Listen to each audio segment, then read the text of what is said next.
I'm gonna need you to bear with me. My internet has been out for days, and now that it's finally back up, it's 1 a.m. right now, and I have just a few hours to put together an episode for this week. So please take this offering of a nearly 7-hour compilation of haunted forest stories. We haven't had a haunted forest story compilation, so at least it's a little fresh. Now I'm gonna go to bed, and I hope you all enjoy this and forgive me. Thank you. The Devil Woman of the Caribbean, from Boyd H. Location: the Caribbean Islands. Though they're just small pieces of land surrounded by water with minor populations, the Caribbean is still a severely haunted place where evil lurks in the darkest corners of villages and deep forests. When the Europeans began their conquest of the New World centuries ago, many made land in the Caribbean, in particular the French. Islands such as Saint Martin, Guadeloupe, and Martinique are still entirely French-speaking to this day.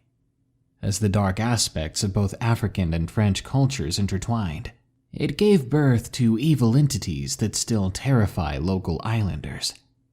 One in particular is known as La Diablesse, which is the French word for female devil, or as the locals refer to her, as the Devil Woman of the Caribbean. She is the evil spirit of a woman and practitioner of old African black magic. In her human form, she appears as a seductress that dresses in traditional West Indian garb, with a wide-brimmed hat to cover her hideous face, and a long skirt that reaches to the floor to conceal her most distinct and revealing feature, which is that one of her feet is that of a cow's hoof. She lingers on deserted roads awaiting unsuspecting men, whom she leads astray with her charm into the dark of the forests, causing them to become lost, disoriented, and ultimately perish as a result, while trying to find their way back home.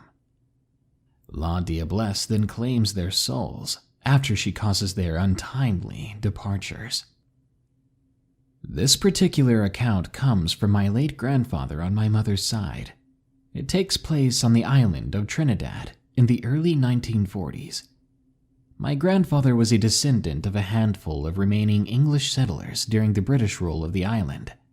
He was just 17 years old at the time and had not yet met my grandmother. Back in the day, Trinidad was not as populated or as industrialized as it is now. Hence, manual labor was more prominent in agriculture, seeing as the island's major exports were cocoa and sugarcane. He lived with his parents and siblings in the more remote southern part of the island. Since his family was poor and could not afford a vehicle, they mostly traveled by foot or bicycle. My grandfather had a menial job selling newspapers at the time, so he would ride his bike to deliver them. Deciding to work extra hours one day, he ended up leaving for home after dusk. He lived on the outskirts of the town in a village that was known for its lush cane fields. Like any other day, he began his trek back, even though there were hardly any streetlights at the time. My grandfather, having been a smoker during his teen years, would light a match every now and then, just to see, as he walked with his bike down the dark road to his house, with cane fields and forests on each side. The moonlight gave a shine to the recently paved road. It made it a bit easier for him to see. As he continued on his way, he heard the faint sound of something knocking the pitch of the road. He turned around, but no one was there. It was odd. The only other sounds were that of the chirping crickets and frogs in the fields. My grandfather simply decided to continue on his way when the sound of something knocking on the road started up again. He was curious as to what it was, or where it was coming from, but kept walking now at a quicker pace. As the sound grew closer, he could spot just up ahead the figure of a woman coming down the opposite side of the road. The clacking sound grew louder, but at the same time, he was immediately engulfed with the sweet scent of roses.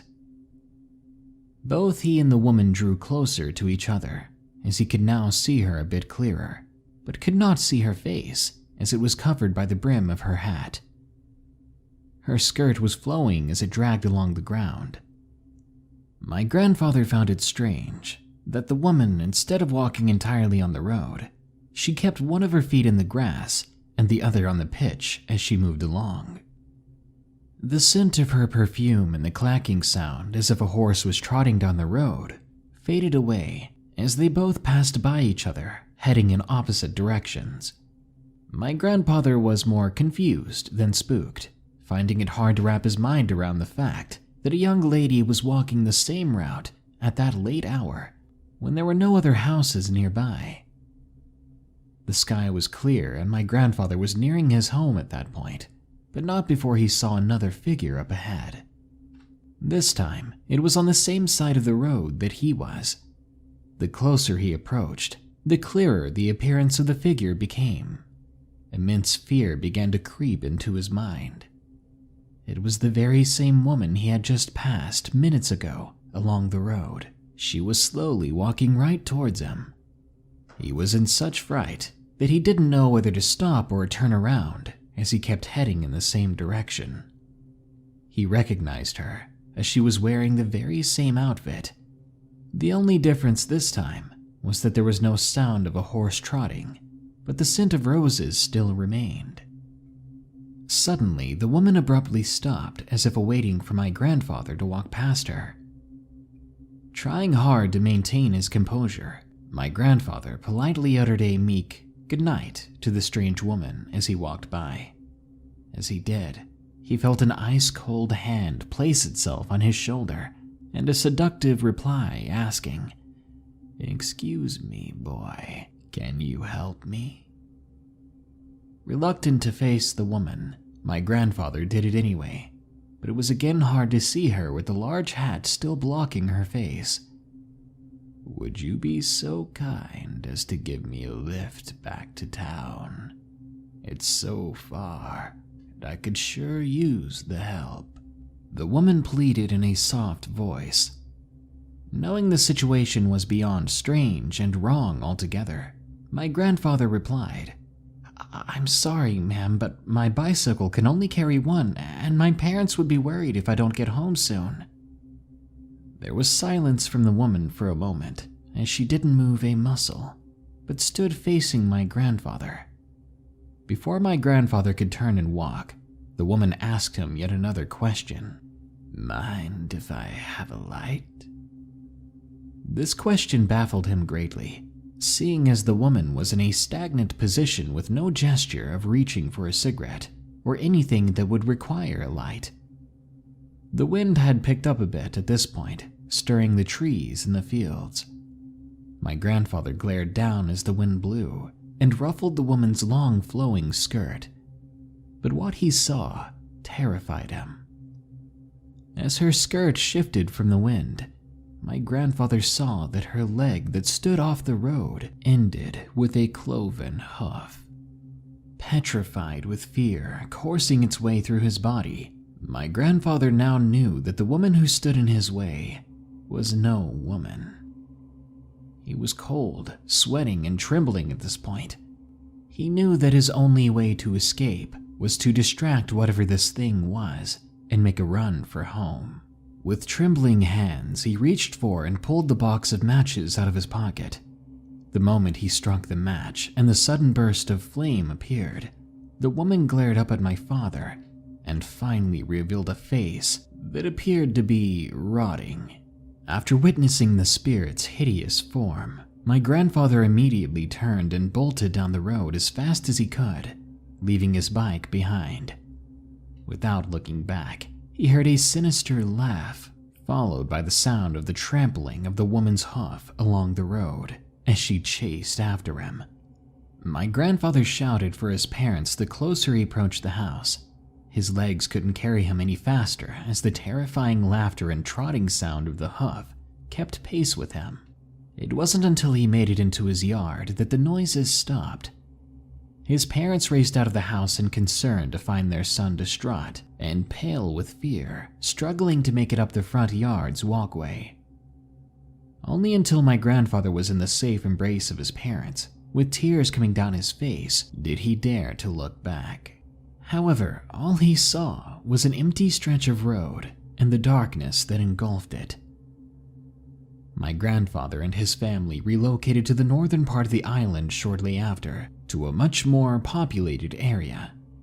As for the La Diablesse herself, there was no doubt in his mind that she still haunts the empty streets, just waiting for her next unsuspecting victim. The Last Call, from Jessica. Location unknown.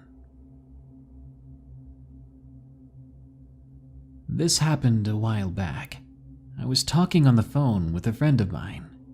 At the time, he was parked in his car in front of a forest. He had pulled over to chat with me. It was already dark out, and we were just catching up on some things. Suddenly, he interrupts the conversation, and his voice becomes a bit shaky. "Hey," he said on the other end. There's something walking towards me." The moment he said that, something struck me. It was like a cloud of dread just fell over me. I began to shake and have a panic attack, and I had no reason to. But he continued, "I don't know what it is, but it just came out of the woods." I quickly told him to just drive home, but he insisted that he felt that he needed to stay and see if it was someone who needed help. I heard him get out of the car, and he went to go check on it. After a little while, he told me this person that he was looking at was very, very tall. I became more and more anxious the further he got to it. I couldn't see the situation unfold, but I could hear it, and my heart was pounding. The next thing I knew, I heard my friend screaming from the other end. Then he spoke again. "It's crawling. It's in the grass somewhere. I can't see it. It's crawling." He was freaking out. I knew that area he was talking about, and around the tree line the grass was very high. If a person ducked down, you would not be able to see them. Then the other end went quiet. There were several seconds of silence before my friend spoke to it. "Hello? Do you need help?" "Get away from it," I said to him. Just get away from it." Finally, I heard him walk back to his car and close the door. He told me that he was driving away now, that he didn't feel safe there. But when he was back on the road, I heard him breathe. "Oh my God." "What is it?" I asked. "There's a row of rocks in the middle of the road. They weren't here before." My friend was stuck. Then I heard him exit the car, and he approached them. "I'm gonna try to move them." Before I could tell him that that was a bad idea, that he should just turn around, the call was dropped. I was left there, lying alone in the dark, wondering what happened to him. His car was found on the middle of the road, but as of yet, there's no trace of him. Do you see it? From Necronancy. Location unknown. My family's house isn't one of those stereotypical houses that was built in the middle of the woods where there isn't anyone for miles. But we do have a decently sized forest surrounding the property. We moved here due to my husband having to relocate for work, and while I was a bit uncomfortable with the new location, I've grown attached to the silence and serenity we had, which was different from living in the city like before. We've been living here for close to 2 years as of writing this, and in that time we were incredibly happy. We had a backyard that was big enough for our son to play in, and that allowed us to get a dog. I was able to take up my long-time desire to learn archery, and my husband loved his job and was making a rather substantial amount of money. Our neighbors were incredibly nice. The local school was excellent and very accommodating, and I found a good job working as a secretarial assistant. For lack of a better word, things were perfect. Unfortunately, all good things must come to an end. My husband's job is very laborious, and he often comes home worn out from the physical demands. As a family, we understand that he works to provide the best life for us that he can, and we do not complain when he comes home and wants to sit on the porch and drink a few beers. He always makes sure to spend a little bit of time with our son and I before kicking his boots off and heading outside. One night, however, he was different. I saw his car pull into the driveway, and after a few minutes he never came inside. I went to the front door and saw him standing on the porch completely motionless, staring across the yard and into the trees. Concerned that he had a bad day at work, I went out into the porch and rubbed his shoulders. "Is everything okay, babe? Do you see it?" He asked me that question almost immediately after mine, and his voice was cold and almost a whisper. He didn't blink or break his gaze from the trees. I looked out towards the woods and saw nothing but the trees and the darkness of the woodland canopy. Aside from the branches swaying in the evening breeze, there was no movement. "I don't see anything." He didn't say anything else to me, and he still didn't move. I know my husband very well, and whenever he's upset, he likes to be left alone for a while. So I left his side and went inside. I figured after a little bit, he would rationalize whatever was upsetting him and come inside to talk about it. As I headed back inside, Priscilla, our dog, shoved her way past my legs and ran outside. I escorted our son away from the front door, assuring him that Dad would be inside in a moment. But after an hour, he still hadn't come in. I was getting more and more concerned. I looked through the front window and saw him standing in the same position as he was before, almost statuesque. Priscilla was running around in front of him, wagging her tail and demanding affection, but he didn't even look at her, which was incredibly odd as he absolutely loved that dog. I went to the refrigerator and got a beer, and I took it outside. "Honey, do you want a beer?" "Do you see it?" It was the same question as before, asked in the same almost whisper immediately after I spoke, nearly interrupting me. My skin crawled. We had been together for 7 years and I've never seen him act this way. I walked over beside him once again and peered into the darkness. I was hoping I would be able to see it now, whatever he was so fixated on. Perhaps I'd missed it. But just as before, I didn't see a thing but the same woodline, the same trees I'd seen every day since we'd moved here. "Dear, what are you looking at? I don't see anything." "Do you see it?" he said.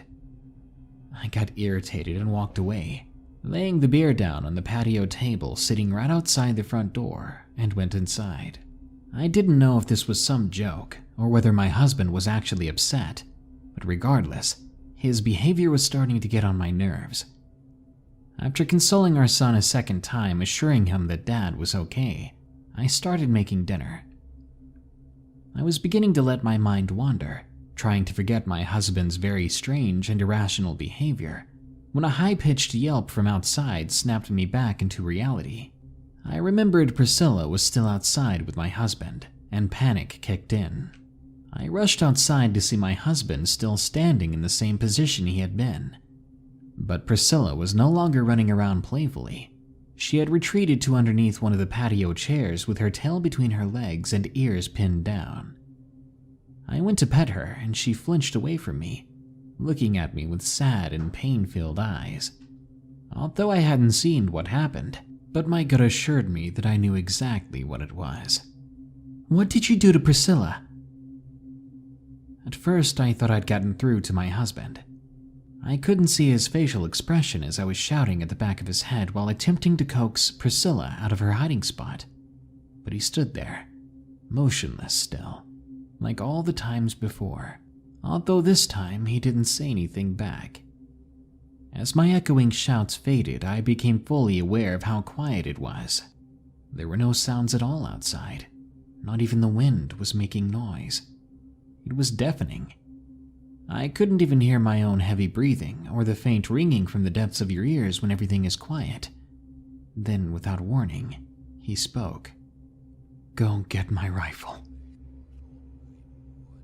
His demand was so sudden. Everything I once feared about having something like that in the house resurfaced. My husband had been pushed to the edge for whatever reason, and I feared he was going to do something terrible. For the first time ever, I was scared of my husband. I feared that he would do something to Priscilla, himself, me, or even our son. I quickly shielded Priscilla, as if he already had the rifle. I was prepared to be the new target of his aggression, but nothing happened. I looked back and he still hadn't moved. He still stood in the spot, staring at the trees. I cautiously rose to my feet and managed to get a hold of Priscilla's collar. I began to guide her inside. "Babe, please, is everything okay with you? Do you see it?" I got Priscilla inside and she ran off. I slowly backed my way into the house, keeping a watchful eye on my husband. I was terrified. I wanted to get our son and Priscilla into the car and leave, but I was so worried that that would push him over the edge. I thought about hiding somewhere where he couldn't find us. I was trembling. I eased the door closed, and just before it shut, he asked me again, "Go get the rifle." With the door closed, my mind raced faster than anything I'd ever felt, and my heart was beating faster than ever. I didn't know what to do. I grabbed our son and Priscilla and ushered them into our bedroom. I shut and locked the door and went to calm our son, who had begun crying at this point. Nothing made sense, and the one person I needed more than ever was the root of the problem. I called the police. I didn't want to harm our husband, but I had to do something. The dispatcher asked where we were and told us to stay there. She asked where the weapon was, and I assured her it was in the bedroom with us. She asked if I could see my husband from the window. I went to the window that overlooked the front yard to see, but before I saw him, I saw it. The night sky draped it in darkness, but I could definitely see its figure, and it was big. Much bigger than any animal that should have been in this area.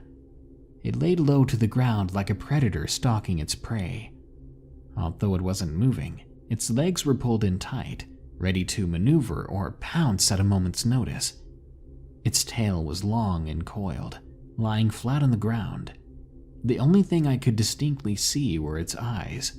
They were massive, and they were glowing a darkish yellow. They were affixed on the sides of its head, spread far apart. They were fixated on the front porch, right where my husband was. I told the dispatcher to hurry, and I hung up. I grabbed the rifle, and I barked at our son to hide under the bed. Before I exited the bedroom, I sprinted for the front door and stopped. I didn't want to startle the creature, so I composed myself and calmly walked outside. "Do you see it?" "Yes, I do." "Did you get the rifle?" I calmly handed the weapon over to him. "What is it?"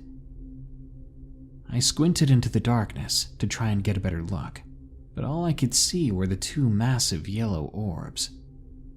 "I don't know," my husband said, "but it's been moving closer."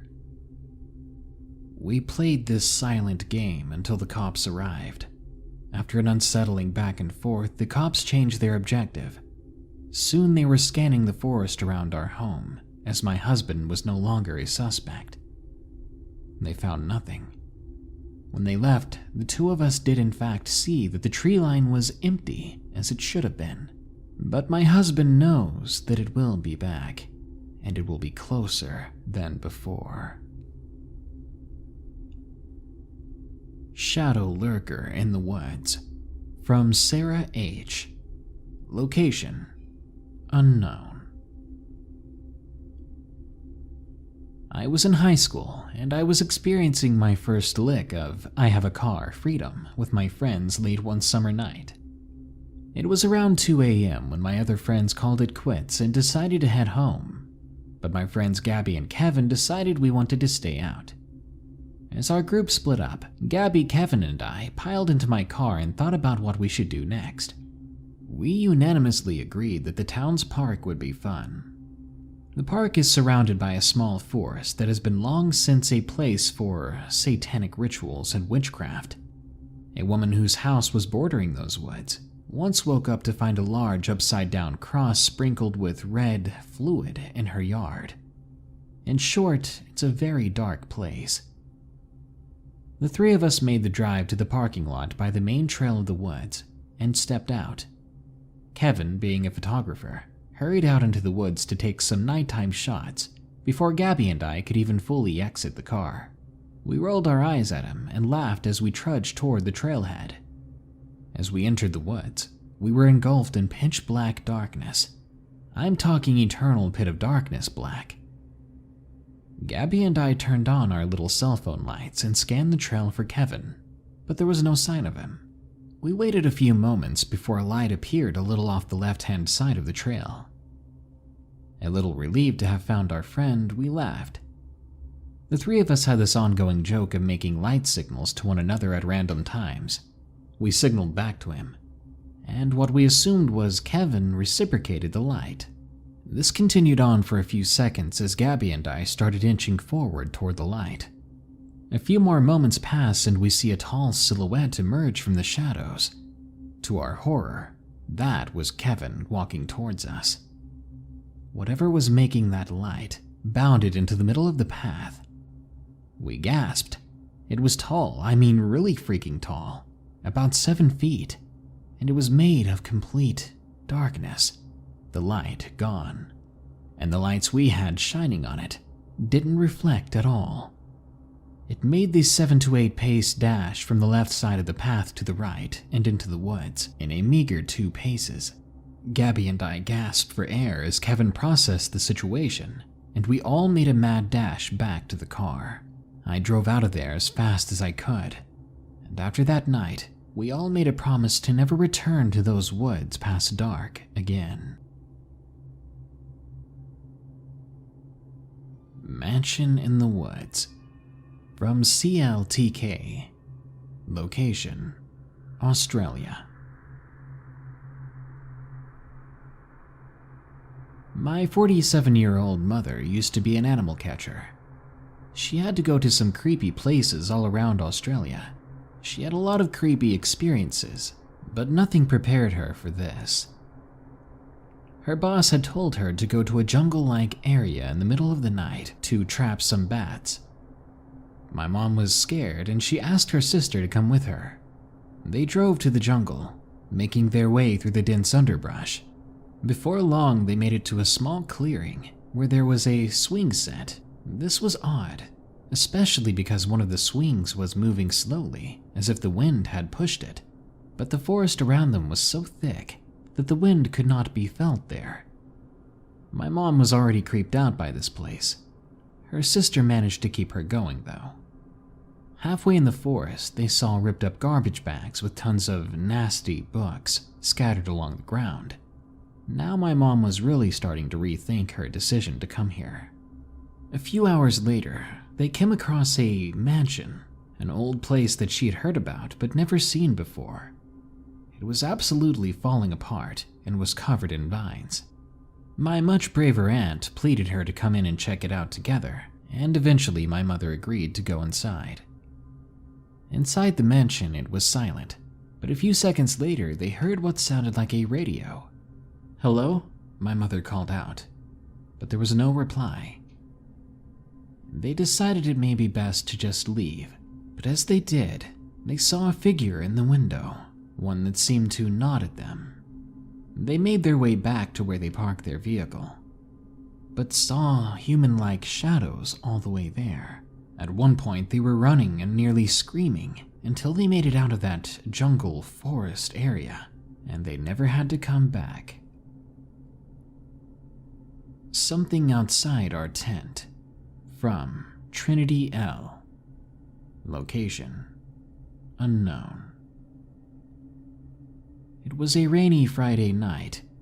My friend Maddie was over to stay the night with us, and we took my tent and set it up in the backyard right in front of the tree line. Once everything was set up, it was about 10 p.m., and we decided to have a late dinner. Then we went to sleep in our sleeping bags. It must have been around midnight when I woke up, and I heard a very eerie sound. It was like snarling. I froze. I was filled with dread, wondering what on earth was outside the tent. Maddie nearly startled me when she spoke. "What do you think it is?" I looked at her, and I shook my head. I was about to reply to her vocally when something interrupted us. It was the loudest, most terrifying, ear-piercing howl. I nearly jumped out of my sleeping bag. The howl was so close that it had the two of us crying. About an hour later, just when we thought it was gone, something began to paw at and push around the tent. I gathered my courage, unzipped the flap just a little bit, and looked out. What I saw, I couldn't believe. There were these two things that looked like large wolves wandering about our camp, but their front paws were human-like, having fingers. To my horror, all at once, both of them snapped their heads towards me and stared me down. I quickly zipped the flap back up and huddled with Maddie. We waited until we saw sunlight, then waited another couple of hours just to be sure. When we crawled out, those creatures were gone. We were left wondering what in the world they were. Corner of my eye, from Julius B. Location, North Carolina. It was a Saturday, and we had a big event to get to at around 8, which is why I had to wake up early. We were all doing the usual morning chores, and my aunt asked me to take the dog out. So I took the dog out to the front yard. I was all tired and groggy at the time. I'm sitting there waiting for the dog to do its business, when I see something move by a tree in the corner of my eye. I turn and I swear I see this shadowy figure darting back to cover. I thought, I'm just tired, I'm seeing things. But as I continue to sit there, I swear I can still see it. When I turn, I definitely caught a glimpse of something. I call the dog over and we bolt back to the door together, slamming the door shut behind me. I almost thought I let the dog out in my hurry, but that's not the scariest part of the story. As I looked through the sheet of my aunt's window, I saw what would traumatize me for a while. It wasn't just a flash now. I saw what nearly looked human, but it was covered in black, like some sort of black void. No color to it at all, just blackness. It was broad daylight by then, but this thing seemed to absorb all light. It walked along the forest's edge and disappeared. I will say there is a big forest here known for strange happenings. I don't know whether to chalk this up to the paranormal or some strange animal. I honestly couldn't tell you. I'm going back up there this May, so hopefully nothing happens this time. I don't want to be scared of going outside again. Copycat Ghost, from Lunar Wolf 05. Location, South Carolina. I wish I had more information in this story. It was a very brief encounter, but one that will always stay with me ever since I was young. It may not be one of the most eventful, but it definitely creeped me out. When I was 6 or 7 years old, my family lived in an old house with a few dogs in South Carolina. It was far from uneventful there. I heard lots of strange noises and saw weird lights and such outside our house. I was absolutely convinced the place was haunted. As it turns out, I may not have been wrong about that. One of the weirdest things that ever happened to me happened outside of the house. I used to go outside a lot back then. I loved being outside and loved the feeling of being out there regardless of how warm or cold it was. But I usually came back in before it got too late. Obviously, I didn't stay out in the middle of the night. But one day, I decided I would stay out a little bit longer, well into the evening. It was getting around 6:30 when I finally decided to go back inside that day. But before I did, I was interrupted by something quite strange. You see, above my house was this sort of hill past a road that went through a thick forest. Up there was a neighborhood. Plenty of people lived there, at least for some nowhere southern town. Up there was a strange figure. It was tall, maybe 6 feet, but it was hard to tell where it was standing, and due to time, my memories are a bit vague. I sat there, staggered in disbelief. It was a tall, pitch-black humanoid figure looming over me just over the hill. It was blank, just a black sort of shadow. It looked a bit distorted as well, like the shadow was moving around like TV static, if that makes sense. Me being young and confused, I was stunned. It was so bizarre. I didn't know what to do, but the door was right behind me, so I could run in back to my parents at any moment. I felt safe for that reason. I waved at the figure as it stood there, and it gave me a little wave back after a few seconds. I was so creeped out that chills went down my spine. It looked human, and now it was acting human. I started making other motions, and the thing copied each and every one of them. I even walked closer and poked behind a tree, and it pretended to do the same. Even though there was no tree where it was, I was kind of amused actually. Realizing I would probably seem like a madman making weird motions to anybody that saw me, I looked around to see if anyone was looking. When I looked back, the creature was gone. The way it just stood there at first and then copied my every motion was so strange, and I never saw anything like it again. I'm certain there's probably an explanation somewhere out there, but until then, this is my paranormal experience. Dad? From RJ. Location: unknown. I was about 5 years old.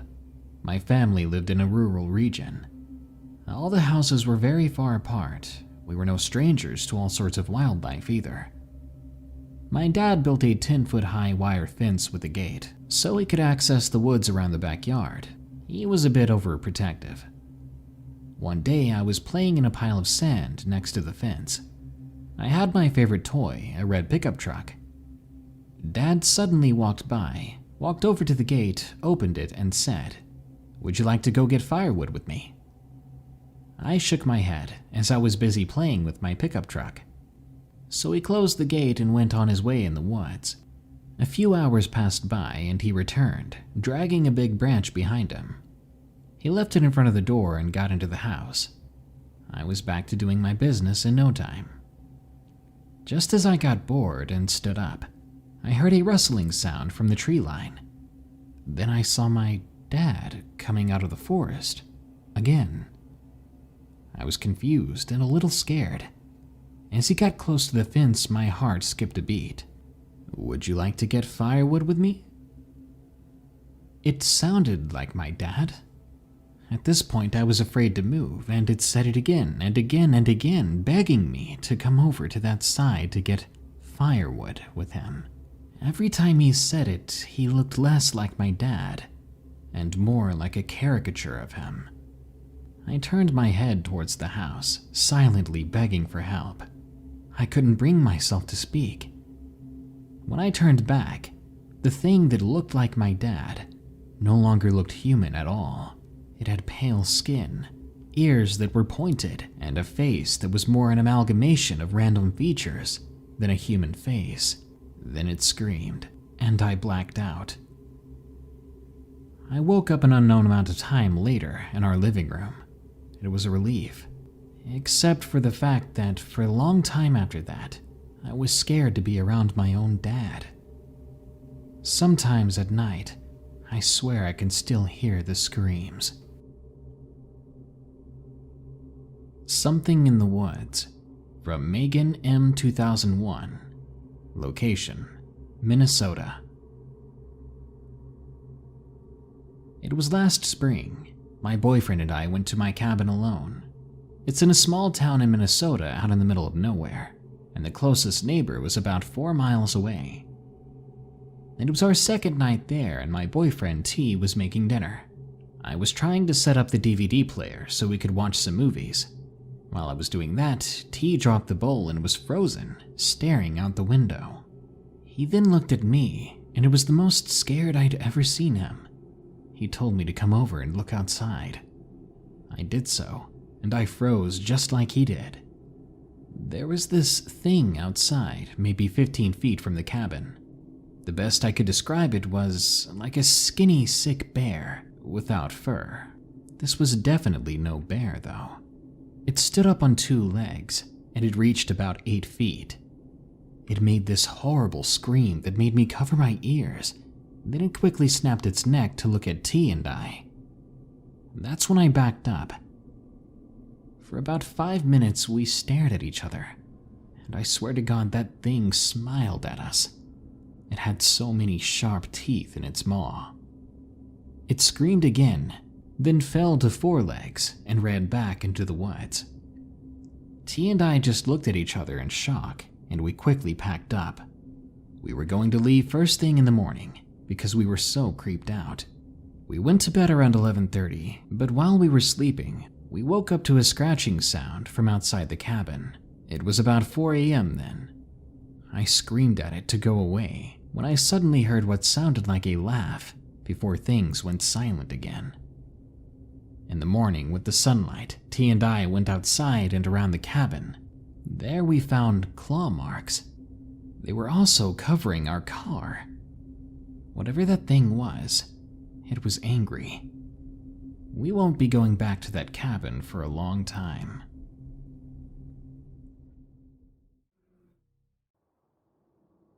Stone's Throw Away, from Appalachian Salamander. I've been meaning to start telling some of these strange stories that have happened to me and my family on here for a long time. I wasn't sure where to start. That had kept me from writing about it, until now. Because now things are getting more frequent.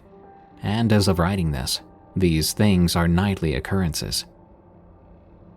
I live in the heart of Appalachia, which is one of the tallest, most forested parts of the entire mountain range.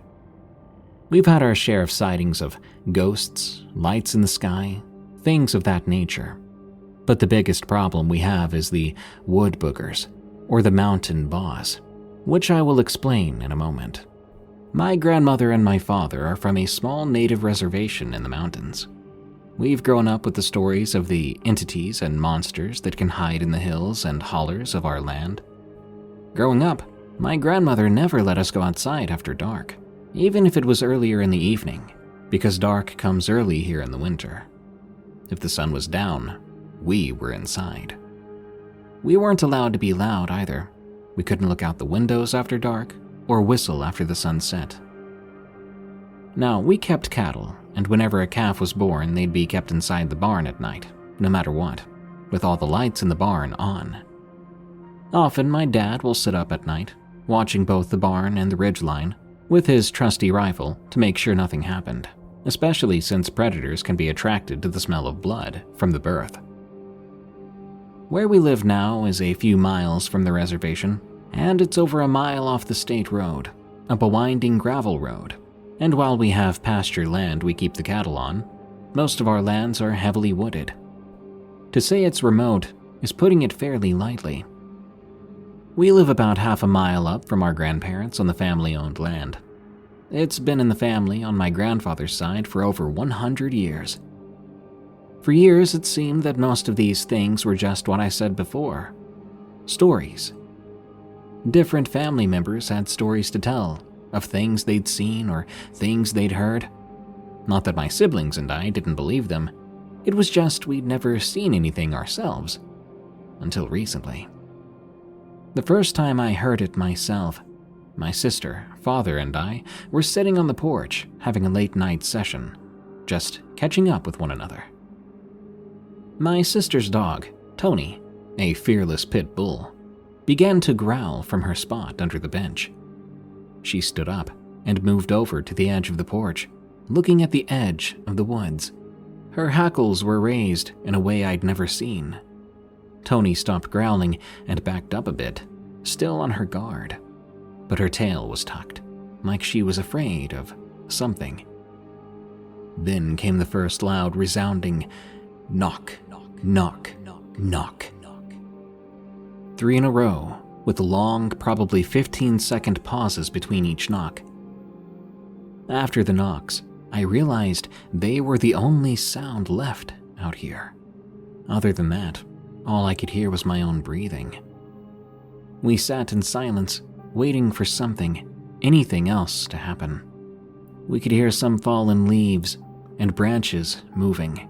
I saw Tony's ears perk back up.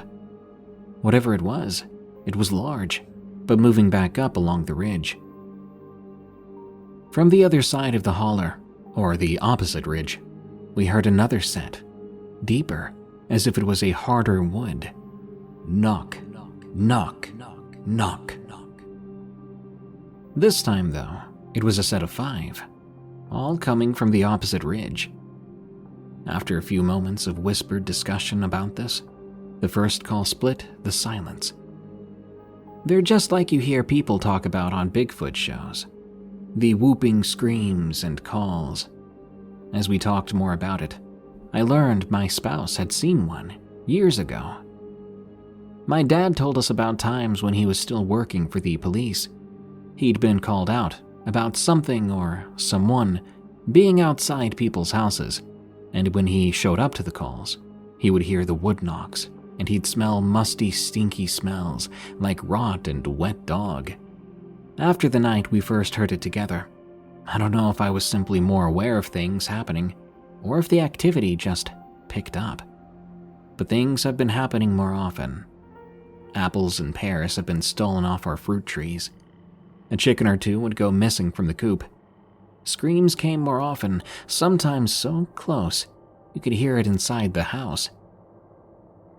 Recently, my sister saw one for herself for the first time. She stopped and backed up, pulling in at an angle to see better. She turned on the bar light on the front of her truck. She told us what she saw was at least 7.5 feet tall, maybe even 8 feet, considering the tree it was standing behind. It was peering out from behind the tree. Only part of its body could be seen, which revealed reddish-brown matted hair. Before my sister and I decided to share these stories, 2 different occurrences happened that scared me pretty bad. We were in silence, basically just scrolling on our phones, when a long, clear whistle came from the ridge closest to our house. She and I froze, looking at each other.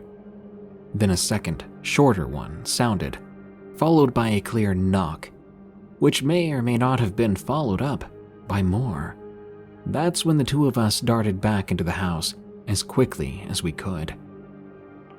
We told our dad about it, and after supper, we went out to check about the cattle and take the dogs to go to the bathroom. He sent my sister and I both a text, which read, "Quietly and quickly, step out here." When we joined him outside, he was in the yard, still in the light of our outdoor flood lamp, looking towards the tree line. It was the same tree line that Tony often stared into. There were no normal sounds of the night either. No insects, no animals. Except something was whistling in a weird, warbling way, like it wanted to sound like a screech owl, but was just wrong. It was similar but also very different than what we'd heard earlier, and it kept repeating itself. Then it stopped. For a long moment, it was quiet. Then came a low, bellowing call. It was loud and close enough that we just came in for the night. At the very least, there's always something to be heard there at night. I just want people to know that there's such a thing as Sasquatch, and they're very much active in Appalachia. Heaven protects this forest in Michigan. From Astronomica. My family had a property somewhere near a national forest in northern Michigan that my grandpa bought a long time ago. We would visit there every year in the summer. Now, weird things would happen up there, preventing me from wanting to travel that way alone. I'm in my early 20s now, with a valid driver's license, so I could absolutely go alone if I wanted to. This story actually splits off into 2 different stories that are equally, well, interesting.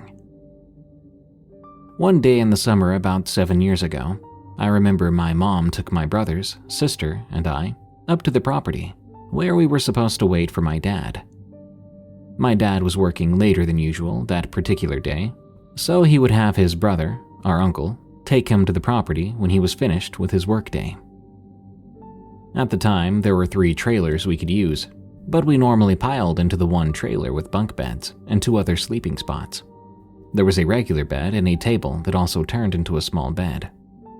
We referred to each trailer by their colors and size.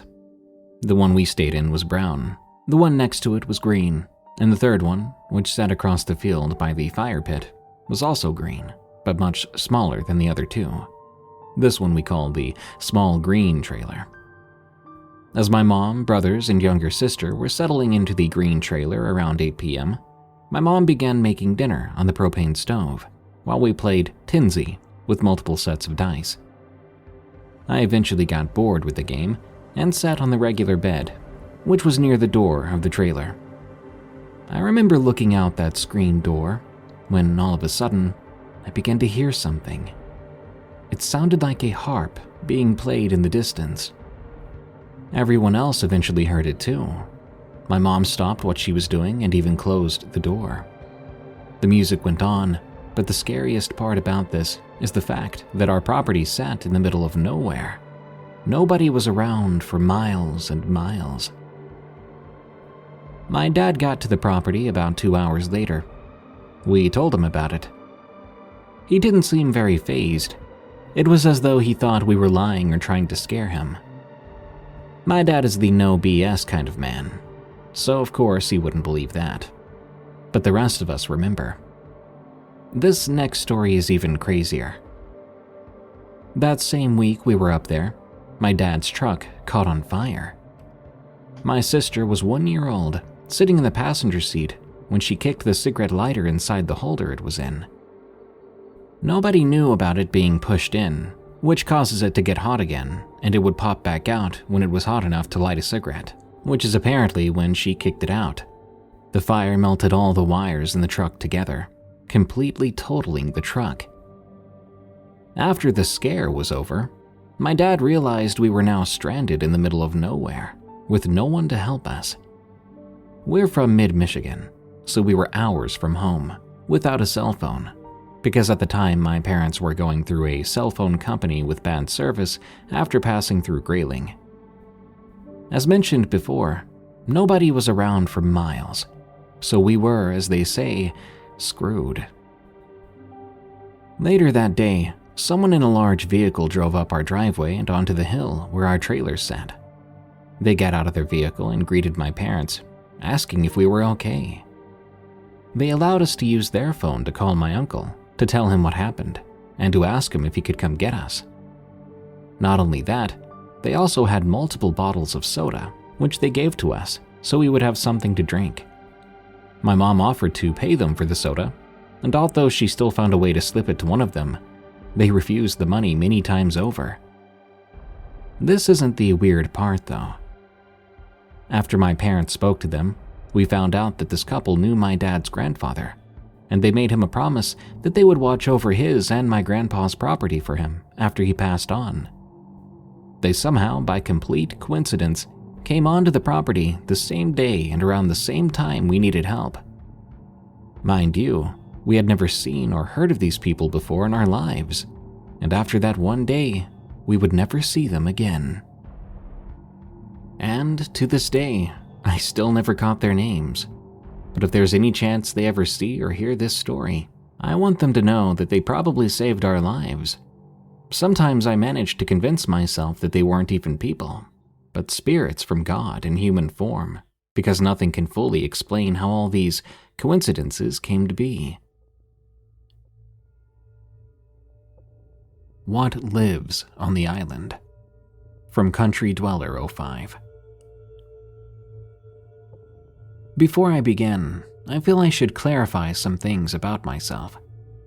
I am a skeptic, even after these events, and whilst my family are devoutly Catholic, I am by no means religious, as I've always had that see it to believe it mindset.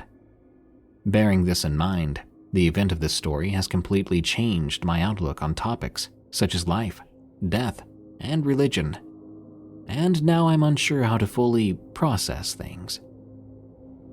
I'd hoped that by sharing this, I might get some insight, or perhaps relief, from speaking about it. As a warning, the following story mentions brief injury to animals and people. Growing up in Ireland, there are many places worthy of exploration and rich histories, as well as beautiful views. As I've gotten older, friends have often come with me to explore these places. The typical group I go with involves my boyfriend, A, and 3 of our friends, J, M, and H. At 10:30 p.m., we met up at the local McDonald's car park, each of us decked out in hiking boots, combat trousers, heavy coats, hats, gloves, and torches.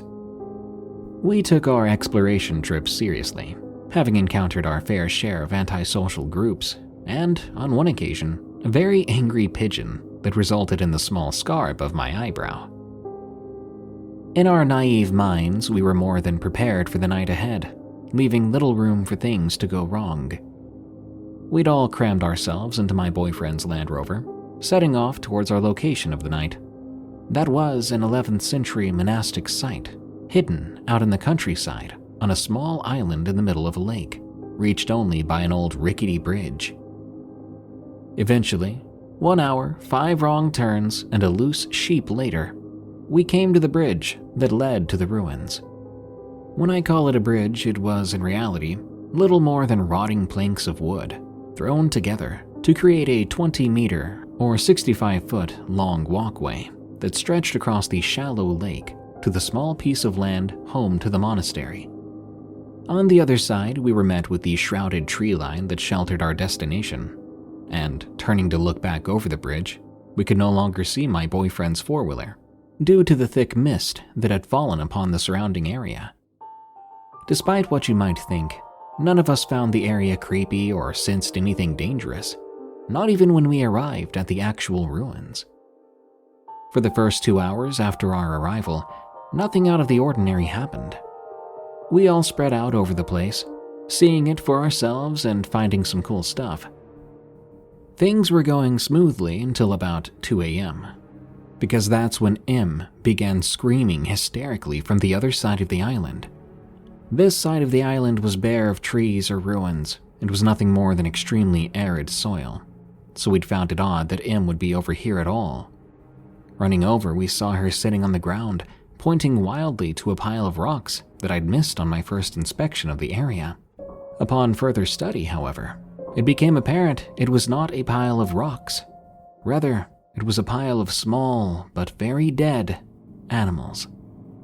The smallest of these animals was a little mouse, and the largest, a fox. These animals had very clearly experienced gruesome deaths, with eyes gouged out, lacerations along their abdomens, limbs torn off and added neatly to the pile. It's important to note that there are no large predators in Ireland capable of doing something like this. Those dead creatures stank, but I found it very hard to look away from them, and I stared on, confused. We asked him if she had seen anything else, but she was adamant that she had been wanting to take a second look in case she found anything out here, and instead found these animals. Nothing else had caught her attention, apparently. Nothing else had seemed odd.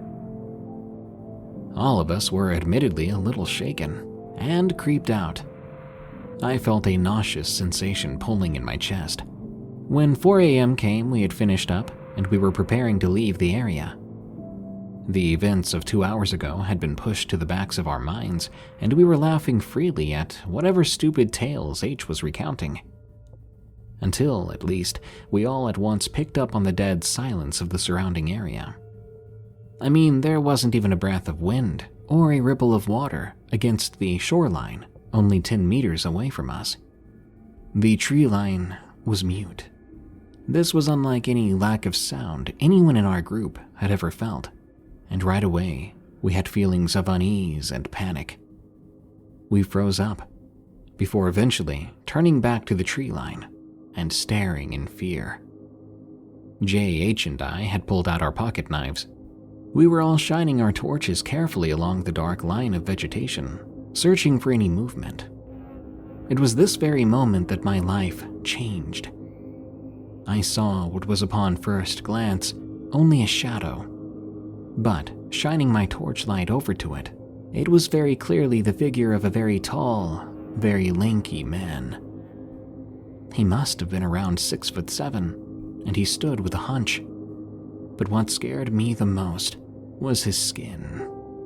He was covered in lacerations, and even charred in places, rotting away from his very own bones.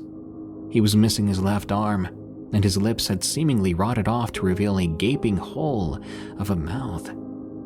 This man had no eyes, only torn flesh around his sockets, suggesting they had been carved out, just like those animals. The drive back to the McDonald's car park was silent, and no one spoke a word of goodbye to one another as we parted ways. A drove me home, and when he pulled up outside my house, he grabbed my hand. "Look, I don't know what you think you saw back there, but I swear, we didn't see anything. We were all hyped up and a little bit freaked out. It could have been a trick of the torchlight. Just get some rest. I'll see you tomorrow," he told me, kissing me gently on the head. I believed him. He was probably right, after all, so I decided not to think on it anymore. Until last week, I had a dream about the island. 3 nights ago, before writing this, I made A take me back. We arrived at the other side of the bridge at 8:15 p.m. I didn't see anything. Deciding that wasn't enough, though, I continued on to the ruins, despite A pleading for me to leave. The second I got to the monastery, a wave of a scent of rotting flesh hit my senses, and it took all my strength not to empty my stomach there and then. I forced myself to look around, and at first I saw nothing. But as I turned back to leave, I saw, out of the corner of my eye, a tall figure standing by the collapsed stone. I don't think I could have even faced it, more than that. Ignorance is bliss, right? I regret going back to that place. For your information, I don't take any types of drugs or medications. I'm not prone to mental episodes, and both times I was very much aware of my surroundings, and I will tell you, what was there felt very real. Despite this, every part of me wants to believe it was a figment of my imagination, to just move on from the experience. But I can't. I refuse to call it a ghost, as M jokingly called it, nor a spirit or demon. I don't know what it was, but it felt like death itself had shown its face to me. I haven't been able to sleep the past 3 nights, and I've barely eaten. I don't know how to process all this. If anyone at all could offer me some advice or insight, I would really appreciate it. A supernatural experience under a banyan tree. From Dreamweaver. In my culture, banyan trees are both revered and feared. If you've seen banyan trees, you can imagine how old and huge some of them can be. People here believe it's good to circle around a banyan tree as a sort of ritual every morning. The more logical reason behind this is that the air is perhaps cleaner and fresher around the tree at the time. However, as night falls, people believe the trees become home to spirits, both good and bad.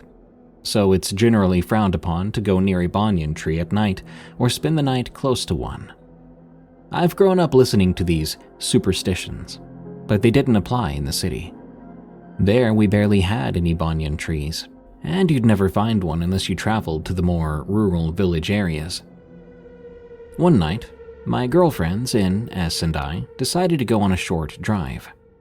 We were going to drive through the night and arrive at this peak in the middle of the jungle in time to catch the sunrise.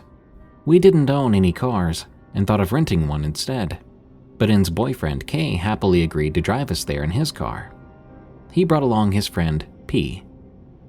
The 5 of us set out around 11 p.m. one night after a heavy dinner, blasting tunes and singing along. We were having a great time. As we moved away from the city towards the rural landscapes, the roads narrowed and streetlights became more rare. We then decided to turn off our music in case there might be animals nearby, and we didn't want to disturb the peaceful night.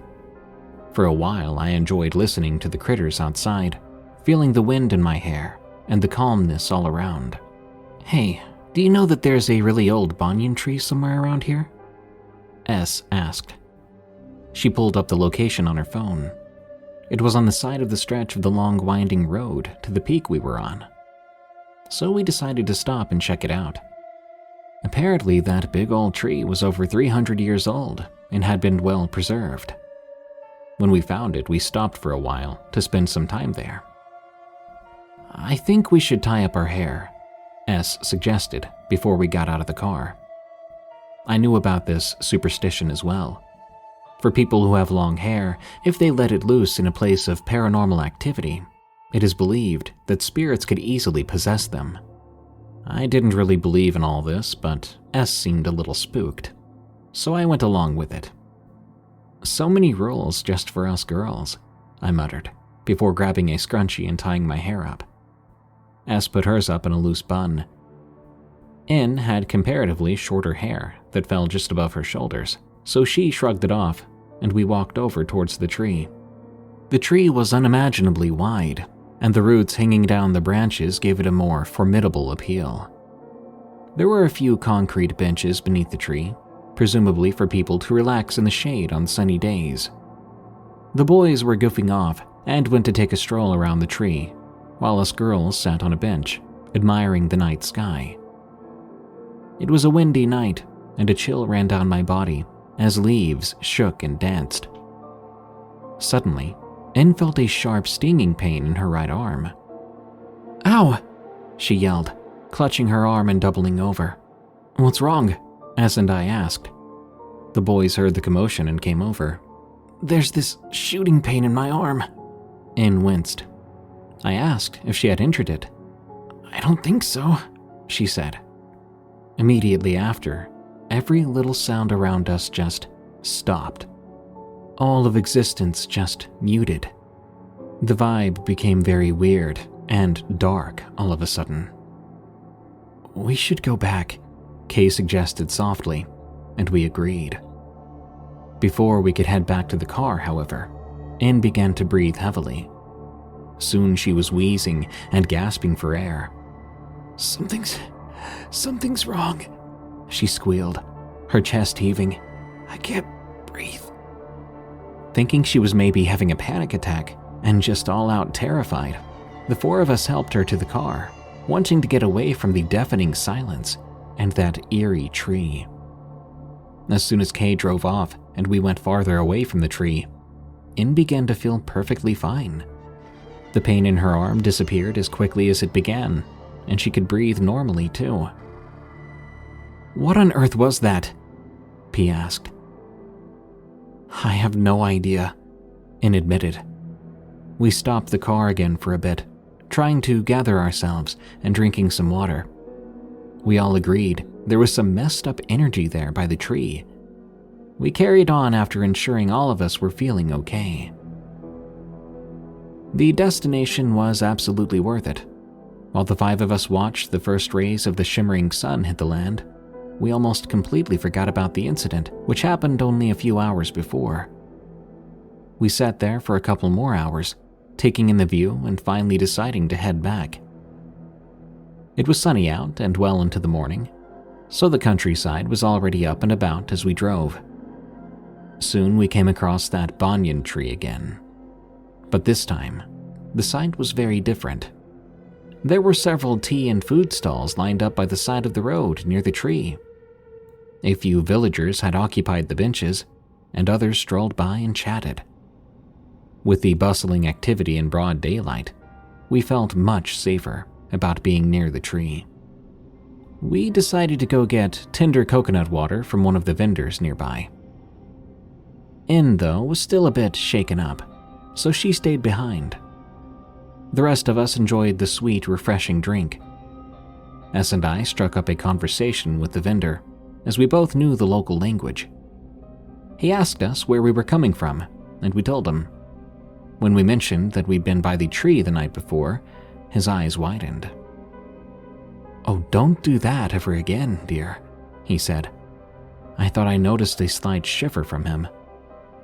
"You don't know how dangerous it is around here." "What do you mean?" we asked. "Well, you see, about 4 years ago, there was a gruesome incident right under this tree. A young woman, not older than you maybe, was found dead in a pool of blood." He looked into our eyes, his expression growing very serious. "She'd been tortured and assaulted by vile men." When he said this, my stomach turned. It's never easy hearing about incidents like that. The vendor looked at the ground near the tree as if remembering. "When we found her, her right arm was twisted and broken. She had been smothered to death." S and I gasped. We looked at each other, utterly horrified. The villagers claimed to have seen her spirit sometimes swinging from the hanging roots or even sitting on some of the branches of the tree at night. "Nobody ever comes here at night these days. You shouldn't either," he warned us. The guys didn't know the local language, so they hadn't understood a word. They asked us what happened and what the vendor had said. We shakily narrated the whole thing back to them. Kay frowned and was visibly concerned. In had experienced pain in her right arm and felt like she couldn't breathe just hours before. Maybe it was all a weird coincidence, but we were too shaken to consider that possibility. We decided it best not to tell In about what we heard, not wanting to freak her out even more. Kay drove us away from there, and as hard as it was, we pushed the grim revelation of the experience away. A few months later, In, S, and I were hanging out at In's place. We were drinking and chatting away, when somehow the topic of supernatural experiences came up. S and I exchanged a glance, and S decided to tell In the whole story, the one the coconut water vendor had told us. In felt sick to her stomach, almost reliving her experience, while we comforted her. We thanked our lucky stars nothing else had happened to us, and we changed the topic. But even to this day, whenever I hear some kind of superstitious warning, I do not dismiss it without a second thought. If I'm told to tie my hair up in a particular spot, I will do it without hesitation. You never know how cruel people can be and leave that cruel, dark residue in the world. Maybe these superstitions are there to ward off that energy and to keep people safe. The Tree in Hollenbeck Park. From Black Shuck. This happened in 2006, in East Los Angeles, California. I was homeless for a spell, and Dolores Mission was my only choice. I didn't want to be in downtown LA's Skid Row Mission, Rescue Union Mission, or Wine Garden, so I decided to go further, to East LA. I was looking for work anywhere I could, but because I was homeless, I couldn't find anything that required me to pay taxes. It was all under the table, so I started going to the Home Depot on North Figueroa Street. That week, there was barely any work. It was cold, so I decided to take a couple of days off. I didn't want to hang out around the mission because there were a lot of gangsters there. A lot of violence happened in that place. People got shot by little kids on bicycles, for crying out loud. There's always something going off. Some of my friends, Roberto and Pablo, wanted to go score a quarter-pound of green, if you catch my drift, from one of their friends, so we could go make some extra money. Instantly, I got a bad feeling about that, so I politely excused myself and told them I'd see them before we went back to the mission. Later on, I ran into an acquaintance of mine. He told me he was getting ready to go hang out at Hollenbeck Park, that he was going to chill out there and wait out the day, so we could go back to Dolores Mission. This was early in the morning, around 9 a.m., so we got some green, and hung out at Hollenbeck Park. Some kind folks showed up and fed the homeless like they normally do. We ate, smoked together, and my friend decided to head downtown to LA's Skid Row. I told him, "Man, I don't want to go there. I'm just gonna stay here. Guess I'll take a nap." I was pretty full from the meal and stoned. I was tired from not being able to sleep at the mission. Also kind of depressed because I didn't have steady work. We said our goodbyes, and I decided to walk towards the north end of the park by the freeway. It was secluded. I noticed the gangsters basically stayed on the south end of the park, and all the homeless were up there on the north end, napping, hanging out, talking, reading, eating, whatever. I walked around until I found the perfect spot, secluded, right underneath this tree that looked like a big hand. So I laid down between its fingers, pulled out my book, and read for a while. Eventually, I grew tired, and my eyes started getting really heavy. Well, I must have fallen asleep, because not too long after, I woke up to a hissing sound. I opened my eyes to find these two clawed, pale, bony hands rising out of the dirt beneath me. My chest felt like something was squeezing my heart from the inside. I saw these claws grabbing and clawing at my chest, trying to pull me into the ground. I could hear something. At first it was an inaudible hissing. Then I heard a voice. "Come with us." Then the screaming in my ear started. I don't remember everything that was said. They were speaking to me. It was more like hissing as they spoke. Well, I don't know why, but I was paralyzed. I struggled but couldn't move. To this day, I don't know what it was, but the voice was definitely female, and if I had to guess, the accent was Japanese. Eventually, the paralysis broke. The hands were gone. I had scratches on my chest and back where I felt whatever it was squeezing at my heart. I was covered in red marks and pain.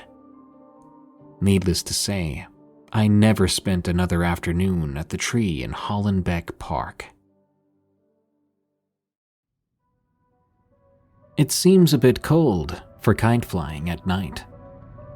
From Kate R. Maybe not the creepiest tale you'll hear today, but a true one, and a recent one. It happened not too long ago on my drive home from work.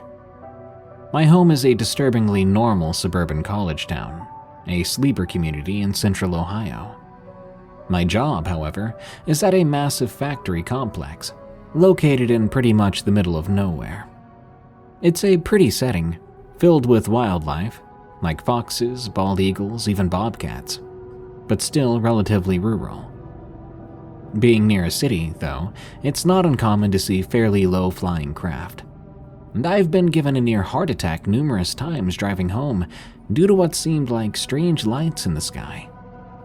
However, after a few moments of observation, it always becomes clear that I'm seeing a plane coming into some landing strip, or even a radio tower reflecting strangely in some clouds. That's what made the lights I saw tonight so puzzling. I can theorize what I saw, but none of it makes any real sense. I worked a bit later than usual that night, trying to finish up some complicated chart. By the time I found my car and got on the road, the sky was black, though decently bright with a half moon. I hadn't gotten far from the wooded area surrounding my workplace when I saw it. A plane. I figured it was a plane at first. Alternating white and red lights flashed over a farmhouse not too far from the road. It was low to the ground, very low, as in just above the dark shadows of the trees that made up a small woodland area. So low I worried it might brush the tops of those trees and come to a fiery end. But I soon realized that I didn't need to worry about that, as the lights appeared to be hovering in place. Now, I know some airplanes and the like can sometimes appear to hover when you only see them from one angle. However, I actually pulled over and paused, watching these flashing lights for a few minutes. I swear these lights never moved from their spot just above the dark tree line. Could someone be flying a lit kite over there? Testing out some large drone, perhaps? The thought did cross my mind. Indeed, my entire family had once been briefly terrorized by huge, noisy, and colorfully lit kites being flown at night in a nearby park when I was a kid. This craft, though, seemed far too large, even for a kite or a drone.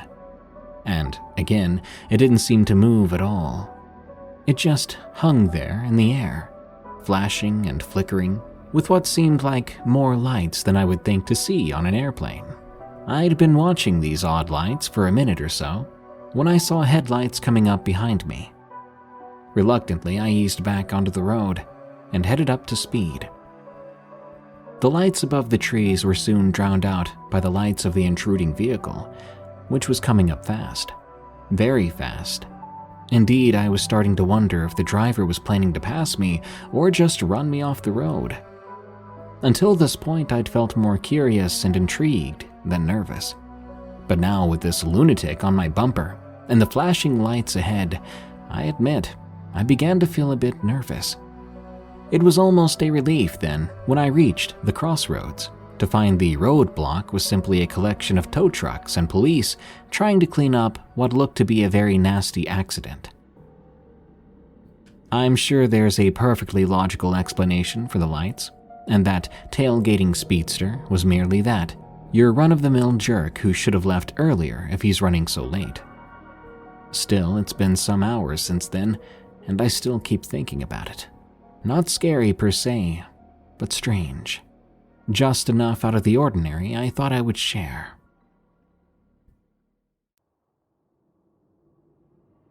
The Happy Place, from Vansh Sharma. I used to wonder about the world's many secrets, which were just waiting to be seen. I never thought I'd experience one of those secrets myself. I was 17 years old, living in New Delhi, India. I used to live in a small place called Karawal Nagar. There was a small forest divided from suburbs via the main road. The forest was a place where Delhi police trainees used to do all the drills and training. Me and two of my friends used to go there, as the place was open for all. We three had found a spot surrounded by big trees. It was raised from the rest of the place. It was our happy place. Let's call my friends D and S. We were used to spending hours at our happy place after some months of visiting there. Soon it was August. The forest was flooded because of the 5 continuous days of rain we'd had, and the river nearby didn't help either. The police trainees had left the place, so it was all ours for the time. The forest had many pits, but we knew the place like the back of our hands. We knew where to put our feet. We knew how to step on our way to the happy place. After the flood, there were people who claimed they saw or heard creepy things. But just like any teenagers, we were careless, because we had never witnessed anything out of the ordinary, nothing paranormal. One day, my parents were going out of town for 5 days. I called over D and S to stay at my place. That first night, we came up with the worst idea of our entire lives. We agreed to go to the happy place at 1:30 a.m. We were ready. We took our phones and some bed sheets, and we planned to spend the night there. We reached the place at 2 o'clock. We were joking about and laughing. This was the first time we were there after sunset. Now, before I go on, I'd like to explain something. In India, there are many different types of demons with different names, like Bhut, Prait, Shaitan. But what I'm about to describe was like nothing we'd ever heard of or read about before. Anyway, after an hour or so, we were all laid back stargazing. Suddenly S got up, telling us that he had to go smoke. He went off somewhere nearby. It was then that everything got very weird, because even after 15 minutes, S didn't come back. I told D I was worried, and suddenly the bushes started to shake. S was kind of bad at pranks like this. We thought it was his weird attempt to scare us. We went over near the bushes, and we heard creepy growling and screeching and moaning sounds. Out of nowhere, behind us, S came cursing loudly from the brush. He was upset because apparently he had lost his favorite lighter, said it was in some puddle as we turned to look at him. With a scream, I felt a strong pain in my spine, and I swear then I felt my feet lift off the ground. All at once, something pushed me away as I was tossed back to the forest floor. I was dizzy, but I stood up. I saw S standing there completely shocked, mouth wide open. He suddenly rushed over to D, who I saw was now bleeding from his head. From what it looked like, he had been knocked over, and his head had landed on a rock which we were lying near earlier. My panicked eyes scoured the place, wondering what in the world had launched us. Then I saw a figure, something that might give me nightmares for the rest of my life. It was a tall and skinny figure, about 7 feet. I couldn't make out much, but thankfully, due to the moon, I could make out a very demonic face, complete with bloodshot red eyes. Its arms were so long they nearly touched the ground, but the silhouettes of its fingers seemed small, like they'd been cut off. I stood up horrified and still dizzy, a hand on my head. I ran over, trying to wake up D. I thought he was completely wasted, but I saw him slowly opening his eyes. We grabbed D, and the three of us booked it. I could hear that thing running on all 4 limbs, but luckily, it was apparently slow, or just slow enough. The scary part, though, was that it sounded like it was chasing us like some sort of spider. We ran like heck, dodging all the pits in the ground. Suddenly, a bloody scream reached our ears. Without stopping, I looked back at the thing, which had fallen in one of the deepest pits in the forest. We kept going, hearing multiple screams but ignoring them. After reaching my house, we hugged each other and gave D some medical attention and first aid. He would be fine, luckily. For the remainder of the night, we talked about what we encountered, peering out windows and searching the internet, trying to find an explanation. But we didn't really find anything that matched. We agreed we would never go back to our happy place. Whenever we used the main road to go to school and things like that, we felt a sinister aura coming from those woods. And I'll never forget what we saw there that night. Dog or something else? From the Dev. I'm 15 years old and live in Romania in a very forested area. So I'm used to wild animals and strange sounds. On one occasion, I believe I had an encounter with something I thought was a dog, but whatever it wasn't normal. That morning, my godmother woke up and went to the chicken coop. To her horror, 8 of the chickens were not there. 7 had been killed, 3 were eaten for sure, as we found the bones to those chewed up. The chickens had been attacked many times before. A single dog wouldn't eat 3 chickens, and usually a dog would take the bones or eat them right there. This time, however, the bones remained, so I wasn't sure what it was. Some days after this, I believe I saw the creature. It did look like a dog, but it was bigger, more the size of an adolescent cow. When it saw me that night, it stared at me. On a future occasion, I went outside, wondering if I might see it again. It was that night that I saw something lurking around the forest. It walked around in the tree line, but never approached. I didn't see it for another week, because eventually I saw a nesting place near our home. but it looked abandoned. I searched the little nesting spot, then looked around. A chill went up my spine when I saw the figure of that weird dog thing on a distant hill. It had been watching me, but I'm not sure for how long. Maybe I was being paranoid, I thought. I tried walking to and fro to test it, and its head moved in the direction I went. The creepiest part was when I tried to crawl on the ground just to see how it would react, but when I did, I saw it get low to the ground and began to crawl too. It was so strange, so creepy. I went home, and that same night, I heard something growling outside, something that wasn't a dog. This growl was so unnatural. It was like someone trying to mimic a dog, and I swear the growl sounded more like it was trying to say something. 2 months after the incident, I ended up hearing it again, a sound that was not dog, but also was kind of human. There was something completely unnatural about this situation. I don't really know what to believe now.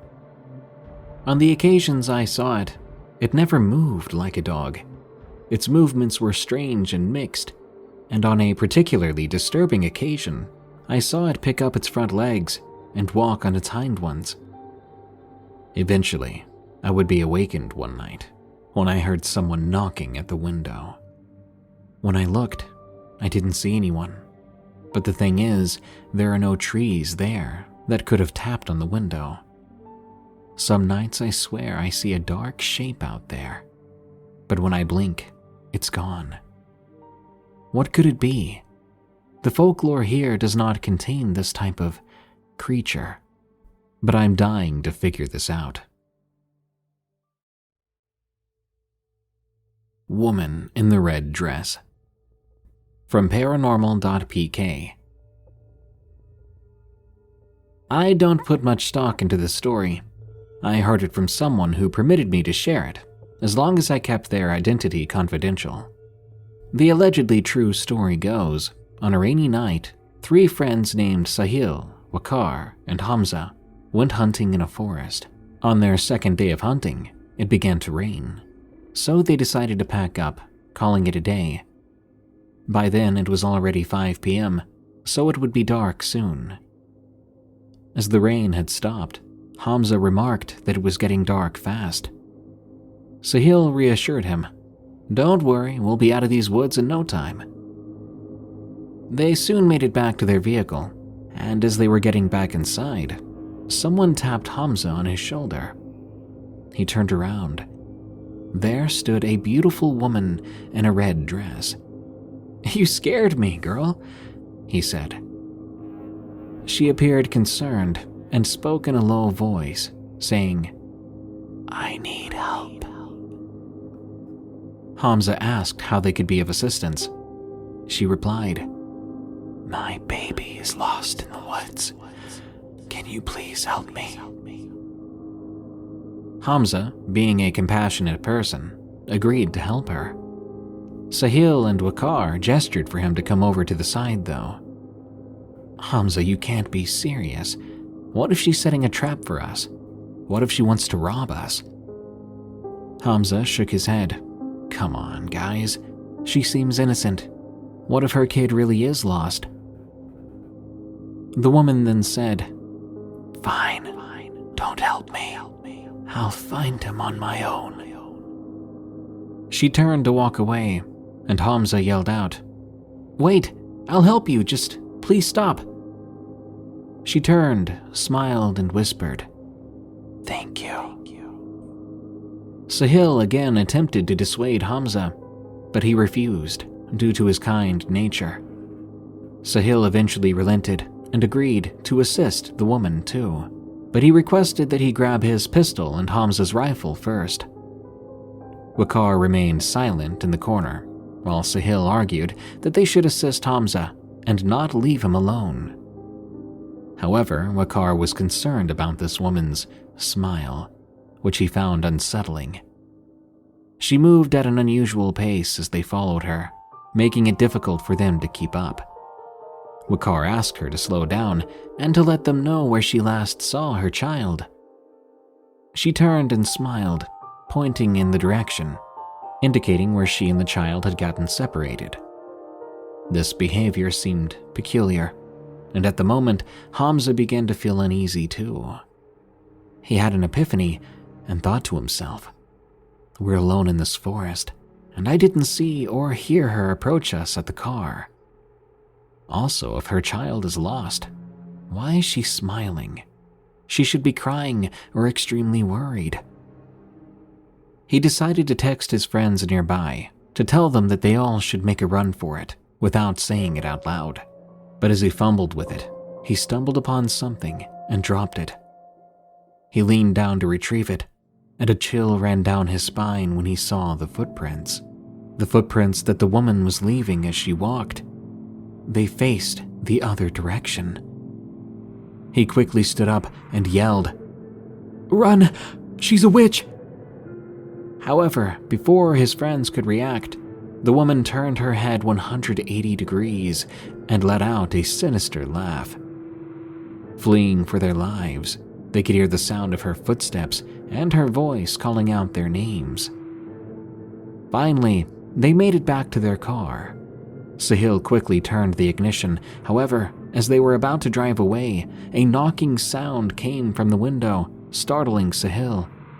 He looked over and saw the same woman keeping pace with their car as they drove away, and she was laughing.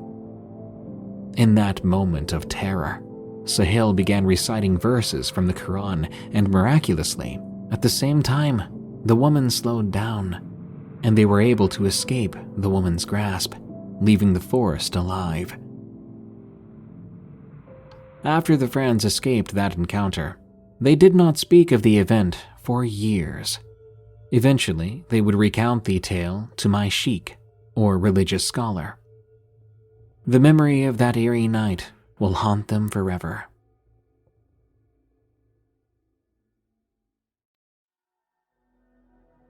The Silver Apparition, from Emmeline. As a citizen of Australia, I've had my fair share of creepy animal encounters. But this one was the one that left me scarred for ages and will possibly haunt me the rest of my life. Most of my family lives in the outback, and even they have not encountered what I encountered that night in the bush. I've heard a number of encounters where animals have gone missing and come back with large scratches, which are unfortunately most of the time infected and often leads to them passing away. Because most of my family lives in barren and remote places in NSW, my parents forced me to move to a more urbanized area. For privacy, I'll just refer to it as my town, where I could get a better education, make more friends. At first, I was upset, but when I saw my new home for the first time, I was excited, even with the anger from moving. The first thing I noticed when I saw my house was the bush that backed onto the back fence. I was honestly shocked. My parents had respected part of my wish to have a place to hide and explore. I'll call the bush here Echo Vine Bush. I'll skip all the rubbish about moving in and all that. After a few weeks of getting to know the neighborhood, my parents finally let my impatient self into the bush so I could explore. Once the gate was opened, I was let out with a backpack with survival gear and heaps of snacks and books. As I wandered the bush, I was stunned by the amazing plant life and animals that scurried across the forest floor. As I ventured farther and farther out, I began to feel a chill at the back of my neck, a feeling of being watched, even being followed. I hated that feeling, not knowing who or what it was coming from. After about an hour of venturing, the sky started to dim, and being a nature-oriented kid, I climbed one of the tallest trees to see the sky. It was a beautiful gradient of blue to pink, almost surreal. As time passed by, the chill on my neck dissolved, leading me to believe it was just my imagination and possibly me just exploring a new place. I soon lost track of time. I sat in the tree gazing at the sky for what seemed like hours, watching the last rays of the sun disappear into the horizon. Once the sun was down, only a sliver of light was left, making me scramble down the rough branches of the tree, racing to get back home on time. Once my feet hit the crunchy surface of the ground, that cold chill came back.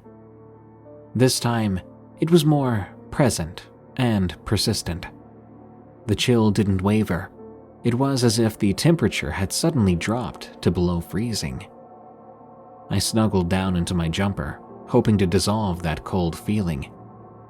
As I walked back, I was especially aware of my surroundings. Then, all at once, from one step to the next, the sounds of the crickets died, and all the animals went still. I knew then there was something out there with me. I began to walk faster, when suddenly, this silver shadow appeared in my vision. It was so odd, I was trying to decide whether it was real or not. But it decided for me, when a voice came from it. I stood there, terrified and transfixed on it. Emily. It was speaking my name, over and over and louder, until I cried out, "Who are you? What do you want?" After a pause in its chanting, the silver shadow moved closer to me. Suddenly, I stumbled over a branch and landed on my hand. Adrenaline pumped through my body, causing me not to notice the bone sticking out of my wrist. As I struggled to get back up, the shadow followed me, pursuing me, cornering me. It was too much. I started to panic, taking shallow breaths. I tried to clear my head and stop struggling. As the silver shadow cornered me, my mind went blank. I was so scared, I screamed and passed out. When I came to, I was in an ambulance. There was blood on the paramedics next to me. I tried to sit up, but the effort caused me to black out again. To this very day, I don't know what that silver shadow was, or if it's still there. All I know is that if you go to NSW, beware of the bush, beware of the silver shadow. Ever since then, I've not gone back into the bush. Zvolenik, from Dax. Zvolenik, translating to the follower, or the pursuer, was a well-known myth in my town. It was a short and simple tale. It went like this. If you were ever alone in the woods, especially after dark, you might attract a spirit. It would become infatuated with you. To it, you represented a world different than its own, and as such, it would pursue you. When the spirit, your Zvolenik, had chosen you, it would make itself known by a whisper and 3 claps of its hands. If you were to be chosen by the Zvolenik, it would protect you from any beasts prowling the woods, and it would always ensure you would make it home before dark. It sounds rather pleasant, right? As expected, though, there is a clause. It would always follow directly behind you, and should you ever turn around while it was following you and look upon it, it would steal you away and drag you back with it into the realm beyond, from where you would never return. That's how the story goes, anyway. I never looked much into it. Little tales like this enriched our small town, but they were supposed to be taken with a grain of salt. On occasion, a friend might joke about attracting a Zvolenik if we were ever walking through the woods, but that was about as far as it went, at least for the majority of my time growing up. In my last year of school, my country's equivalent of high school, I was walking home one day. I remember it being fall. The air was crisp and cold, and leaves were crunching beneath my feet. Often I would cut through the forest as it saved a good amount of time to and from school, and I'd rarely see anyone else. That day was no different, until I reached about the middle point, from where I would enter and exit the forest, I heard a strange noise. It was loud enough to pull me away from my music, so I took my headphones off and I looked at where it had come from. It sounded like something shooting over my head, and so I gazed up, but I saw nothing. Then another noise sounded just behind me. I turned, seeing nothing beyond a few upkicked leaves, as if something had landed that I couldn't see. More leaves were kicked up, as it seemed to take off again. Then I heard something else. Children's laughter, echoing from it into the woods and towards me. Odder still, there were so many voices. It sounded like an entire class of children laughing ceremoniously, in unison. And just as whatever it was moved off, the sound lessened. The ordeal only lasted a few seconds, and yet I stood there, perplexed. I could not rationalize it. I was positive that something had been ripping its way through the forest. But how could I not have seen it? And how could it have possibly been laughing in such a way? I didn't have a clue. Still confused, I continued my walk at a hurried pace, making it out of the woods without incident. That strange encounter occupied my thoughts for most of the evening. I remember telling my partner at the time about it. He seemed convinced it was a group of children playing in the woods, but I was positive it was no bunch of kids. Of course, I had no other suggestions as to what it could have been, and so the topic was left alone. The next morning, I left home earlier than usual. If you were in my place, you may have decided to avoid the woods altogether, but I wanted to know more. The forest was very familiar to me, and the unique experience made it seem alien despite all my hours inside of it. So, if not to make myself more secure, I wanted to go and see if I could find what I'd seen the previous day. I walked through the woods, returning to the spot where the encounter had happened. This time, though, I was actively watching my surroundings. The entire area seemed devoid of movement. Even the few leaves left on the branches were holding still. I saw nothing out of the ordinary until I neared where I'd been the day before. It was like I stepped over an invisible line. As I crossed a point between two large rocks, a chill washed over my entire body. Despite my long coat, I shivered. With the cold sensation came another feeling. The distinct sense of being watched grabbed hold of me, and I hurriedly scanned the woods around me, entirely positive a mountain lion, or another predator, was preparing to pounce on me. There was nothing, though. No animal in sight. No signs to indicate any danger whatsoever. And yet, an alarm was still ringing in my head, indicating to me that something was out there. I took a step forward, and as I did, an impact sounded from up ahead. The unmistakable sound of something landing on the forest floor captured my attention. I looked up, seeing nothing immediately. As I focused, though, I began to see something strange. Leaves were being disturbed on the forest floor. It was like something was walking on them. I could even hear a crunch as each imprint formed. I watched on, utterly confused. It seemed an invisible creature was walking towards me. It soon became clear that this is what had been watching me. Instinctively, I paced backwards, stumbling as I collided with one of the large rocks I'd previously passed. I fell over it, landing on the leaves lining the ground. As quickly as I could, I regained my footing, hopelessly searching with my eyes for something that I could not see.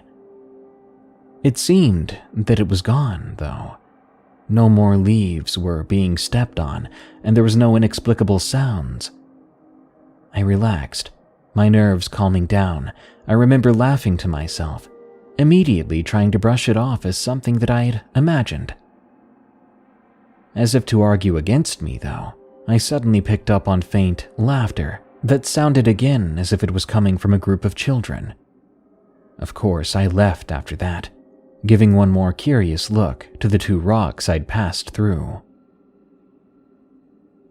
I didn't bother telling anyone about it. If I had, I certainly would have been chastised. For the next few days, I wondered about what I'd seen. I am a logical person, and I tried my best to explain it as a trick of the senses, a trick created by a very rare environmental phenomenon.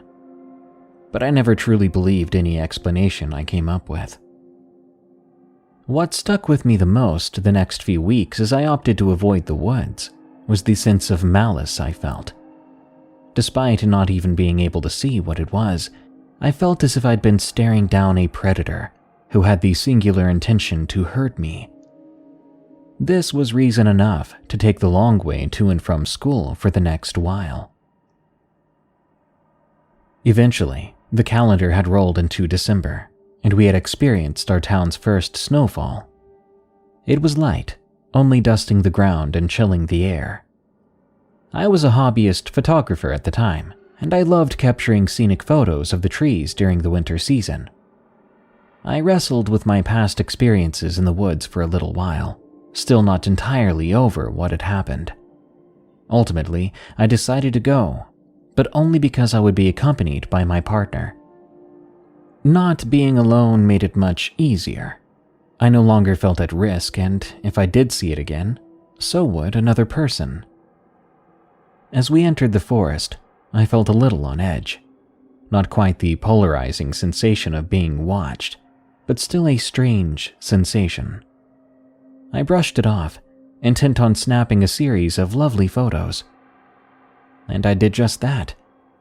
We went on a scenic tour, though I insisted on avoiding the general area where the two encounters had previously taken place.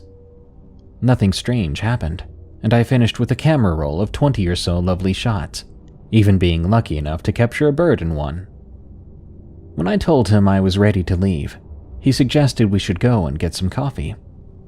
It was cold out, with the sun already beginning to set, and so I agreed. Without much thought, I followed him as he led us out of the forest. Not quickly enough, I realized we were nearing the area I'd had the strange encounter in. I wanted to say something, but I thought it foolish.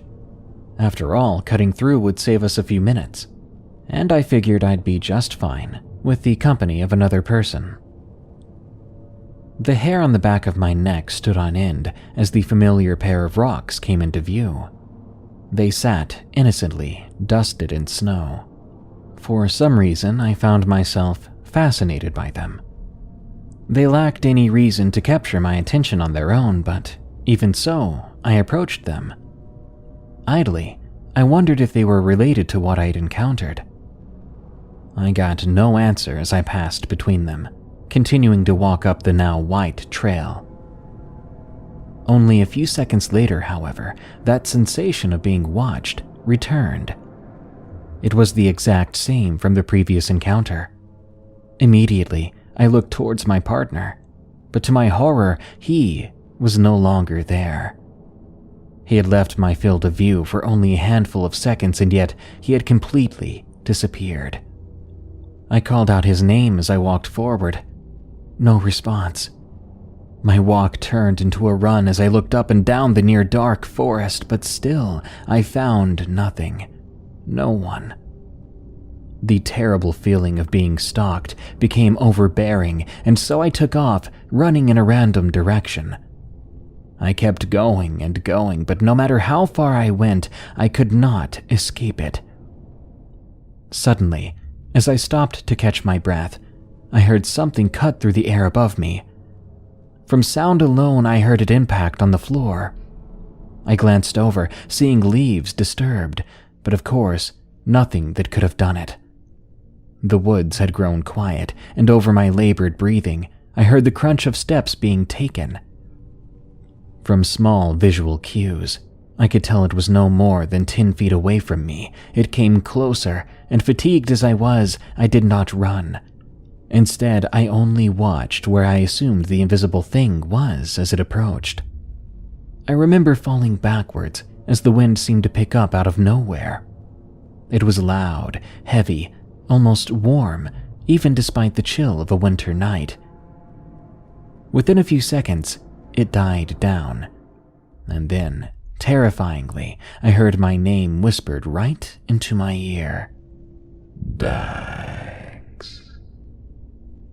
3 sharp sounds followed, as if there was something large and hooved stamping the ground just behind me.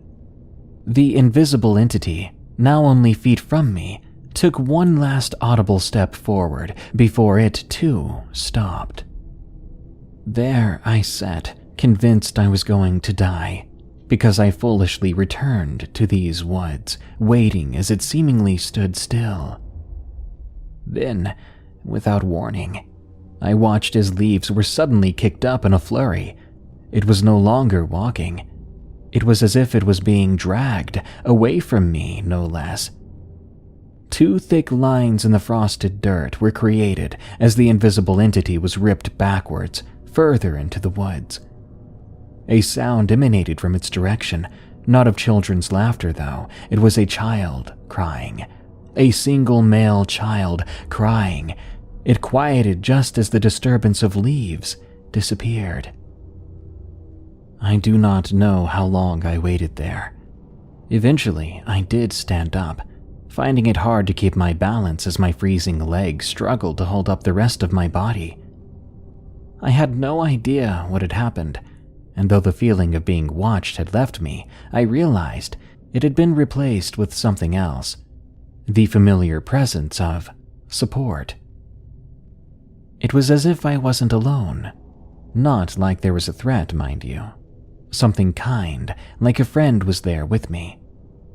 Then, I felt a hand on my shoulder. I wanted to turn around, believing it to be my boyfriend, but it soon became clear it was not ordinary.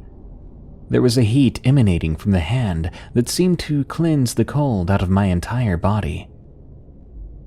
Before I could make a move, I watched frost in front of me beginning to melt from the ground. It was inexplicable, as it was most likely below 0 at the time. Not all the snow was melting either. I watched as it formed a path, a 1-foot-wide path, being slowly cut through the snow, the fresh colors of healthy grass and leaves contrasting with the icy white of the rest of the woods. Somehow totally trusting this, I followed the path. It wound and wove seemingly all about the woods, but within minutes I knew where I was again. It led just between the 2 rocks, the same 2 I'd passed through before the affair happened. The warm hand on my shoulder encouraged me as I walked forward, and finally I felt it disappear as I passed between the 2 rocks. Just as I did, I fell forward. The warmth and comfort I'd felt had vanished so suddenly I lost my balance. Quickly I recovered, and wanting to find out what had guided me back, I spun around, but of course, there was nothing. Looking past the rocks, there was no pathway of healthy grass, nor any entity that could have been responsible for the hand on my shoulder. I stood there for a moment, perplexed, when I heard footsteps behind me. I turned, smiling as my partner ran up and hugged me. He began to ask me where I'd gone, telling me he had panicked and was searching all around for me. With no valid explanation to give, I hugged him back. We stayed like that for a few minutes, before we both opted to leave the now dark woods. That is where my story ends. I've dwelled on it for many years, and I have a few theories as to what exactly occurred. I think the twin rocks served as some kind of barrier, or gateway, into a different place, for lack of a better word. I can only guess as to the identity of the invisible thing that seemed to pursue me, though I do not doubt for a moment its intentions were hostile. As for what protected me, what warmed my freezing body and guided me to safety, I firmly believe that it was a Zvolenik. Why it chose me that night, I will never know. Of course, I often find myself wondering what would have happened had I turned around and faced it with its hand on my shoulder. Perhaps I would not be here to write my story. Remember to be careful when you're in the woods. Beyond dangerous animals and landscapes, there may be other things we lack the ability to understand. Ghost hunting gone wrong, from Mama Bear. This happened around the time I was 15 years old. My cousin, who was down on his luck, was staying with us for a while. He had just turned 21, so of course I thought he was the coolest person ever, and I wanted to do everything he did. We would oftentimes walk 3 miles or so to the nearest gas station once my younger brothers were settled in bed, so that he could get a beer if we had nothing else better to do.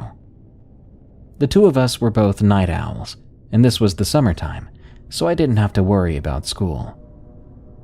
My dad also worked nights, and my mom had passed away by this point, so it wasn't hard to keep it a secret, as it was just the two of us. One night on our way back from one of these trips, my cousin wanted to stop by the small church cemetery that we passed on our way to the gas station and see if we could pick up any weird activity. I live in a small town in Georgia, so there wasn't really much else for us to get into at this point, and neither one of us had a car. Needless to say, it didn't take much convincing, because again my cousin was quote-unquote older and cooler than I was, so I wanted to do whatever he did. When we got to the cemetery, I felt a weird vibe, but because it was such a small church cemetery, I didn't think we'd get into any trouble. After all, I'd been in a cemetery many times after dark, including on Halloween to visit my mother's gravesite. I was trying not to psych myself out too bad, but I could tell my cousin felt it too. This is going to show my age, but this was also a time before smartphones. The highest quality phone available at the time was a Razr, BlackBerry, or Sidekick, and my dad was definitely not going to spend money on something like that for me. My cousin wanted to see if we could get some orbs, but neither of our cameras were really good enough to amount to anything. So after a little while, we were about to give up. We weren't supposed to be out this late anyway. By then, it was between 3 and 4 in the morning. As we headed back to the road, I felt the air change all of a sudden, and the hair on the back of my neck began to stand on end. Now remember, this was the summertime in Georgia, so even though it was night, it was often warm and muggy thanks to the humidity. I then saw my cousin stop a few feet ahead of me, so I stopped too. Dusty, what do you see?" I asked, my voice cracking slightly and barely above a whisper. He held his hand up to indicate I should be quiet. I remember biting my lip and just freezing in place. All of a sudden, the temperature in the air around me dropped significantly, and I began to shiver slightly. "Dusty, I really don't like this. We should go home," I breathed as I started to creep closer to him. I wrapped my arms around myself, attempting to warm myself, and I remember thinking that I should have brought a jacket, even though I'd never needed one for these adventures before. As I waited for my cousin to move, or say or do something, I felt something tickle the back of my neck. At this point, I was already starting to freak out, so I jumped and turned around as fast as I could to see what it was. There was nothing there, and I chided myself for getting scared in front of my big cousin, but I couldn't shake the feeling that it had felt like fingers that had tickled me. Before I could react further, I heard my cousin let out a breath that I don't even think he even realized he'd been holding in. "Jess, when I say go, you need to run as fast as you can. We need to get home now," he said firmly, but there was an eerie calmness in his voice. I followed his gaze, and I had to do a double take.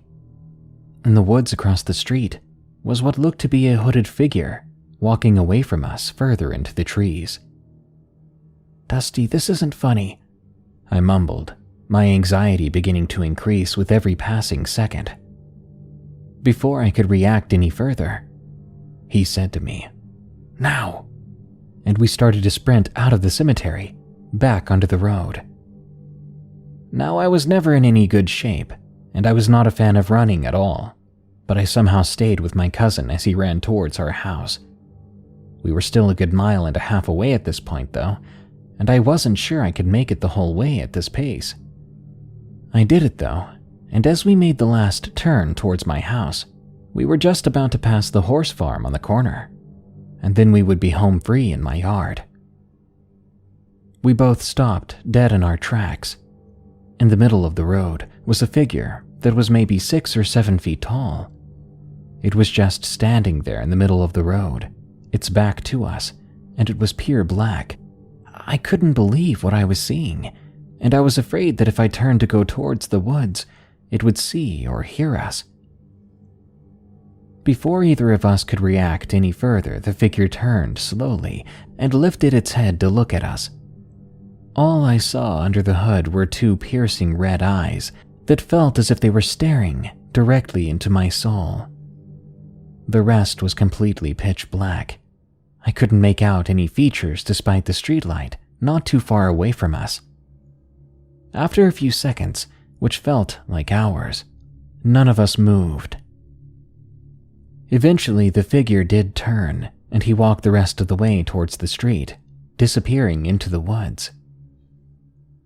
From there, my cousin and I double-timed it home.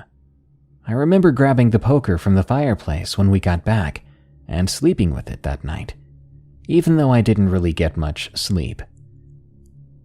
We never did see that figure again, but I remember that was the scariest thing I've ever encountered. We lived at that house for several more years after that, and I never did experience anything like it again. I'm not sure if we upset a spirit by going to the cemetery that night, or if it was something else, but I hope to never go through anything like it again. Figure from the woods. From Russell the Menus. My grandparents have a couple of 100 acres of land in a little town called Castleton, Vermont. My friends and I go up there almost every week to ride four-wheelers or even play airsoft in the woods. Nothing out of the ordinary has ever happened until around a dark, cold night in November of 2020. My friends and I were just wrapping up our last game of airsoft, noting that it was pitch black and that we decided to get out of the woods. As we were leaving, we stepped out of the tree line into a massive field where even in the dark you could see everything. We put our guns away and we started up the vehicle when one of my friends I'll call John pointed something out in the distance. I was thinking it was a deer or a coyote. I looked in the direction he was pointing at, and I didn't see anything. "Bro," I said, "there's nothing over there." He insists and tells me to look next to the camper. As I'm squinting my eyes, trying to see what he's talking about, my other friend Sam said he saw it too. This camper can't be more than a football field away, so I'm getting frustrated not being able to see what they're talking about. Sam then said, "Oh my God, it's moving." Finally, I was able to make it out. It stood tall next to the camper, almost peering around it like it was trying to hide. Us being daring teens, we started to walk closer to it, thinking whoever it was, we could take them on.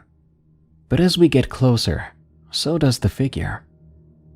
We stop and let it move, and now it's more visible. This thing had to be at least 7 feet tall, with long arms that looked to be almost touching the ground. It just stopped and stood there, swaying back and forth, until silence took over the field. Nothing but wind, a slight breeze, us, and this thing that was still swaying. Then there was this terrible scream that sounded like someone was constantly being stabbed without dying. We booked it back to the car and slammed the door shut. When the lights inside the car went out automatically, as they're supposed to, we were able to better see outside again. I quietly said, "Wait, guys, look, it's not over there anymore." As we all stared out of the right side of the car, trying to locate it again, we heard a tapping sound. We looked at each other in shock, trying to find the exact source of the tapping. John began to scream suddenly, and he pointed to the back of the car. We look, and we see the figure standing there, its face inches from the window. I call it its face only to describe that area of its body, because it didn't actually have any face at all. It was just a dark, human-shaped silhouette. Then it screamed. It was so loud we had to cover our ears. It wasn't a normal scream. I recognized it. It sounded like John. The scream that he'd made only 2 minutes ago. It was now coming from this figure, just 10 times louder. I yelled for Sam to step on it and get us back to the house. I quickly turned around to look outside the window to see what its next move would be. It was hard to make out, but it looked like it was waving. Not like a goodbye wave, more like it was saying, "See you next time." We got back to my grandparents' house, shaken and scared. My grandma asked us, "What's the matter, boys?" We all began to tell her the story of what we saw and what happened, wondering how she didn't hear that scream. Her face turned very serious, and she told us, "You boys probably should stay the night tonight." Taking her up on the offer, we agreed. There was no way we were going to drive out on that road in the middle of the night with woods on both sides of us. Trying to forget about it, we all sat down and played some Monopoly. At about 10 o'clock, we'd been playing for a couple of hours when we began to hear a tap, tap, tapping. All of us jumped up and booked it to the window. We turned on the light outside, and there it was. The figure from before was back. It was standing next to the car now, clearly towering over it. It began to walk away, facing us the entire time, clearly showing us he was still there. Then it turned around and ran on all fours. Our minds were blown, each of us thinking this isn't possible. We cracked the window just a little bit to see if we could hear anything else, and all we could hear was the distant sound of John's screaming. We shut the window and agreed never to play airsoft at night again. Not out here. It's been a year now, and nothing else strange has occurred. But I know it's out there. Maybe it's watching us in those woods, hoping we stay till nightfall again. The following story is that infamous 4chan story from Korea that I removed a long time ago, but viewers have kept asking me to bring it back. So here it is for all of you to enjoy. Also, it is very much a haunted woods kind of story too. Hi, X. Long-time lurker, first time posting here. Anyone interested in Far East spooky stuff? Be me, German descent. Parents moved to Korea before I was born. Because Dad's going on business trips all the time and general parental conflict, my Korean friend's family pretty much raised me as their own. My new family is crazy superstitious, which is weird since most of the country now believes in Christianity, or at least at the time they did.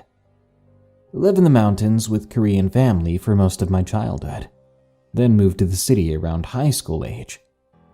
I honestly didn't even consider this all to be creepy when it all happened to me. It was just a part of life. Recently, I moved to the US, and whenever I mention the stuff that happened in my childhood to my new friends, they lose their crap. I guess I'll post a few and see if you guys might be interested. Here's a little background. My Korean foster family is from North Korea. They all came down during the Korean War. There's a superstitious grandfather, Christian grandmother, both maternal, the mother and father, who are friends with my parents, who always wanted to get the heck out of the mountains. There's a daughter who was my age, and was pretty much my only friend. The grandfather is the patriarch, and what he says goes. This includes all sorts of weird traditional ceremonies and rituals, and a lot of creepy hiking fishing trips. Generally, it's a pretty chill family. Lots of conflict about grandfather's superstitious bullcrap, though, and you can kinda see the mom losing her mind over the years for some unknown reason. We lived in the middle of nowhere. You have to drive like 30 minutes to reach the nearest town. Sorry if this is all jumbled. This is my first time rationally looking back and writing it down. This is about a ritual we used to do a few times every year. Apparently, there are families in the city that also perform it, but none of my other Korean friends have gone through quite what I was used to. On the death day of his ancestors, grandfather would set up a mini shrine and prepare a crapload of food. It always had to be specific kinds of dishes and had to be arranged according to color and size. After setting up the food on special tables in the living room, grandfather read a handwritten letter, generally following the lines of, "Everyone misses you. Rest well. Please take this offering of food in peace." Then burns it. He sometimes added a line about me, something along the lines of, "Please excuse the blonde boy. We're taking care of him," as the ritual is usually only performed by family. Everyone took turns bowing in a special ceremonial way. When everyone was done bowing, grandfather turned off all the lights, and everyone hid in the kitchen for about half an hour. You always have to clear your throat before walking out again, as to not startle the ancestors, grandfather says. The food was always partially eaten, utensils would be dirty, and the seat cushions would feel warm when we entered the mini shrine again. This one time, when I was about 6 years old, the mom got tired of making these specific dishes. They were very time-consuming. They took the whole day for her to make. So instead, this year, she made easier ones. Grandfather flies into a fit of rage, but we don't have time to redo everything. "Do you realize what you've done?" And all that. We finish bowing and hide in the kitchen as usual. But we hear rattling and banging from the living room where the shrine is. The kids are scared, so me and the daughter hold on to the grandfather while he swears under his breath. An hour later, the noise stops. Grandfather clears his throat. Then he leaves the kitchen and goes into the living room. What a mess. The dishes are overturned. Candles have been blown out, and something that looks like either dried blood or watery fecal matter, I can't remember which, is strewn about on the shrine. After that, the mom always made the correct dishes. So, nine-tailed foxes, man. Those things are creepy as heck, but the media always portrays them as some kind of busty cutie pie furry's wet dream. So, I was 13. Up in the mountains, we didn't have access to anything, risque. But that didn't keep me from discovering how to pleasure myself. One day I go into the mountains with daughter, who we'll call Jean, to find some mushrooms. I bring one of the family Jindo dogs, just to be safe. Those things are protective as all hell. We're having a good time, playing around, when Ogu, the Jindo, starts to bark like crazy. We turn and see a teenage-looking girl, just kind of standing there, wearing old-fashioned clothes. But since this is a rural area, we didn't even think twice about it. We go over to say hi. We were just happy to find someone else around our age. The new girl says her family moved into the empty lot about 15 minutes away. Ogu is still barking at her, but we brush it off. He's just being protective. We hang out with her a bit, and she keeps touching me, commenting on my hair and eyes, saying I look exotic and cute. I was totally flustered. The sun starts going down, so we ask her if she wants to come over and have dinner with us. No, she says. But only Anon can come over to my place to see my room if he wants. It's getting dark and my brotherly instinct kicks in, so I tell the new girl I'll drop by later, but I have to take Jean home first. Later on, we tell grandfather what happened. Idiot boy. That empty plot isn't for sale. From then on, he tells us we have to take a Jindo wherever we go. But we do meet that girl again a few times later that week. She progressively gets more and more seductive to me. The dogs bark at her, so we just go home when we see her. We would go home and tell grandfather that we saw her again. A few days after that, Ogu, the dog, brings home a fox he had killed, and not once ever again do we see that girl. Basically, nine-tailed foxes, gumiho, shapeshift into women whose corpses they eat. They seduce and kill men, and they eat their livers. Once they eat 1,000 livers, it is said they will turn into real humans. Grandfather said there are 2 types of ghosts, Yuryong, which are docile spirits, and Guishin, which are malicious spirits that usually just want closure. There was a small lake near where we lived. Grandfather always told us to take a white Jindo when we went near the lake, as there was a Guishin who lived there.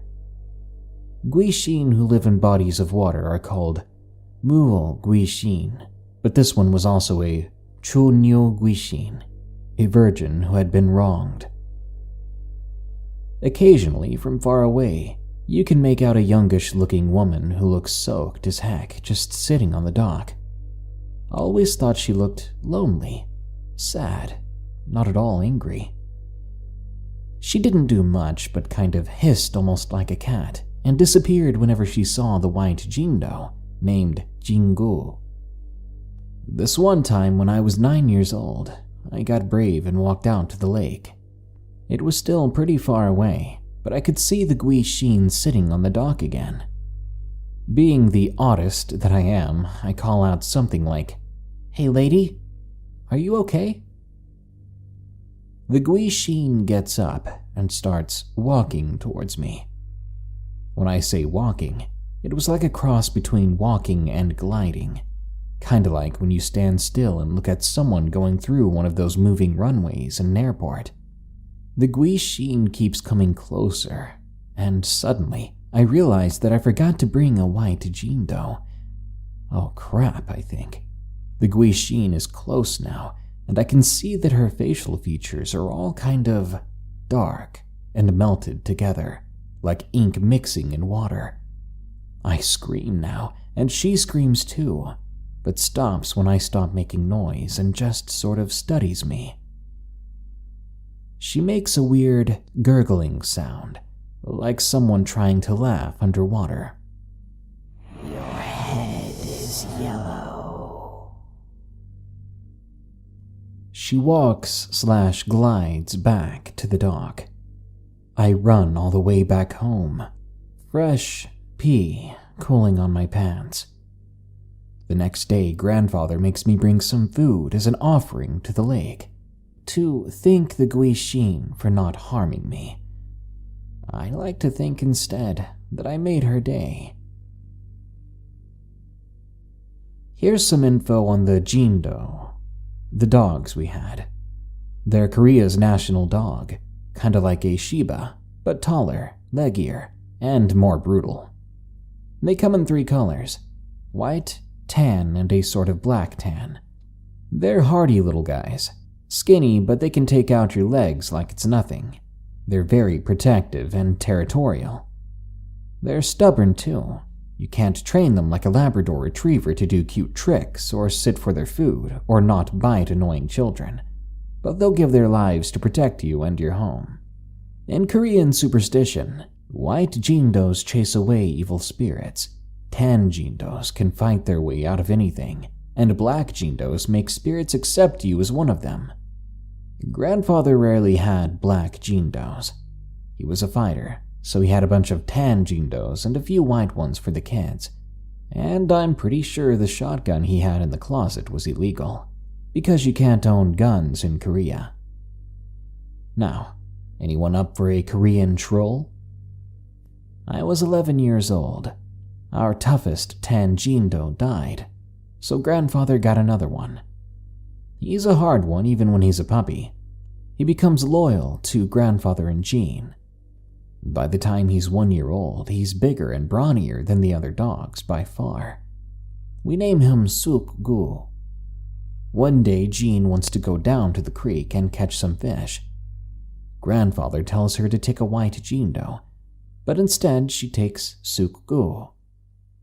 I'm contemplating going with her, but I was helping grandmother out with some chores, so I stayed behind. Besides, I got the feeling that her mom hated me being around her daughter too often. A few hours later, we hear something that sounds like a tiger from the mountains. I ask grandfather about it, as tigers are probably extinct in Korea. Might be do-kai-bi. The do-kai-bi are pretty much Korean trolls. They don't really mean serious harm, but they're very strong, and they do like to mess with people. Sometimes they'll unwittingly drive someone mad, or outright kill them. The sun was going down, but Jean and Suk-gu aren't home yet. Grandfather was getting worried. Sometime later, we see Jean running home alone, but she's screaming. She says that a human hand with claws on it came out of the bushes. She ran home, but the last she saw was Suk-gu jumping into the bush to fight whatever was there. Her parents try to reason and say it was probably a lost person. Grandfather brushes that off. You two are raised in the city and know nothing. Why would a lost person be far away from a town? Then we see something run towards the house from far away. It's Suk-gu. He's got a freaking leg in his mouth. It looks like a human leg, but it's completely covered in thick hair and was way bigger. It's gnawed through the thigh, but there's no blood. Just a weird watery splatter all over it, and there's a bit on Suk-gu as well. Grandfather confirms that it is a do-kai-bi and throws out the leg deep into the mountains. We put out food for the next week as an apology to its clan. They leave human-like crap in our yard as a sort of screw you for the next month. The thing about growing up in rural Korea as a foreigner is that if you run into a spirit, they're either going to be extra hostile towards you, or they're going to be so busy laughing at you, they don't even bother to try harming you. The closest school was half an hour away, so grandfather would drive me and Jean to school every morning. There were only 7 kids in the grade. Only 3 graduated. The rest either died or moved to the city. The kids were pretty cruel and ganged up on me a lot, calling me names like Yellow Monkey or Yankee or Yankee, which was funny because I'm German. Grandfather thought school was crap, so he let me skip school as long as I showed up for exams and passed them. When I was 10, he got me my very own white Jindo named Bayakugu. One day I went exploring the mountains and eating mushrooms. I hear something rustling in the bushes, and Bayakugu starts whimpering and cowering. A black dog-like creature slinks out from the bushes. I freeze in my tracks, not sure if he was friendly or malicious. But Bayakugu was clearly scared and pissing himself. The thing looked like a cross between a big dog and a leopard, but it had a long, almost trunk-like snout, fur that looked ablaze and smoldering, although there was no fire or heat. The thing makes a snarling, growling motion, but no sound comes out of its mouth. I was convinced then that I was going to die. But then I hear a gunshot go off in the distance, and remember that grandfather had an illegal gun.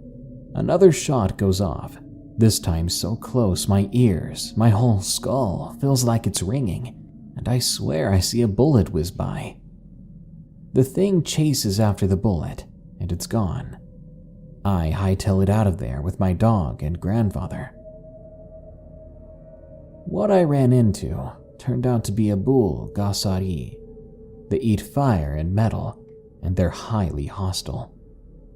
As this one had claimed the deep mountains as its home, we were forbidden to go that deep from then on. One thing about Korean ghosts, both docile and malicious, is that they're very much like people. You can reason with them most of the time, trick them, scare them, and even make friends. Of course, if you just want them to leave you alone, the best thing you can do is start singing, although grandfather said this could potentially attract CO'AG. I was 14, going to school one day because screw it. When school ended, I left my book bag in the classroom. Then I go out with Jean to throw the trash away. The school had no janitors, so the kids had to help with the work. I go pick up the bag while Jean waits outside. The teacher's standing with her back to the door, just kind of staring at the wall. I say goodbye to her, but she doesn't respond to me. I get slightly nervous, so I go up and ask if she's okay. She turns around, and I nearly soil myself because her face is gone. Dal Gyal Gui Shin are malicious spirits that act like people, but they don't have faces, hence the name Dal Gyal, which means egg. They'll usually leave you alone, as long as you don't point out their lack of face or act disgusted. Anyway, the spirit acts just like the teacher, and it's just heading way too close to the uncanny valley now. I'm creeped out, but also kind of mad, because I was a moody teenager and I just wanted to go home. The thing started talking, and even its voice sounded like my teacher. "Anon, do you think I'm pretty?" You don't even have a face, I thought, but I don't want to anger it, because these ghosts can get vicious when they're mad. If I say you're pretty, it will say I'm lying because it clearly doesn't have a face. But if I said you're not pretty, it will say I'm disgusted at its lack of a face. I just wanted to go home and play with my goddamn dog and go fishing. So I started singing the Korean national anthem really loud. The thing began screaming, sounding equally angry. I hear the classroom door open, and the screaming stops abruptly. "Anon, what are you doing?" This time it's the actual teacher. She's in the doorway. I then run home, complaining about the Gui Shin with Jen. Things started falling apart by my mid-teen years. I believe this was because grandfather was getting old and weak, but it might be because I was pretty messed up emotionally, and particular spirits could sense it. I was 16, doing some chores around the yard when I hear familiar voices. Voices I hadn't heard in a while. My own mother, my own father. I walk towards their voices, kinda tearing up. I haven't seen them since I was 4 years old, and the only reason I remembered them were from phone calls that came only every few months. I was angry, but mostly glad. My parents were standing at the edge of my grandfather's property, calling out to me, "Anon, it's us. Let's go home now." So many things I wanted to yell at them about, but it's like I'm too choked up. But then I remembered my grandfather didn't tell me that my parents would be coming. "I'm gonna go get grandfather first," I called out. "Oh, but Anon, aren't you going to let your mother hug her own son?" I noticed something was wrong about it, but I was too emotionally shaken. I began crying and kinda stood there. The dogs were barking like crazy, and I could hear Jean calling me for dinner from the house. But my parents kept urging me to come over and give them a hug, to go home, to talk to them. "Come on, son. It's going to be a long drive home." I waited for a second. But where's your car?" They go quiet, but soon try to play it off as a joke, but I kept asking. They grew angry, began threatening me with punishments, telling me I'm breaking my mother's heart. I'm still crying, hyperventilating, not sure whether to go with them or run back home. I think Jean must have seen me and told my grandfather. He came out with a dog on a leash, who began growling. Then the old Korean man began to bellow like an ox. "Leave my grandson alone, freaking creatures." My parents let out something like a cross between a bird screeching and an old door creaking. Then they disappeared in the tall grass. For some reason, grandfather never spoke of this again, and that crap still chokes me up a little. Now here's the story of how our toughest dog died. Some relatives came to visit for the weekend. Jean's cousins come too. One is a guy about 5 years older than us. The other guy is about 2 years older. There's also a girl, but she just sits in the kitchen and does Bible study with grandmother all day, so we just ignore her. We try to get along with them at first, but the cousins are just too boisterous. They're yelling cuss words in the mountains, throwing rocks at deer. Eventually, we just let them do their own thing. It turns out while Jean, grandfather, and I went fishing, these idiots went into the mountains and found a small family graveyard. Korean family graveyards are tiny, with 4 or 5 bodies buried at most, especially if you find one in the rural areas. Anyway, these guys trashed the place, kicking down shrines and littering everywhere. They came home after they heard someone crying and got scared. Grandfather was seething, but he doesn't say anything. He doesn't expect city kids to understand. For the next few days, we see angry ghosts at the edge of our property hissing at the dogs, but unable to come any closer because of our white Jindos. We leave offerings around the property, but they're mad and they won't stop trashing our vegetable gardens. Grandfather genuinely looks stumped. One day our most prized tan Jindo disappears. We think he may have gone hunting something, but he doesn't come home for days. Eventually we go out to look for him. A warning in this section, as it contains explicit depictions of violence against animals. You've been warned. Skip ahead about 30 seconds. So, we find his body, ripped to shreds, strewn around the trashed graveyard. His intact head is in front of the damaged shrine. Grandfather quietly covers his dog's head with a towel. He doesn't talk to us for a few days, just smokes his pipe out on the patio, staring into the mountains. I still miss that dog. I like to think he sacrificed himself as an offering to save us all. In Korean mythology, magpies are harbingers of good luck and prosperity. It's said if you hear a magpie cawing in the morning, it means you'll have a friendly visitor later in the day. I like to think that magpies acted like a sort of guardian angel to me.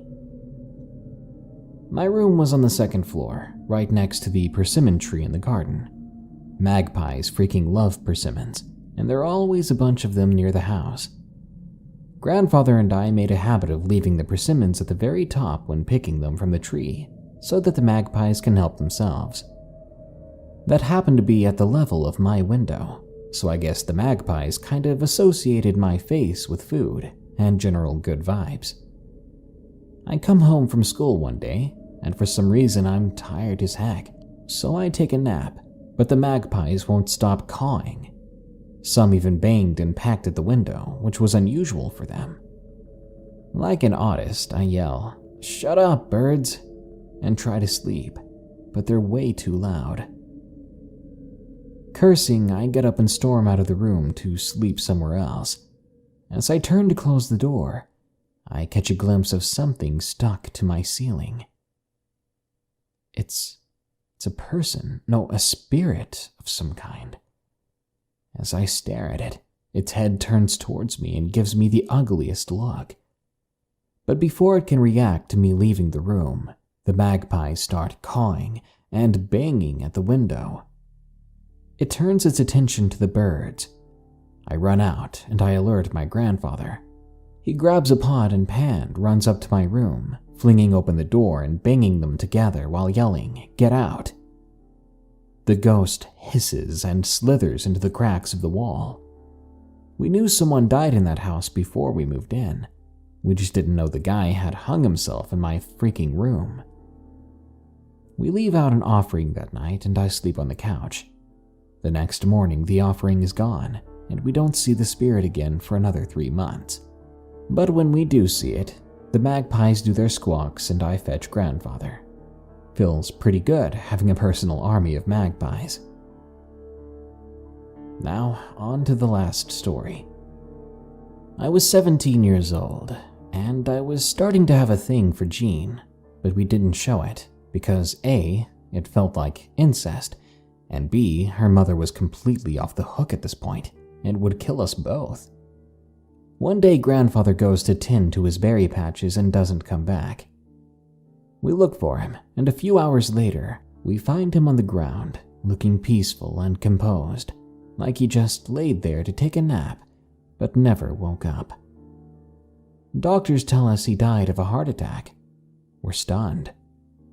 The man who took me in after my own family put me aside, taught me all my values that I ever held dear, kept me alive all these years in a patch of mountain crawling with unknown creatures and spirits. He was gone, just like that. Jean was inconsolable. We spent a lot of time out by grandfather's favorite fishing spot, not really saying much. We buried him in a private plot. Jean and I go to his grave every day to clean the shrine. A few months later, grandmother sells our house, and we end up moving to the city. All the dogs are sold too, including mine. I'm too shocked to pretend nothing happened, to continue living with my adopted family, too angry to live with my biological family. So grandmother gives me enough money to rent a small apartment, barely larger than a closet. I couldn't focus on anything, so I ended up failing my college entrance exams. I barely scraped by, flipping burgers, working at gas stations, convenience stores, stocking warehouses. In a way, it's more peace than I'd ever known, as there were no ghosts or spirits in my apartment. Sometimes I wonder about what happened to Jean as we grew apart, and I knew her mother was off her rocker and sometimes even physically hurt her. Meanwhile, Jean herself was accepted to a good college. One day we decided to go to grandfather's grave and show him the acceptance letter, as well as perform the ritual. The one mentioned earlier about the food and the thanks. And we don't talk to each other. For some reason, the whole family followed us there. It was getting dark, and just before we left, Jean placed her acceptance letter on grandfather's shrine. Suddenly, her mother starts screaming like mad. "He's dead, you crazy kids. Can't freaking hear you or see any of this crap." She accuses grandfather of being crazy, yelling at Jean for being stupid enough to believe all his bullcrap, she said. We tried to argue back, reminding her that she had witnessed a lot of the stuff we'd seen, but she was raving at this point. Eventually, she calmed down enough for Jean's dad to take her back to the car. We just sat in front of grandfather's grave for the longest time. When we finally head back, I swear I can see a bluish flame-looking thing flickering above the grave. Weeks pass by. I was getting paid just enough to get by and trying to forget everything that ever happened in my childhood. One night, I hear incessant tapping on my window, almost like how the magpies used to tap. But that's weird, because I lived below ground level. There was no window. I then feel a deep, shuddering cold in my guts. I always thought it was alerting me to a spirit nearby, but now I realize it's fear. I run wildly into the street and catch a taxi to Grandma's house. I can hear screaming inside the house. The door bursts open and Jean runs out, blood on her arms and her face white as paper. You see, something in her mother's head snapped, and she had grabbed a knife, slashing at Jean. If you're wondering about her dad and grandmother, her dad was visiting his family, and the grandmother was too afraid to come out of her room. Jean swears up and down that just as her mother was about to seriously stab her, a blue flame flickered out of nowhere and lit her skirt on fire. I tried my best to calm her down and called 911. Things settled down from there. Jean and I realized nobody else would understand us as well as each other. Well, we're getting married next winter. Her mother was diagnosed with schizophrenia. Grandmother goes to live with Jean's aunt. And I just want to say thanks to Grandpa for teaching me everything, for raising me to be a good guy. I wouldn't be here today without him.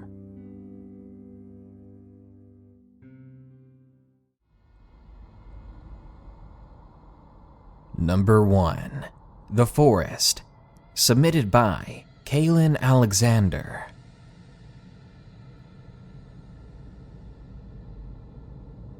I live just outside a small rural village in Ireland. At the end of a short lane and across the road from my house is a forest planted by an old British landlord that lived in a huge house in the middle of the forest. The graves of the man and his family are still there in the woods today, and they date back to the 1800s. This forest has an extremely well-known reputation for being haunted in my small village. You see, when my older sister was around 13 or 14, her and a few of her friends decided to go for a walk to the end of my lane when they began to hear chanting coming from the forest as if a ritual was taking place. If that ritual had hundreds of participants. What makes this even creepier is that the forest apparently was used extremely often by a satanic group back in the day. They used to sacrifice children with blonde hair, or so they say. My sister's horse would never pass the graves in the forest, and it'd be extremely spooked even going near them. My friend has told me he saw a dog-like figure run at the speed of light by him when he was walking through the forest one day to get to the local football pitch. Unfortunately, I'm here today to share one of my own stories from that very forest. It happened on Halloween last year when I was 14. Me and my two friends, who we'll call Jim and Bob, were doing what we usually do, hiding in the forest, drinking, trying our best not to be caught. When we were ready to go home, we began walking, but we were soon distracted by a loud bang coming from the forest. It was so sudden and loud that it startled us. We all stopped walking. We stayed still for a long while, but eventually we agreed it was nothing, and we began to carry on our way. But only moments after we continued, a loud scream came from the forest. A scream like someone was being attacked. "What was that?" Jim shouted. Now we were scared, beyond scared. All of us except for Bob, who was more curious than scared. "Let's go find it," Bob insisted. I agreed, and after 2 minutes of convincing, so did Jim. We ran into the center of the forest, directly towards the sound of the scream. We came across a hut made by my next-door neighbor and his friend. We had been in this part of the forest before plenty of times, but that night, it felt different. It felt like we were being watched, like we weren't supposed to be there. I think all of us were finally a bit spooked at the same time, so we turned around and began to go back to the track. It wasn't until we were a fair bit away that I decided to tell Jim and Bob about the movement I saw and heard inside that hut. Bob also said he saw a pair of eyes peeping out from between the gaps of sticks. I'm not sure if he was telling the truth, or if he even believed my story. Maybe he was just trying to scare us. We were almost back to the track now, when I caught a glimpse of movement up ahead. It looked like a tall man wearing a long black coat. Did anyone see that? I asked. In silence, the others nodded, and they beckoned me to be quiet. Jim then whispered, should follow it." I thought this was a horrible idea, but when the other two took off running through the forest, I could only do the same. The moment we all took off, the figure also began to move. We finally found a small opening to cut through the track which we used, but once we got on the other side, there was nothing there. No trace of a person ever being there, not even footsteps in the relatively muddy ground. We all agreed to call it a day before we saw something else in those woods, so we made our way out of the forest as fast as we could, but not before we heard one last loud bang, followed by what this time sounded like a deep laugh, only instead of being from within the forest, it was coming from right behind us. Luckily for us, we were right beside the small opening which we used to get in and out of the forest. I still walk through the forest almost every day, but the bangs and screams and laughs, I've luckily never heard any of that again. Number 2. Demon in the Woods. Submitted by Jake.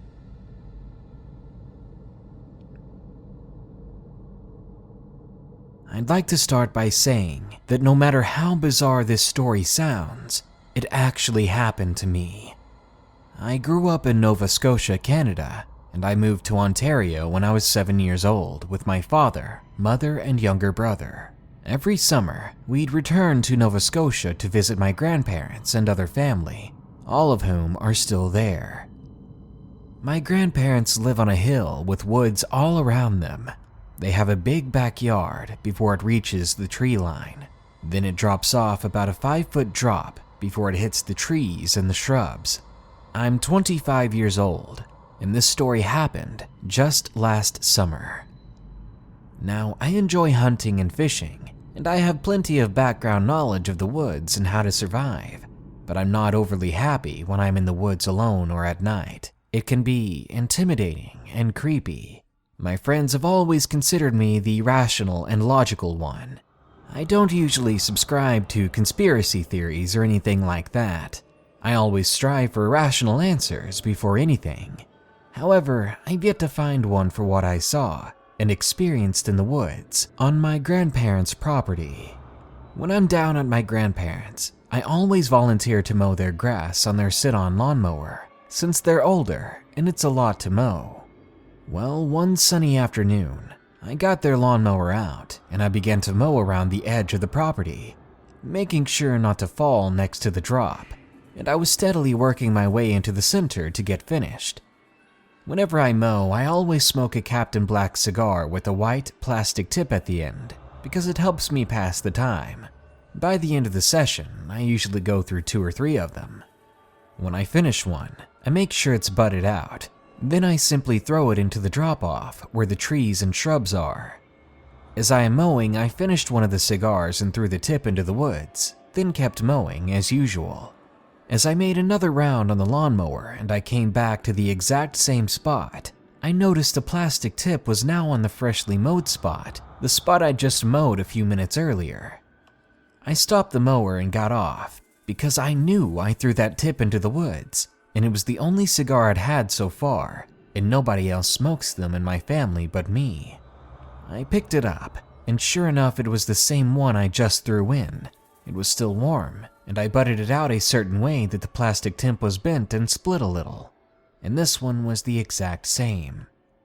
I went a few feet and looked at the drop-off into the woods, and that's when I saw him, or it, there standing about 20 feet away from me, by a fallen tree, was a tall human-like creature. It had long arms and a thin, slender body sunk over, but that wasn't what I noticed first. The face was blank. There were no eyes, no mouth, nothing, just flesh. It was dark in color. I couldn't make out if they were wearing a dark coat or if it was just part of its skin. I brushed my face to make sure I wasn't seeing things. And that's when the creature let out a sound that I'd never heard any human or animal make.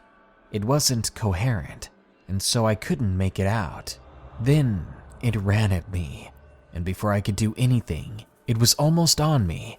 Now, my grandparents are quite religious, and they kept a crucifix on literally everything, including on the dashboard of the lawnmower. I grabbed it to throw at the creature, as it was the only thing in my reach that was movable. When I picked it up and turned with it, the creature stopped dead in its tracks about 5 feet away from me and let out another scream. I didn't know how it was making that noise without a mouth. I held to the crucifix as tightly as I could, pushing it out in front of me. I looked at the creature, and it seemed to be looking right through me, even though it had no eyes. I could tell it wanted something, but I didn't know what. And then it spoke. I kid you not, this creature spoke to me. It said my name. Jake, why do you torment us so? It said in that horrible, twisted, sick voice, cocking its head like a curious dog. Then the creature turned and ran into the woods, leaving me in the grass holding the crucifix with my heart pounding out of my chest. As soon as I could gather myself, I ran into the house and told my grandfather what I saw, but what he said next sent a cold chill down my spine. He said to me, "I was wondering when someone else was going to see him. That's why I keep all these crucifixes about. That thing is some sort of demon." He asked me if it came onto the property. I said no. He said that a priest came out and blessed this house and property, so that thing never came onto it after that. It had in the past, my grandfather said. I asked him why he never told us, and he said because he didn't think we'd believe him. He didn't want to talk about it anymore after that. The last thing he said was, "Demons exist, hell exists, but it's all different than people think. There's a terrible reality that exists outside of what people want to believe." We never talked about it after that, and needless to say, I stopped mowing their lawn. After experiencing all that, I still had trouble believing that it actually happened. I hate to say it, but nowadays I'm a little wary of going back to my grandparents. Number 3. The Haunted Walking Trail. Submitted by Robbie.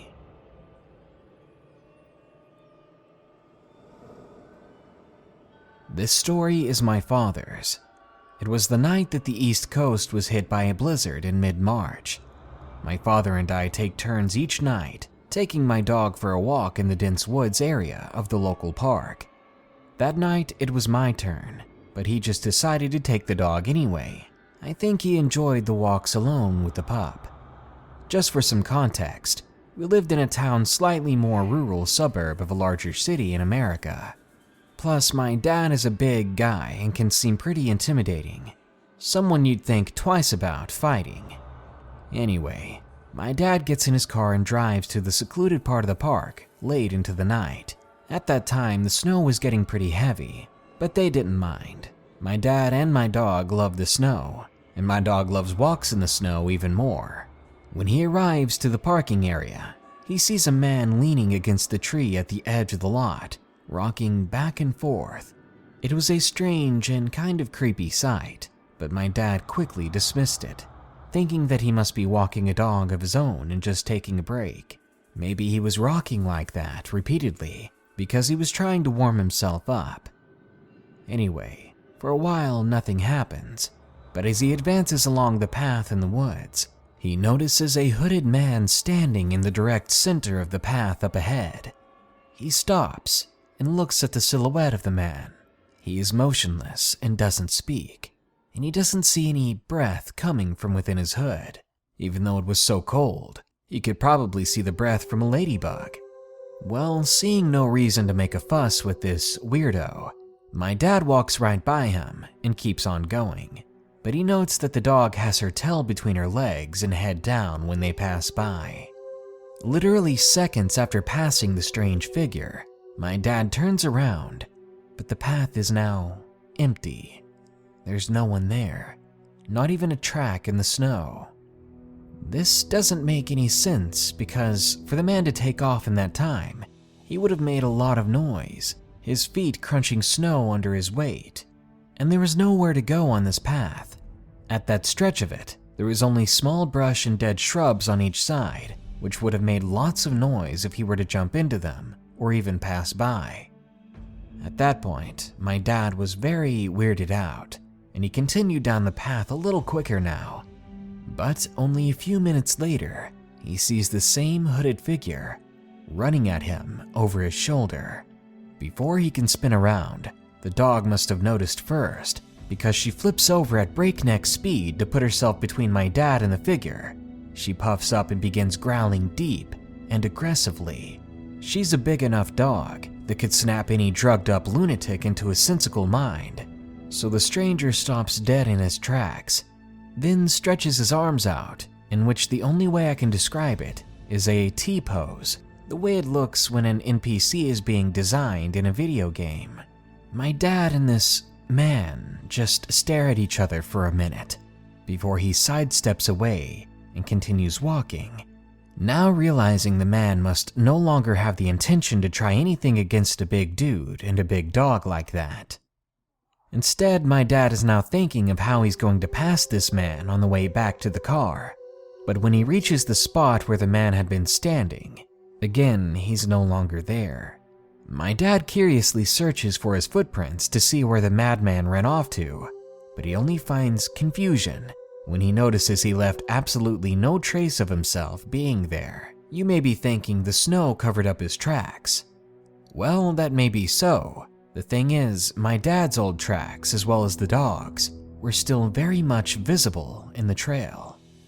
My dad was certain this was the same spot because of a fallen tree nearby that can be used to mark it. Nothing else happened for the rest of the walk. My dad and the dog were both very nervous at that point, and they tried to get off the trail as soon as possible. My dad is the type of man who rarely talks, the type of guy who doesn't crack jokes out of nowhere, and doesn't even tell stories. So the night he came home telling me this tale, I believed him without a shadow of a doubt. I'm honestly glad it was my dad who experienced this, not me. I'm much smaller, much skinnier, much more vulnerable to someone who's trying to hurt me. To this day, I believe those woods are haunted, and that what my dad saw was far from a man. Maybe they used to be a person, but they definitely aren't anymore. Number 4. I Saw Him Too, submitted by Baba Yaga. At the time of this story, I was 17 and I lived in Texas. When this incident occurred, I was living in a small town by the name of Cleveland, Texas. Trails End was the name of the estate. It was a trailer park buried within the woods. It was a place easily overlooked, and I'm not quite sure how my mother's, I have two, even found it. Cleveland is approximately an hour and a half from Houston, but that's with my mother's erratic driving. They're both EMTs, and they often had 48-hour shifts. This left me, my sister, and my brother at home alone with two dogs quite often. There's a pit bull and a Doberman pinscher, and my siblings and I had a chore of taking the dogs out every night before we went to bed. Having watched quite a few horror movies, what I was most deathly afraid of was werewolves. No matter how much I told myself they weren't real, I was still deathly afraid of them. So heading out at night was something I never desired to do. So out of fear, I told my 15-year-old petite sister and my 12-year-old brother to take them out for me, even though I'm older and bigger, and simply more capable of holding onto a Doberman's leash better than the both of them. In spite of that, I still was just too scared to go alone or at all. Now, our Doberman was a European warlock, bred to take down boar and bear alike. Her back reached about 4'2", and she weighed 160 pounds. She was a massive dog, capable of taking down anything, I thought, as we'd seen before. No joke, I watched her take a buck down by herself, leaping up and grabbing it by the neck and pulling it to the ground. It was quite a sight to behold. It was even funnier trying to explain it to the game warden. We had to explain that we weren't unleashing her to kill things, that she had gotten loose by accident, so that's why we had to walk her on a leash these days. We couldn't risk her being put down. For one, she was part of the family, and two, she was a $3,000 dog. Anyway, not even 5 minutes after sending my brother and sister outside, both of the dogs had pried themselves from my sibling's hand. Something that I knew would happen. It was my fault, and I should have known better. My siblings came into the house crying. They were apologizing profusely. I, being the one that should have felt guilty, hushed them and asked them to accompany me to find the dogs. Their response was, of course, because none of us wanted to get in any trouble. We readied ourselves with extra leashes, flashlights, and our bikes. Well, their bikes. I didn't have one, so I'd be running that evening. We began our trek through the silent roads of our neighborhood. They explained that the dogs had run off into those woods. This was believable, as that's one of the only places they could head off to. The two of them parted ways with me. They would check the streets while I walked through the woods. I warily agreed. I wasn't fond of the idea, given the only thing popping into my head at the time was a werewolf, but I obliged, trying to rub out the thoughts of scary movies in my head. I'd rather confront my fears than face a month of grounding. So, armed with a flashlight and my shoes, I walked. There were fresh dog tracks, and they looked like they were large enough to be my Dobermans, so I pressed forward. As I traveled deeper into the woods, the more I relaxed. Despite the occasional shuffle of leaves in front of me, everything seemed calm. Whatever was making the noise could have only been one or both of our dogs, so I didn't worry about it. When I listened closer, it sounded like an animal on all fours, and this eased my mind a little, considering the fake things I was scared of usually walked on 2 legs. But then the pattern stopped. I called out the dogs' names. I called out Storm, my Doberman, and moments later, I heard the shuffle of leaves as the animal ran away from me. "Dang it," I whispered. Then I ran after her, calling out her name. I had no idea how far I was into the forest at this point, and frankly, I didn't care. Not until I stumbled upon a shack. It was a disheveled, run-down thing. There was a single window by the door that had been shattered, and the wood was very obviously rotting, snapped and scraped away. Though it sounds like a bad idea, I switched off my flashlight. If there was anyone inside the shack, I didn't want to draw their attention to me. Hypocritical, I suppose, considering the next part. I don't know what compelled me to do so, but I reached for the doorknob of the shed. I twisted it and heard a click confirming that it was unlocked.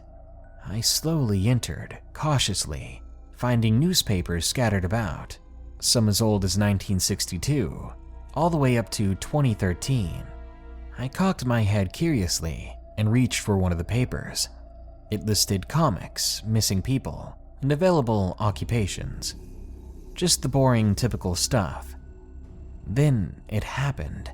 I heard footsteps outside the shack, drawing closer. And they didn't sound like an animal's. They came in twos, heavy twos. It was the telltale step, step, step of a person. The only difference here was they sounded like they wanted to be heard. I dropped the paper immediately, and I could feel my knees begin to buckle in fear. "Faith, is that you?" I heard a familiar voice, and I sighed in relief. It was just my little brother. They addressed me by my middle name. "Are you there?" my sister's voice chimed in. I wanted to speak out, but something felt wrong about the situation. I couldn't tell if it was my paranoia or if something was actually very, very wrong. My brother spoke again. "Faith, did you find Stormy?" Again, I felt a wash of relief once more. It was my brother. He always addressed Storm by her, though short, elongated name, always calling her Stormy. "No," I answered, "though I think she's stalking around somewhere out there." "Come out here, let's look for her together," Alexis began again. However, There was an eerie neutrality to her voice. She didn't sound like herself. It could have been due to the cold, but I just didn't trust it. Just a moment, I leaned up cautiously and peered out through the window. There was only one singular silhouette, much too tall to be my sister, and far too tall to be my brother. It was far taller than my mother's as well. Maria. The thing said my name, and his voice was far deeper now. It was definitely nobody that I knew. If it was somehow my brother, it was like he chose to hit puberty in that instance, but he would never have called me by my first name. Then it said something else. You'd better get out of here. Now. I winced at the tone. I couldn't tell if he was a grown man. He still seemed so tall, too tall to be human. I froze, and just as I was about to flip on my flashlight, I heard a faint rustle of movement to my left. Well, we heard it. I could tell because he turned his head towards the noise. It was definitely no werewolf, that's for sure. But it definitely wasn't human, because humans don't have horns. I could make out a face that stuck out a little too much, and spiraling horns coming from both sides of its head, as well as a long, thick beard. I gasped, covering my mouth with my hands. Then a guttural growl erupted from my left. It sounded like Storm. The beast outside the shack stiffened. He turned towards the canine, its misshapen hind legs shifting with each step. What erupted from his muzzle brought tears to my eyes. He shook his head, tilted his head back, and just screamed. It sounded like a terrified woman begging for her life, and a fox mixed. It was a shrill shriek. Then our canine began barking. "Storm!" I finally called out. She charged him. I could hear her heavy steps. I twisted the knob and bolted outside. I turned back for a split second to see the dog up on her hind legs. She was attempting to grab his neck, to no avail. He was too big. When she stands, our dog is about 6'2", but judging by the fact that she still couldn't reach his neck, this creature must have been well over 7 feet tall. I heard her whine, and my heart ached. The beast had hurt her, and I was next. I could hear his steps drawing near. The noise was too close for comfort, and no matter the amount of adrenaline pumping through my veins, there was no outrunning this thing. He screamed again. It was so startling that I began to shake. I laughed at myself in my head, for I never imagined that I'd be so close to something like that. Everything seemed to happen slowly.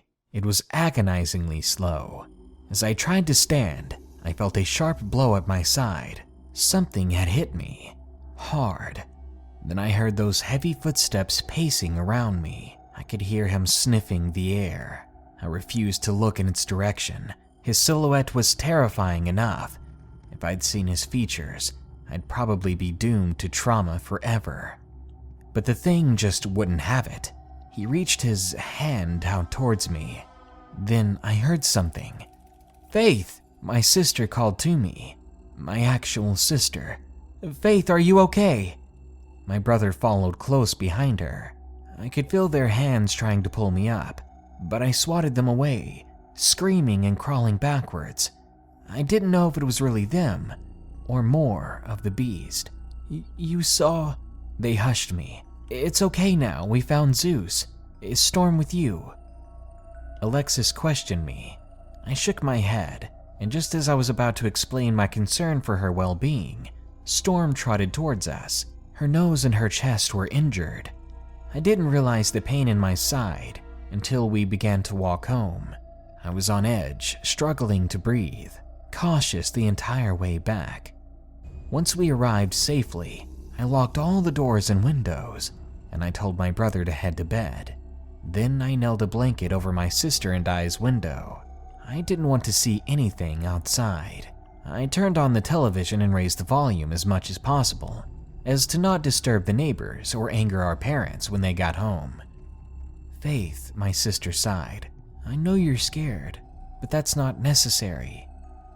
I shook my head. You don't know what I saw, Alexis. I began to cry. You didn't see what I saw. She explained I should lower my voice as to not scare my brother. Then she whispered something I'll never forget. You're wrong, Alexis, because I saw him too.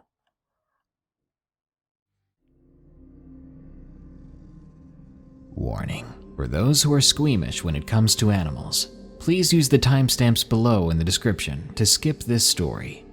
Unknown Monster in the Woods by Mrs. Dixon.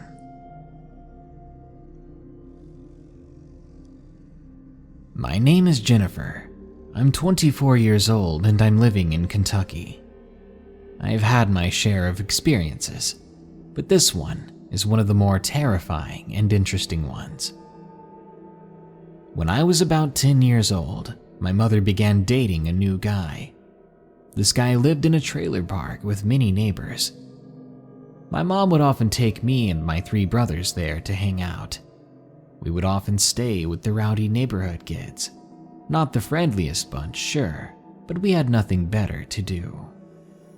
Anyway, there was an adorable little miniature poodle that roamed the trailer park and loved to be pet and played with. His name was Snoopy. One day, Snoopy went missing. We all searched for hours but could not find him. We had pretty much given up until someone shouted for everyone to come over. A man had found something at the foot of a large tree, right in someone's backyard. I ran over. When I got there, I was perturbed by what I'd seen. Snoopy wasn't alive anymore. It looked like some animal had gotten the poor thing. My mom quickly hurried us kids away so that we didn't get a good look at it, though it was far too late for that. I was sad. Who or what would do that to such an innocent and little dog?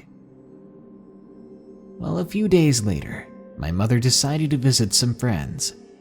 I went with her because I really loved hanging out with their son and daughter and playing Pokemon with them.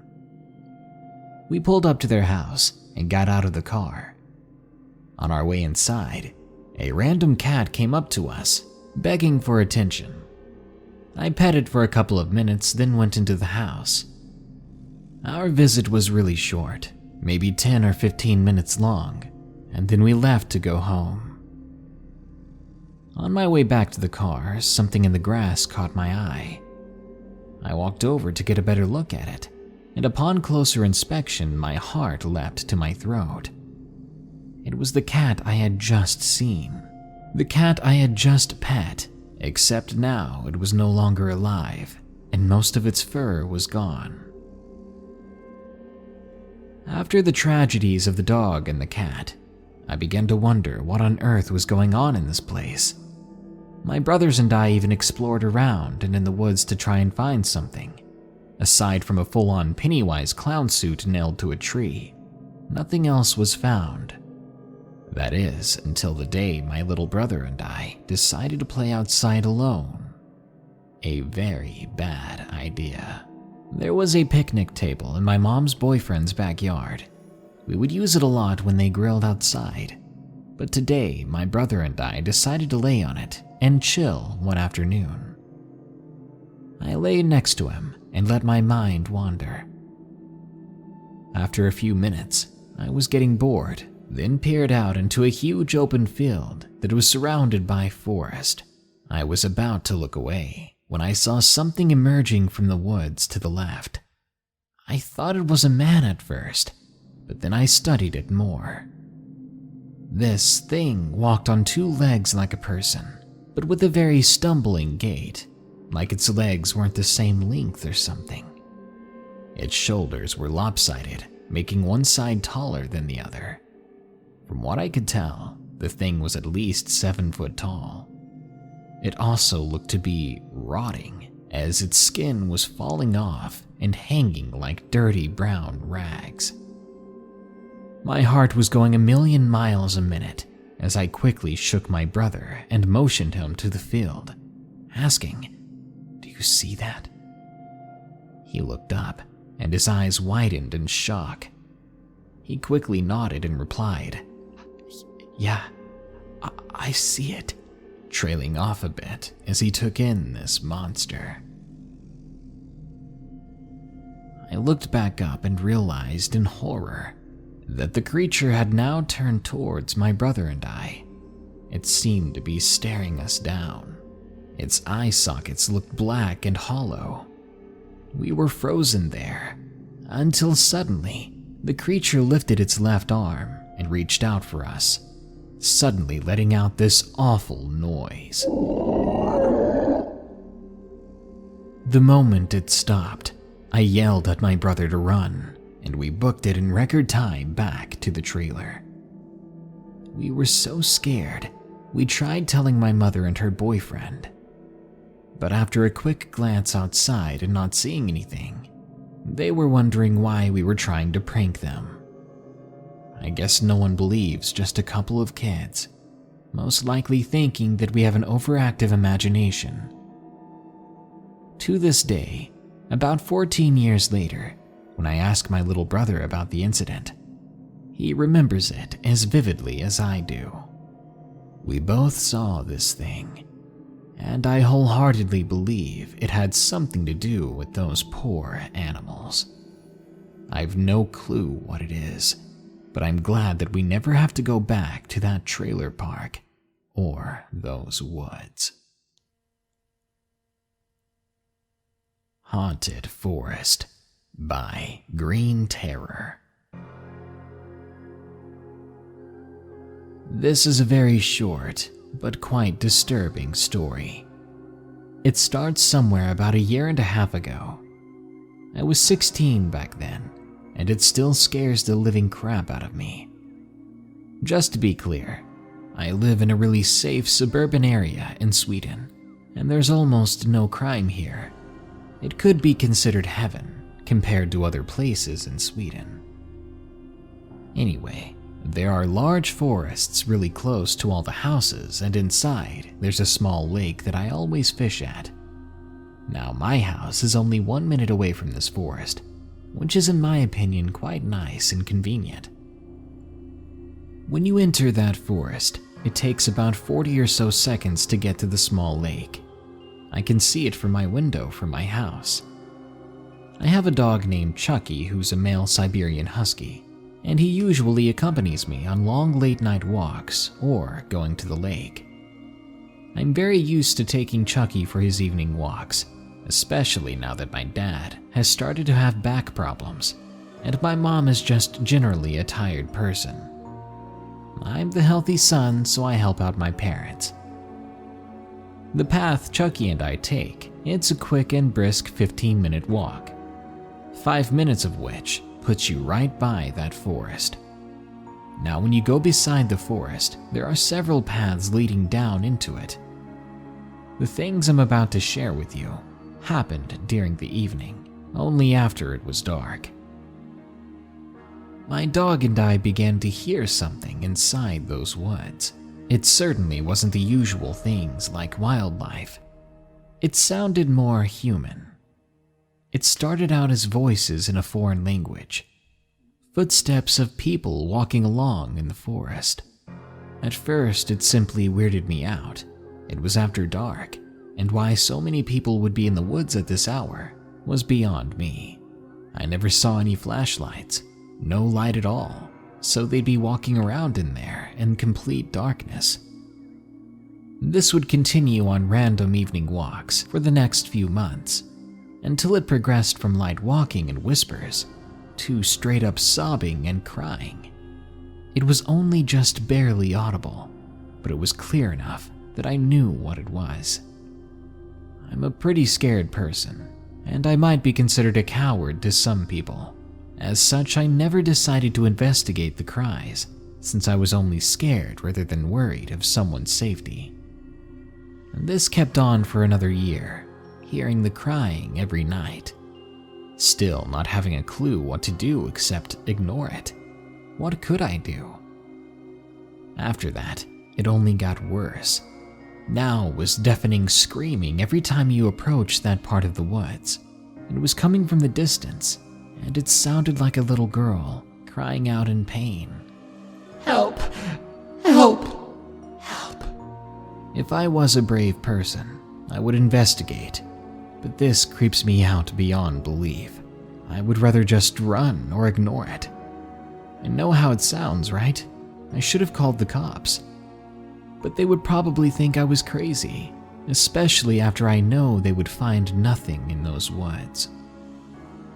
A lot of these times, my dog just stands frozen, looking straight ahead into the dark of the woods, so concentrated that I have to drag him away. Sometimes I wonder, what if there was someone out there that needed help, and I was just too scared to find out? Maybe my dog even sees something that I don't. Altogether, I have no idea what the heck is going on in that forest at night, and frankly, I don't want to find out. My mother thinks it's haunted, but I'm not sure if I believe in the paranormal, despite not having an explanation. The Crying Woman by Andromeda P. This is my father's story. He's run into what he believes to be the paranormal quite a few times. I was around 3 or 4 at the time. My mother was still pregnant with my younger brother. We lived in Texas. It was a small little street, maybe 5 or 6 houses on it, and the rest was all woods. I'm talking tall trees, vines, and shrubs lining the roads. My mom had always been the type of pregnant woman to get cravings late at night. It was around midnight or so, pitch black outside. Mom had sent Dad out to the 7-Eleven down the road to get something to appease her cravings.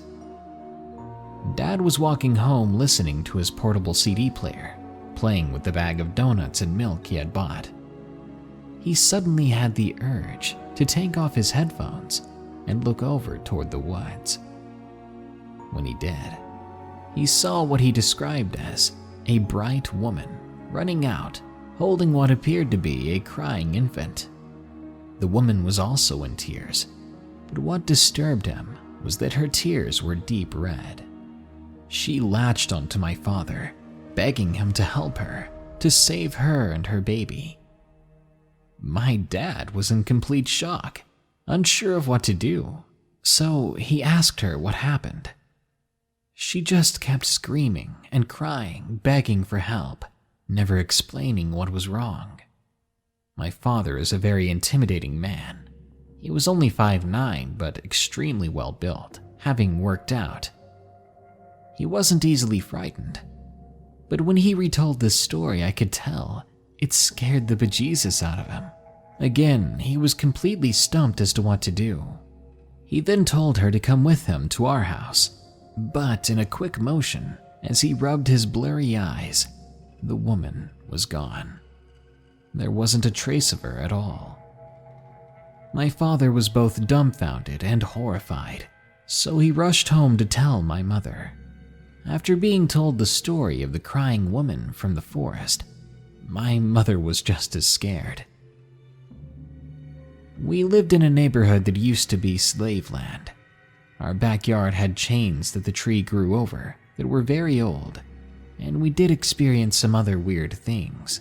My parents think that that had something to do with it.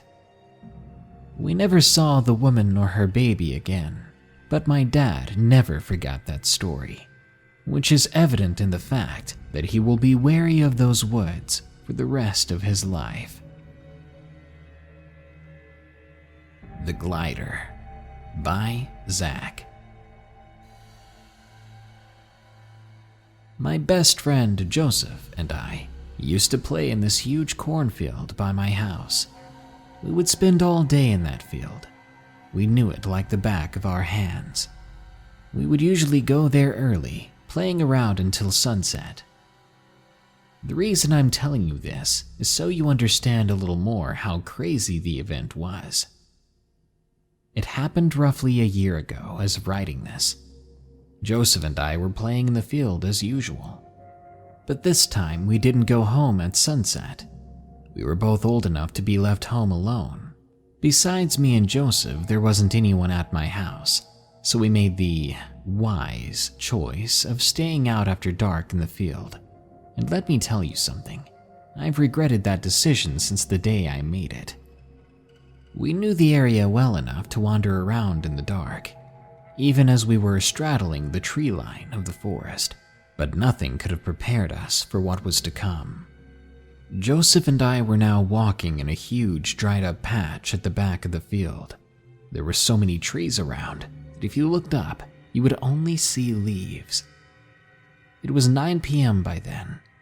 In the back of my mind, I remember people would tell stories of gliders, humanoid things that flew around, and they would always come around 9:30. They were stories I never believed, so I ignored it.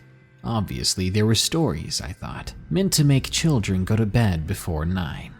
I tried to scare Joseph at one point by reminding him of the glider stories and telling him it was almost time. He said to stop, I was just full of crap, and we both began to laugh. But at that moment, something in the trees broke our laughter. It was the sound of flapping, but not like a bird flapping its wings, something much larger. Each flap sounded extremely powerful. Just from the sound of it, I could tell that it was massive. The flapping grew louder and louder, if that was even possible. Whatever it was growing closer to us. All of a sudden, we heard a huge thud, as if this creature landed in a tree branch right above us. Seconds later, we hear this loud cracking sound.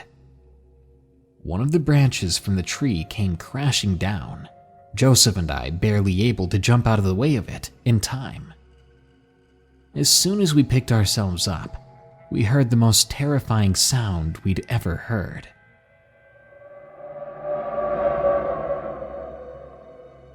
It was a huge howl or roar, so loud it felt like it shook the earth. We covered our ears, and we immediately began to climb out of the ditch we were in, which was quite steep.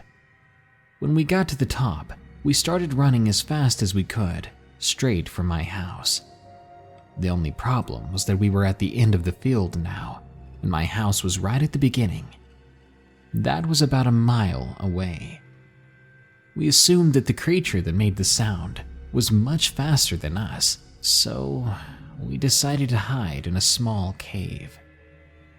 We sat in the damp cold for about 5 minutes, what was easily the longest 5 minutes of our lives. We were terrified, and soon the flapping began to approach again. This time, it passed right over us. We thought we were safe at the moment, so I decided to peek out of the cave to check our surroundings. It was clear. We were very close to my house, so we ran for it as fast as we possibly could. There was a huge hill in between us and the house. If we could just make it to the other side of the hill, I knew we'd be safe. We were just approaching it when we began to hear the dreadful flapping. We had only just made it to the top. I felt something shove against me. It must have gotten Joseph too, because before I knew it, both of us were rolling down the hill. Again, it was a very steep hill, so we were rolling for a while. When we stopped, we were nearly sick from being dizzy, and everything was a blur. But I do remember seeing these terrible red eyes. I soon shook it off, probably thanks to the adrenaline I felt. But Joseph was on the ground next to me, unconscious. It looked like he had hit his head. My panic at an all-time high, I began to look around in every direction, left, right, left again, until I saw it. Massive bat-like wings that were now on the ground, which were attached to a large shape that was quickly walking towards us. I'd never been so scared. I reached in my pocket, pulled out my pocket knife. When I looked back at the creature, it was so close to us, I was sure it could smell my fear from there. I closed my eyes. I heard a huffing sound, and then the footsteps stopped, with another deep and intimidating huff. After feeling breath on my face, its wings began to flap again, and it took off, flying away. Quickly, I was able to wake Joseph up and help him back to the neighborhood. There was a lot of commotion with the neighbors and my parents that night, but long story short, no one believed our tale. Joseph's parents were out of town, so he stayed the night at my place, and that night, I told Joseph about what he missed while he was unconscious. The fear I saw on his face, it made me feel sick. Like I said, that was around a year ago. I've never been back in the field since. Me and Joseph still don't get much sleep thanks to that creature. Just remember, even if you're out with a friend, don't just keep your eyes to the left and right of you. Sometimes they come from the sky. Swedish Camping Incidents by Limbo the Lost. This is a two-part story, really, of two separate events from two separate moments in time and in my life. What happened was eerily similar, which is what makes it a bit more creepy. The first occurrence happened when I was around 12 or 13. I went on an overnight class trip to an island by the sea with lots of forest around. We stayed in cabins, about 4 people per cabin. I was in the same cabin with 3 of my teachers, as I was extremely bullied, so they didn't even dare to have me sleep in a cabin with my classmates. Still, in general, the trip was pretty fun. We even had a little ghost walk through the woods at night. The teachers being the ghosts, and me getting to join in with the scaring part. It was awesome to get to scare the living crap out of my classmates. But anyhow, in the morning after a good night's rest and a top bunk of a bunk bed, I found my teacher standing by the bunk bed, looking at me, appearing absolutely petrified and tired, which was obviously extremely confusing for me. The story they told me was that in the middle of the night, I had suddenly sat up in the bed, turned so I was facing the edge of the bed, and I began to rock back and forth in my sleep, while mumbling something they couldn't understand. They hadn't dared to wake me up, thinking it was something similar to sleepwalking. But the fact that I was in the top bunk, and I kept rocking back and forth over the edge, they were afraid that I would fall off the bunk and get seriously hurt. According to them, I did this for probably 30 minutes before I suddenly just stopped, turned back, and laid down as if nothing had ever happened. But they stayed up and watched me in case it happened again. The scary part is I don't remember any of this, and all I have to go on is what they told me. The second story happened about 10 years later when I was out in a local area with a friend camping. We went camping a lot during the year, and we usually stayed for up to a week at the time. We absolutely loved going camping together. The last time we went camping, I woke up in the morning just to see her huddled up on the other side of the wind shelter we had spent the night in. She was staring at me, absolutely horrified, just like the teachers before. What she told me was, "You just sat up in your sleep in the middle of the night. You turned to me, began rocking back and forth, and started speaking Latin for about an hour before you laid back down again. Like it never happened."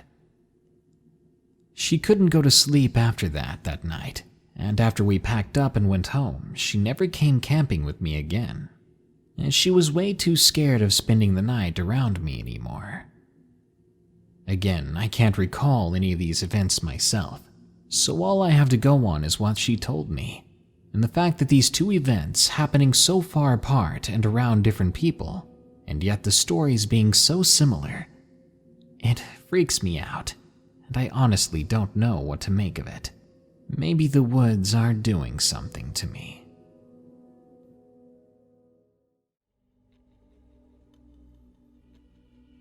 Number 1. Picture Oak, submitted by Georgia A. I used to live in a small town called Redditch, found in the UK. Most people think of it as a new industrial town, full of rowdy youths and harsh glares. In a town like that, I understand why people just want to get out of there, like me and my family did. Sadly, not everyone is so lucky. My story took place when I was about 13 years old. Me and my older sister, let's call her Alice for this story, were discussing what to do for Halloween night. Quite often Alice would go to house parties, but she had always wanted to have an outdoor one. So to my dismay, she decided to throw a party in a forest not too far from where we lived. On the evening of Halloween, a lot of people turned up, most of which were my sister's age, 15 and over. They were also her friends. Obviously, I was the butt of jokes because of my age, the fact I was a little chubby at that age and easy to pick on. And my sister didn't seem to care about her younger sibling being bullied, so I decided to take off and head home without telling her. A few minutes into walking to the main road, I felt the need to just kneel down and cry. The feeling was so sudden, it took me by surprise and made me feel so low. A slight pain came to my throat and around the back of my ears. This feeling made a burning sensation, a suffocating, aching burn. It worsened. Soon I felt my mouth going dry. Then a sickeningly sour fluid filled the back of my throat, making me gag and heave. I trembled on the ground, trying to figure out why I was feeling and acting in this way. Then, just like that, it was gone.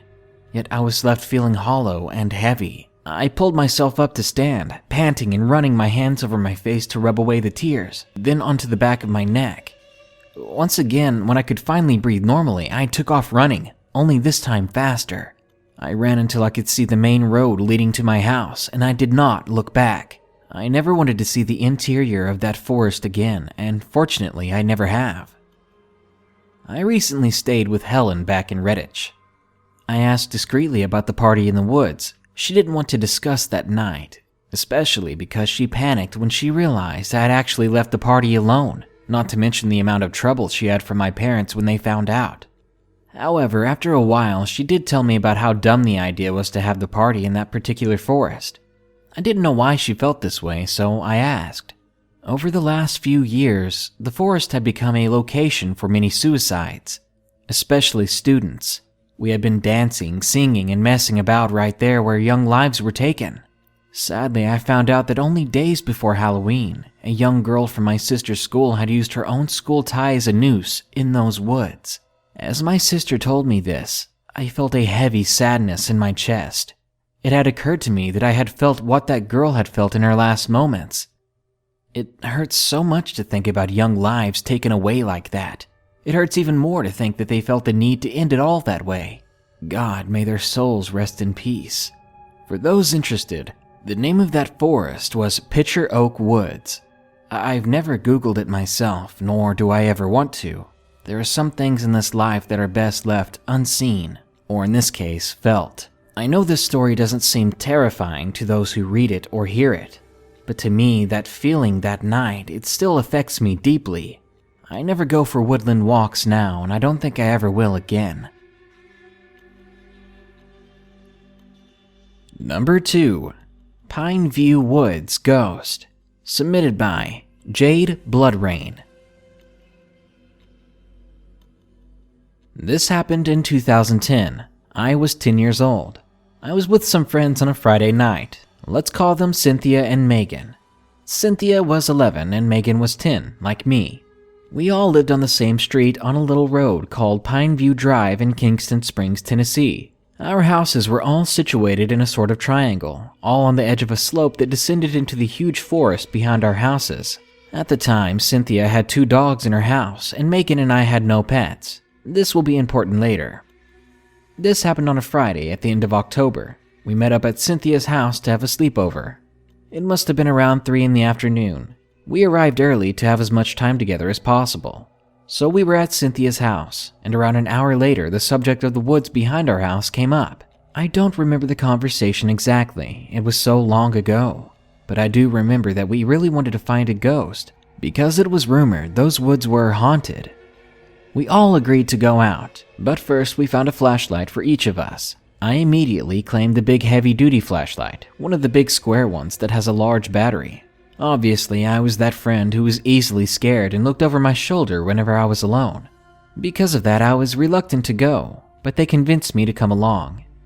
By now it was getting dark and we brought out our flashlights. We headed down the hill into the forest and immediately felt something wrong. Very wrong. The forest had suddenly gone quiet, like all the animals and insects had suddenly fallen silent. Normally there was a whole mess of noises like crickets and songbirds. And like I said, it was early October, so they should have still been out, making their calls and typical animal noises. But instead, it was just dead quiet. But as creepy and foreboding as the silence was, we still went into those damned woods. I guess we were just curious, as kids normally are. But still, it was unsettling to say the least. We walked about 20 yards into the forest, and the trees started to get close together, making it hard to see through them, even with the flashlights. Still, I kept shining my light around, praying to God nothing would pop out at me, and my child's imagination was running wild with things that could kill me. So when I began to hear something that sounded like footsteps behind us, my fear turned into panic. I stopped and I grabbed Megan by the shoulder, quietly telling her and Cynthia to just stop. We stood there listening, and the sound stopped as well. I know it sounds cliché when I describe it, but I know I heard another pair of footsteps that were definitely not ours. I asked Cynthia if she had let her dogs out before we left, thinking that maybe those sounds were her dogs running around in the woods with us. But she said that they were still inside, and her parents could not have let them out, because they were not home from work yet. Besides, the footsteps sounded heavy like a person. It was certainly creepy, but we didn't give it much thought. We continued to walk, just trying to ignore it. But the moment we took our first few steps, the sound came again, and now I knew. It was not my imagination. I had in fact heard footsteps. I begged Megan to let us head back to the house, but she was not as easily scared as I was.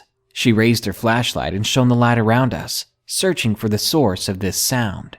I looked with her, and we saw no one. She then called out to it. "Hello? Is someone there?" There was no answer. Megan just shook her head, and we continued to walk further into those woods, and I bet you already guessed that those footsteps started up again. I held up my flashlight instantly and looked in the direction I thought the sounds were coming from. There still was nothing there. I decided to try my best to ignore those sounds. We walked for about 5 minutes, I'd say, before Cynthia stopped, her flashlight pointed at something in front of us. Her face was pale, like she had just seen a ghost. At first, I wasn't sure why she was so spooked, and then I turned to look at what her flashlight was pointing at, and I felt my whole body seize up with horror, like I was suddenly unable to move. There was a doll, sitting upright on a stump in the middle of the path, sitting like someone had deliberately put it there, like someone was expecting us.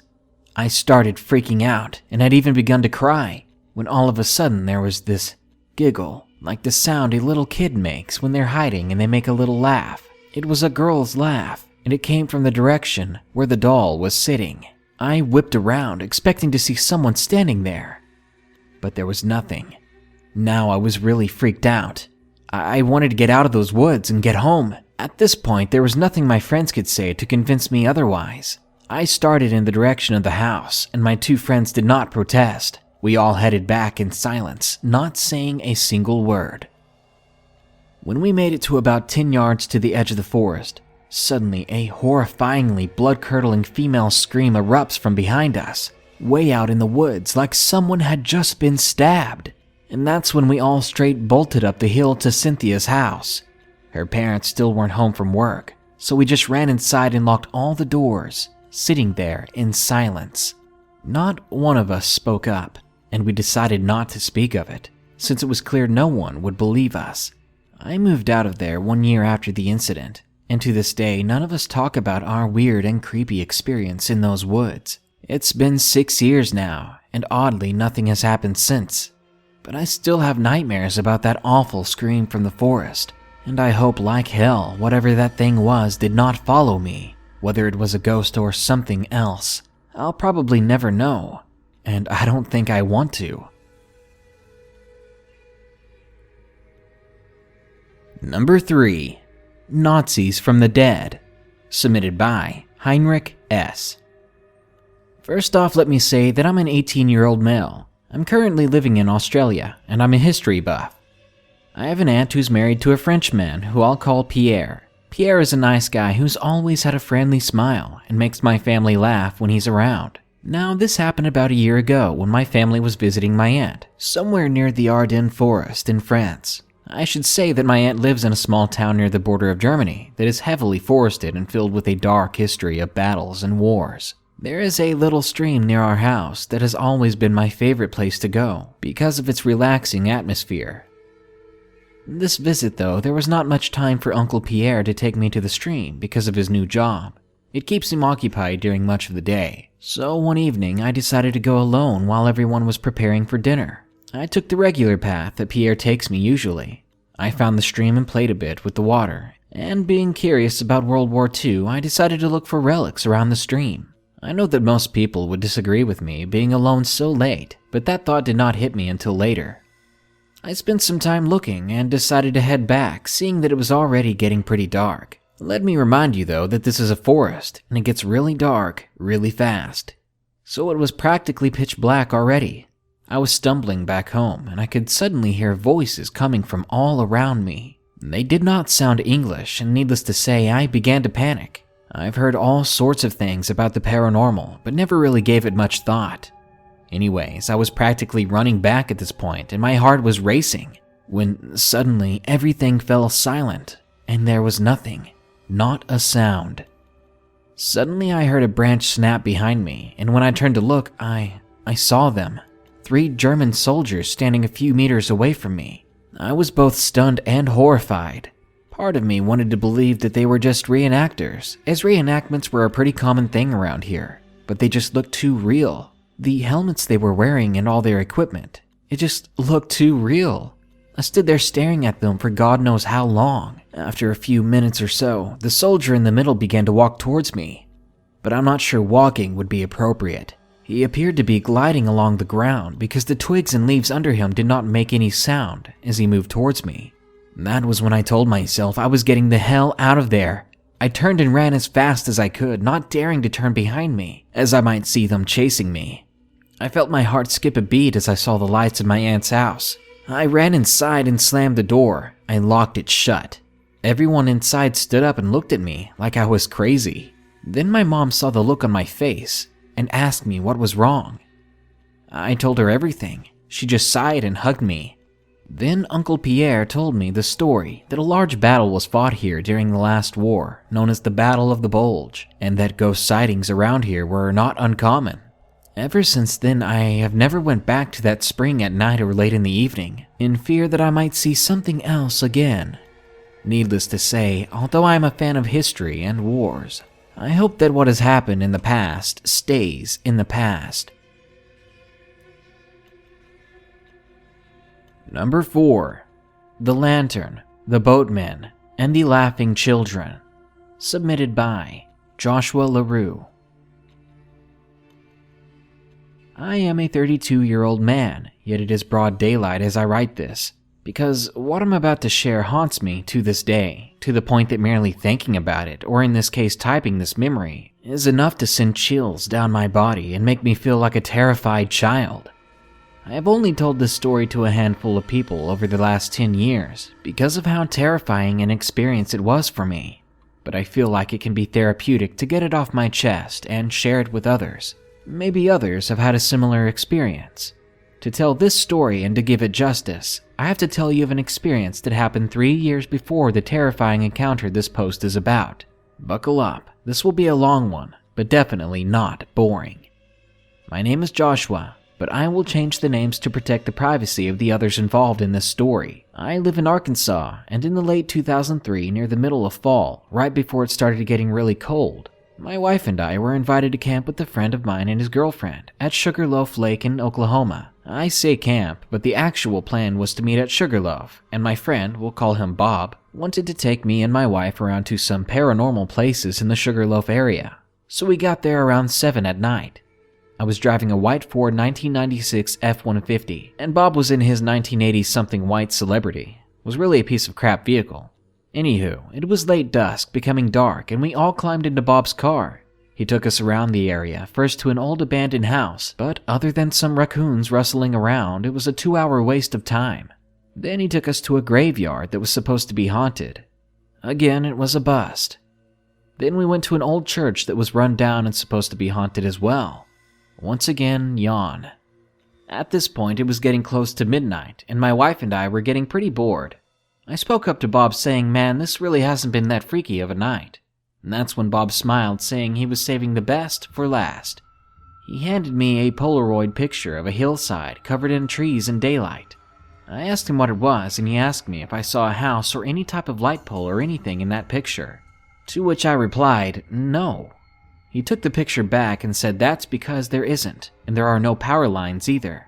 About this time, he turned down an old dirt road and passed a small house. Then after that, it was 2 miles down an old dirt road with woods on one side and a barbed wire fence on the other, with about 2 acres of field connecting to a wooded hillside.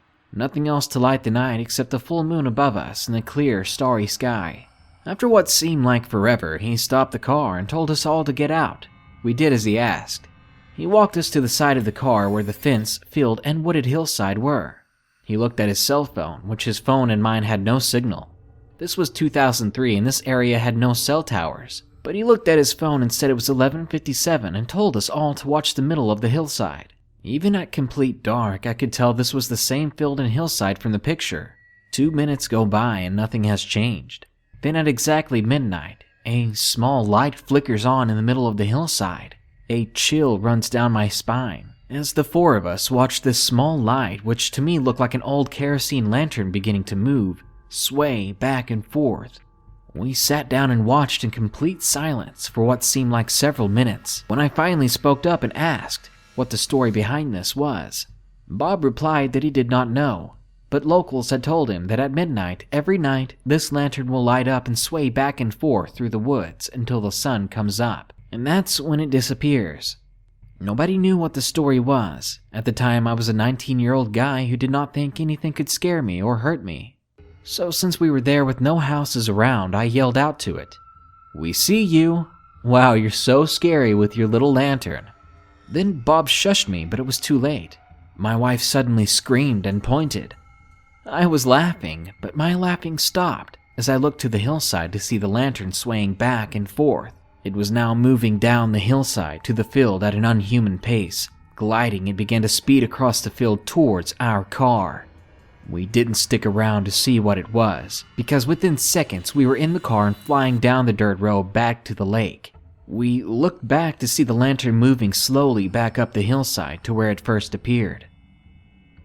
The ride back was quiet. That was until Bob spoke up saying, "Crap, I forgot to put gas in earlier, and the only store around is closed." If we decided to go back out anywhere, it'd be best to take my truck until he could get gas in the morning. At that point, he only had about 1/8 of a tank. I said okay, and a few minutes later we arrived at Sugarloaf Lake. We had parked by the lake docks, and we dropped my tailgate and sat and talked about what had just happened.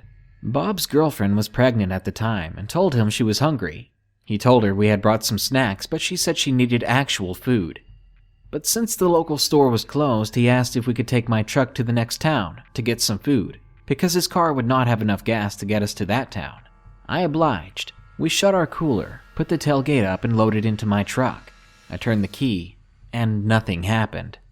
My truck was dead. Deader than dead. No ding, no lights, no clicking noise, nothing. For all intents and purposes, you would think the alternator was out. This was very strange, and after the night we had, it made us all feel uneasy. We stepped out of the truck and popped the hood. We pulled Bob's car around to the front and attempted to jump my truck with his car. And this is where it gets even weirder. As soon as we connect the jumper cables to his battery and to mine, his girlfriend starts his car, and within a second, the cables in between the connectors start to smoke. And in a flash of fire, they burn up within seconds. The cables were nothing more than bits of melted rubber and ash, with only the end clamps still on the batteries. Bob runs and turns off his car, and we take the clamps off the batteries. We look at each other in this eerie moonlight.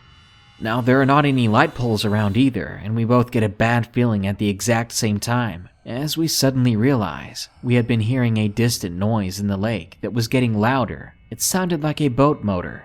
Now, like I said, this was the time of year it was starting to get cold, especially at night. We were bundled up, as it was, and we were standing still on land at night, but somebody was out on a boat. after midnight, when it had to be chilly as all get out with the wind hitting them, and from the sound of this motor it was getting pretty fast. But we didn't see anything. That is until the boat was about 50 yards away and a very bright spotlight comes on, momentarily blinding us all. Bob and I tell the women to get into his car and lock the doors. I reach into the bed of my truck and I give Bob a tire tool. I grabbed one for myself. I did work at a tire shop and had all kinds of tools of the trade in my truck. We are standing in front of the vehicles in the middle. The hoods were up on both as the boat pulls up to the dock, and two heavily bearded men in their 30s and 40s step out of the boat and walk up. It's hard to give an accurate description as their spotlight was still pointed at us, and it covered the men in an eerie shadow whilst blinding Bob and I.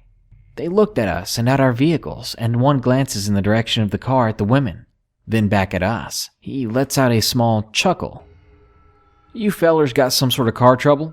one asks as he lights up a cigarette. "Yeah, but it's nothing we can't handle," I stammer. The guy with the cigarette sniffs the air and looks down between Bob and I's feet and sees the still smoking ashes of what was the jumper cables. "Looks like it was more than your pussy jumper cables can handle. Y'all sure you don't need some help? We got some tools on the boat that I think can fix you guys' problem right up." Then the other man who had chuckled in the beginning says, "Fix 'em right up." I am speechless at this moment, probably with my mouth hanging open. I can't remember as the two men walk back to their boat, and we hear what sounds like chains rattling around as we try to make out what they're doing, but the spotlight is so blinding we can't see. But those chain noises were enough. Bob looked at me, and without saying a word, we both jumped in his car and drove the hell out of there. For the next few hours, we drove to a populated area of houses, which really wasn't much in this rural area. We were pretty much stuck in this place since we had very little fuel. Yet we all sat in the car mostly quiet, looking around in all directions in near panic, thinking at any time those men could find us. Bob would turn his lights on every now and then, thinking he had seen some movement in the dark. After a while, the women fell asleep, and Bob and I talked about how freaking weird this whole ordeal was. And he laughs at me, saying, "I told you it would be a scary night. I just didn't know it'd be this sort of scary." At this point, the paranormal lantern wasn't even the main thing freaking me out.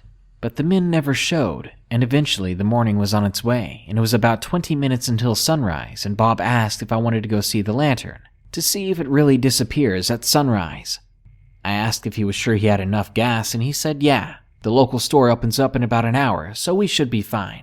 I tell him in that case, yeah. We wake up the women and drive back to the hillside. We get there with about 4 minutes left until sunrise. We still see the lantern swaying in the woods. Bob looks over to me and I smile. I do the motion for zipping my lips and we all watch and wonder as right at sunrise, the lantern slowly fades away to nothing. After this, we get back in the car and drive back to the lake, feeling a bit safer now. When we get there, there's no sign of the boat, and the hood of my truck is still up, doors are all locked. On a whim, I tell Bob I'm going to try to start the truck one more time before he drives us somewhere. And I'll be damned, the truck started right up with no hesitation or problem. We all went our separate ways, happy to have seen the sunrise and counting our blessings and swearing to leave the paranormal investigating in this area to others. And swearing that we never wanted to come back to this area and run into those boat people again. However, all things fade with time, even fear and common sense. 3 years later, Bob, who I haven't seen in almost 2 years at that point, calls me up and says he has a proposition for me. He goes on to tell me he has a group of himself and 3 other Wiccans who go out and do seances in haunted places. He asked me if I would be willing to film their sessions in the haunted places. It was for their records and they would pay me well for the service. I am no Wiccan, but I have always loved the paranormal. Even after what I went through at Sugarloaf, I still had an itch to scratch when it came to getting scared and dealing with the paranormal and the unknown. So I told him yes, I would love to film for them, but I had no interest in joining in. I was just okay with watching and just getting to be out there looking into the paranormal once more. So of course my next question was when and where are we going to do this first? When he answered me, I got a terrible gut feeling, and I wished so much that I had trusted my gut and told him I had changed my mind. You remember that lantern light out near Sugarloaf? He asked me as if there was any way I could ever forget. Yeah, I stammered. Why do you ask? I told my group the story and they want to do the ritual there, to see if we can contact that spirit and find out why it's there and what it wants, Bob replied. I don't know, man, I said. "Oh, come on, Josh. Trust me. You'll be safe. I'm going to pay you $250 just to sit there and film it," he retorted. At the time, I was about to become a father, and money was tight because diapers, formula, and the like cost a fortune. Not to mention it was mine and my new wife's first kid, so she had been going crazy spending money on not just the necessities, but also buying only the top-of-the-line baby products, like toys, a crib, a playpen, baby monitors, a stroller, car seat, a combination pack and play-changing table, a diaper genie, and designer baby clothes. So because my wife was putting us into the poorhouse, I had to weigh out my fear of the area he wanted to go back to with how important it was I make all the extra money I could. So against my better judgment, I accepted the offer, and a week later, I was in the same beat-down celebrity Bob was driving 3 years before. This time with Bob, 2 guys and a girl that were complete strangers to me. They each dressed very gothic and had these pentagram necklaces or something of the sort. It was 11:50 when we got there, and the 4 of them sat in a tight circle. I was behind them to the right, about 5 feet from the barbed fence that was in front of the field that led to the hillside, and my back was to the hillside and bushes at the fence line. I was filming my friend's circle as they all started chanting something. Again, as I have been typing this entire post, I have been getting knots in my stomach knowing that I was coming to this part of the story. This part haunts my dreams and even my waking hours to this day. I'm going to do my best for you to describe how the following events unfolded, though I know mere words cannot do justice to the pure terror that ensued or how horribly horrific the events sounded and were. So when reading or listening to this, turn your imagination all the way up and believe me when I say, up to this point in my life, I was interested in the paranormal. It was a fun hobby to go out ghost hunting or getting myself spooked or whatever. But after this night, I never looked at the paranormal as fun or interesting anymore. I show it respect and stay as far away from it as possible, and as much as I dread it, I will now finish telling this story. As his group is chanting, Bob lights up this huge candle in the middle of them and opens some sort of book. It's not like a scary antique spell book or anything, it looks like a newer hardcover. Anyway, he starts reciting words from it. Then he looks at his phone and tells his group to be quiet and to look at the hill. I turn the camera and at midnight on the dot, the lantern appears. One member of Bob's group blurts out, "Cool." I roll my eyes since the way these people were dressed and the way they carried themselves, the word cool did not seem to fit in their vocabulary. Then Bob says to his group to join hands as they attempt to communicate with this spirit. I hesitantly turn my back to the light, and I continue to film the group as they began again chanting, and Bob reads from the book. Then they start asking questions and hope that the spirit will respond. About this time, a wind picks up and Bob's candle goes out. He tells everyone to hold on and tells me, "Cut the camera for a minute." I oblige and stop recording, and I watch as Bob tries his lighter and 2 lighters from the group, but none of the lighters are working. I'm sitting down watching the group when I start hearing a rustling behind me. I jump up, leaving the camera on the ground, and I spun around. Bob and his group are preoccupied with the candle and lighter problem, and as I spin around, I am blinded by the brightest light I've ever seen. What I believe was the lantern up close and personal. But as quick as it appears, the light is gone, and the lantern is nowhere to be seen. If it really was the lantern that blinded me, it had moved from the hillside across the field and right behind me with me not realizing it within the span of maybe 30 seconds. The thing was fast. I looked around for the lantern on the hillside, and there was nothing there. It's only 12:15 or so, and the light has always stayed until sunrise. At this moment, the wind quits blowing, and I hear Bob's lighter finally flick, and I see it light up.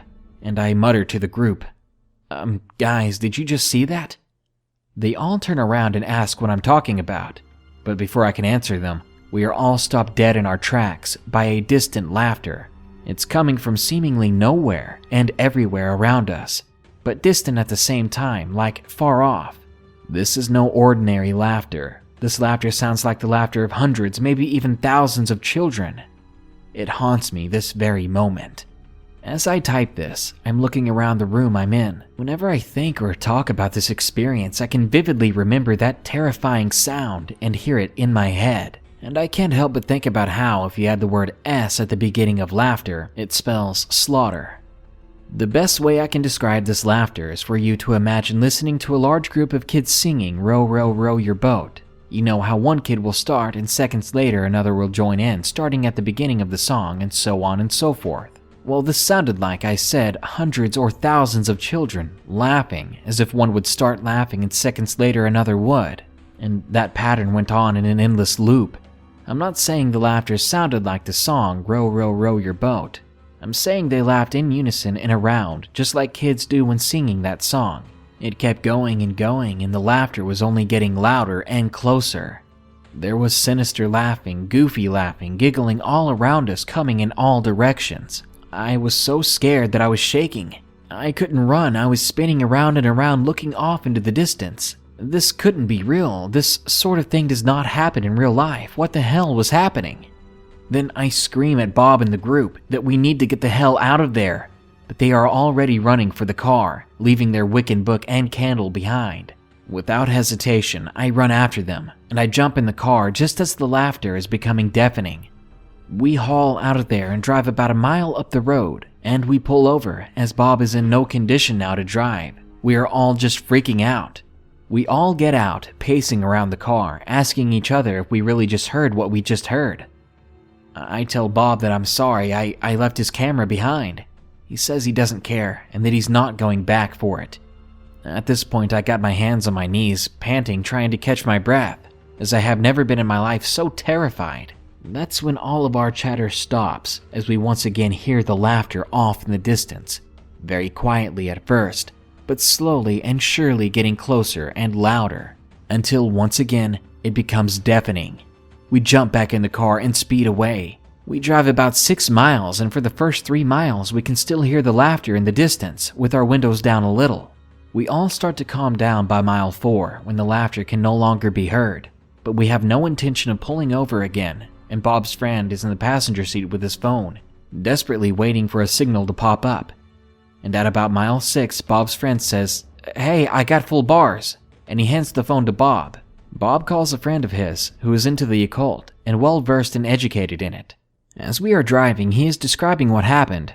Bob later told me his friend told him she believed it was the children of Hecate or something like that. I have no idea what Hecate has to do with it, but it sounded more like a guess to me. Anyways, as Bob is on the phone speeding out of the area, me and the 2 other people in the back seat all get a chill at the same time, and they told me later that just like me, the hair on the back of their necks stood up, as a loud snapping noise comes from the front end of the car, and Bob's celebrity stops dead in its tracks, and it won't go forward anymore. He tries everything, but the car is just not moving. We later discovered that a tie rod had snapped. Anyway, the friend Bob was talking to on the phone only lived about 20 minutes away, and they said that they were on their way. As we sat in the car, nobody spoke, and after about 3 minutes, we saw a pair of headlights coming down the road towards us. We knew it was too soon to be Bob's friend, but me and Bob thought maybe we could get a ride from a local, so we all unloaded out of the car and stood in front of it, waiting on the vehicle to hopefully stop. The vehicle does not stop, but as it comes into view, it is a beat-up old pickup truck, and it slows down. In the truck, there are 2 men in their 30s or 40s with huge beards. They stare at us and speed up after passing by. I look at Bob, and before I can speak a word, he says what I'm already thinking. Those were the guys from the boat. Before I can say anything back, we see headlights coming from the direction the truck that passed by just went. We went still and quiet as the same guys in the same truck passed by slowly again, staring at us on the side of the road. Bob called his friend back, and he told her to drive like hell and get here now. He hung up, and 4 or 5 minutes go by and we see headlights coming. Relieved, we all get our stuff ready, thinking it's finally Bob's friend. Then his phone rings. It's her, the lady who was coming to get us, telling Bob she took a wrong turn and is going to be about 10 or 15 more minutes before she gets there. Bob hangs up the phone and watches in terror as I do, as the same truck slowly passes by again. This time there's only one of the boatmen in the truck. Now the driver slows to a crawl, and he says, "Looks like you fellers could use some help," and then speeds up and drives off. This cemented the fact to Bob and I that we were definitely dealing with the same boat guys. But where the hell did the other one go? Why wasn't he in the passenger seat again? And to make matters worse at this point, something we had almost completely forgotten about due to the boatmen was immediately reminded to us as we began to hear the laughter again off in the distance. It was all around us like before, and over the next few minutes it got closer and closer. I'm almost pissing myself as the sound is getting deafening, and we have nowhere to run this time. Then from behind our car off in the distance, we see two sets of headlights come on and two vehicles coming towards us, slowly side by side taking up the entire width of the backcountry dirt road coming our way. Laughter now seems to be coming from the woods on both sides of the road, and it sounds like it's zeroing in on us, as if hundreds or thousands of children are within reaching distance. There's no wind, no sound other than the crunch of the tires on the rocky dirt road of the two vehicles slowly driving towards us. With our last shred of hope fading away into the laughter of the children and the headlights of the two vehicles surely being driven by the boatmen, we are given a reprieve as at this time, coming from the other direction, we see another set of headlights coming fast. We hold our breath. The laughter, the boatmen, what could be next? How will we get out of this? And that is when the vehicle that was coming fast pulls up. It's Bob's friend. She unlocks the doors on her car and rolls her windows down, and starts to tell us to get in, when something happens. The two sets of headlights ahead, coming from the other direction, turn off, and Bob's friend says, "Oh my God, you weren't kidding about the laughing kids." She screams at us to get in, and we do. We begin to tell her about the boat guys, and she turns the car around, and no sooner than she starts to drive away, the other two sets of headlights come on again, this time with their brights on, and they are about a car lengths behind the car we are all crammed in. I yell to her to go, go, go. I tell her she has to go faster, she has to floor it. And for about the next mile, the vehicles stay on us. Then they turn off onto a side road. And for the next 2 miles after that, we can all hear the laughter still way off in the distance with our windows down. Then 3 more miles, the laughter was finally gone. To this day, I have no explanation to what happened. What the laughing children were, why the laughing followed us, if the boatmen were connected to all of this somehow, or if they were merely a coincidence that happened to terrify us at the same time as the paranormal stuff. And if that is the case, why did they not react to the laughing children sound? Is the lantern connected to the laughing children, or did Bob and his group mistakenly call forth the laughing children through their ritual? Like I said, this happened years ago, but I still feel just as terrified now when I tell people about it, or even think about it. I have had constant chills and goosebumps as I write this. If there are any typos or grammar issues, it's probably because I'm shaking. I hope someone who hears this has had a similar experience and can share their story as well. In a way, I believe that would help me deal with the trauma this experience still causes me. To all of you who think the paranormal is just a fun hobby to get your thrills on with, I beg of you, I warn you that we are not prepared for what is really out there. You can think nothing will scare you or harm you, but you are dealing with unknown things. You have no idea how powerful or mundane the paranormal can be. If you use the paranormal as a thrill-seeking hobby, just use caution and always have your vehicle checked out beforehand. And watch out for seemingly sociopathic hillbillies and laughing children. I hope everyone hearing this sleeps well tonight, because I know after telling this story, I won't be having any sleep for the next few days. And number 5, Demon Panther of the Forest, submitted by Ronald Coyote. Now I know this may sound strange, but I swear I saw something out there. I live outside of Yellowstone National Park, so my backyard is basically a wilderness. I was out with my older cousin one day after my high school graduation party, and she was walking me home. It was getting dark out, but I didn't really care. I always loved the forest at night, despite the animals that lived in it. It always calmed me to hear crickets chirping or frogs croaking or the wolves or coyotes howling.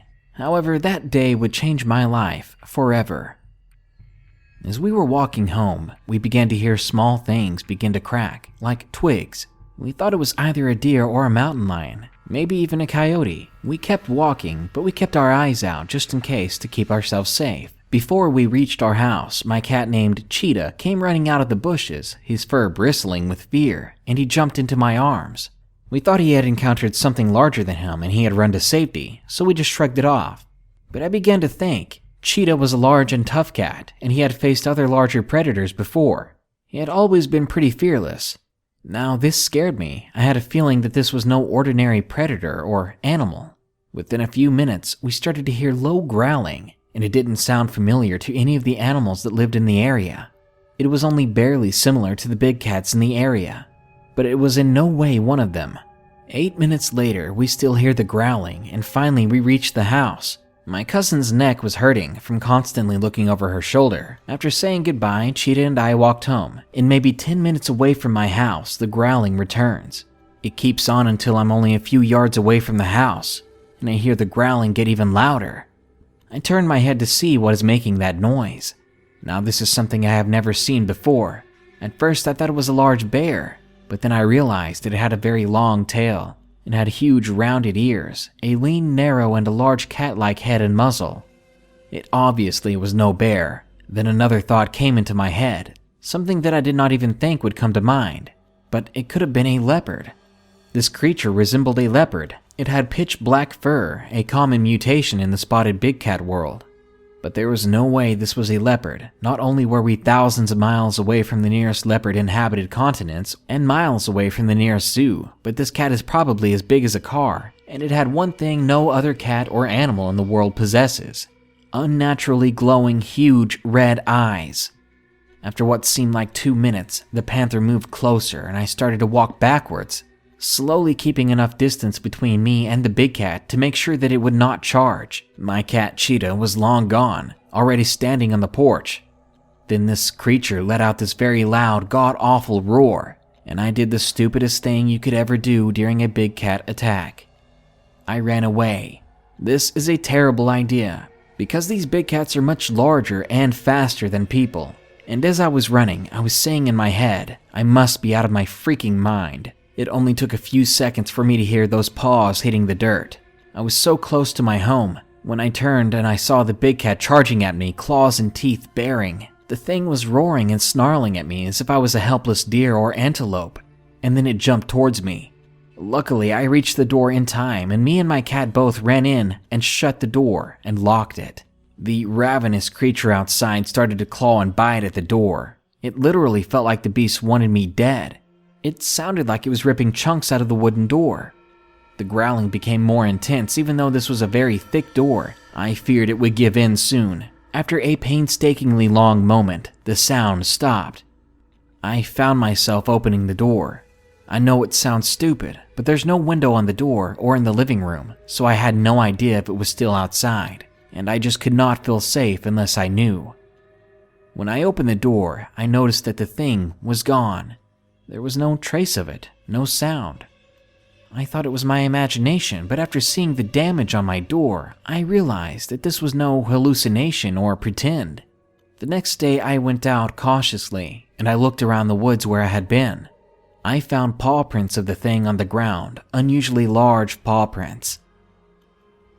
After this experience, I definitely have a change of heart about walking through the woods so leisurely. Because you never really do know what creatures could be lurking out there, and what animals already see you as their next meal.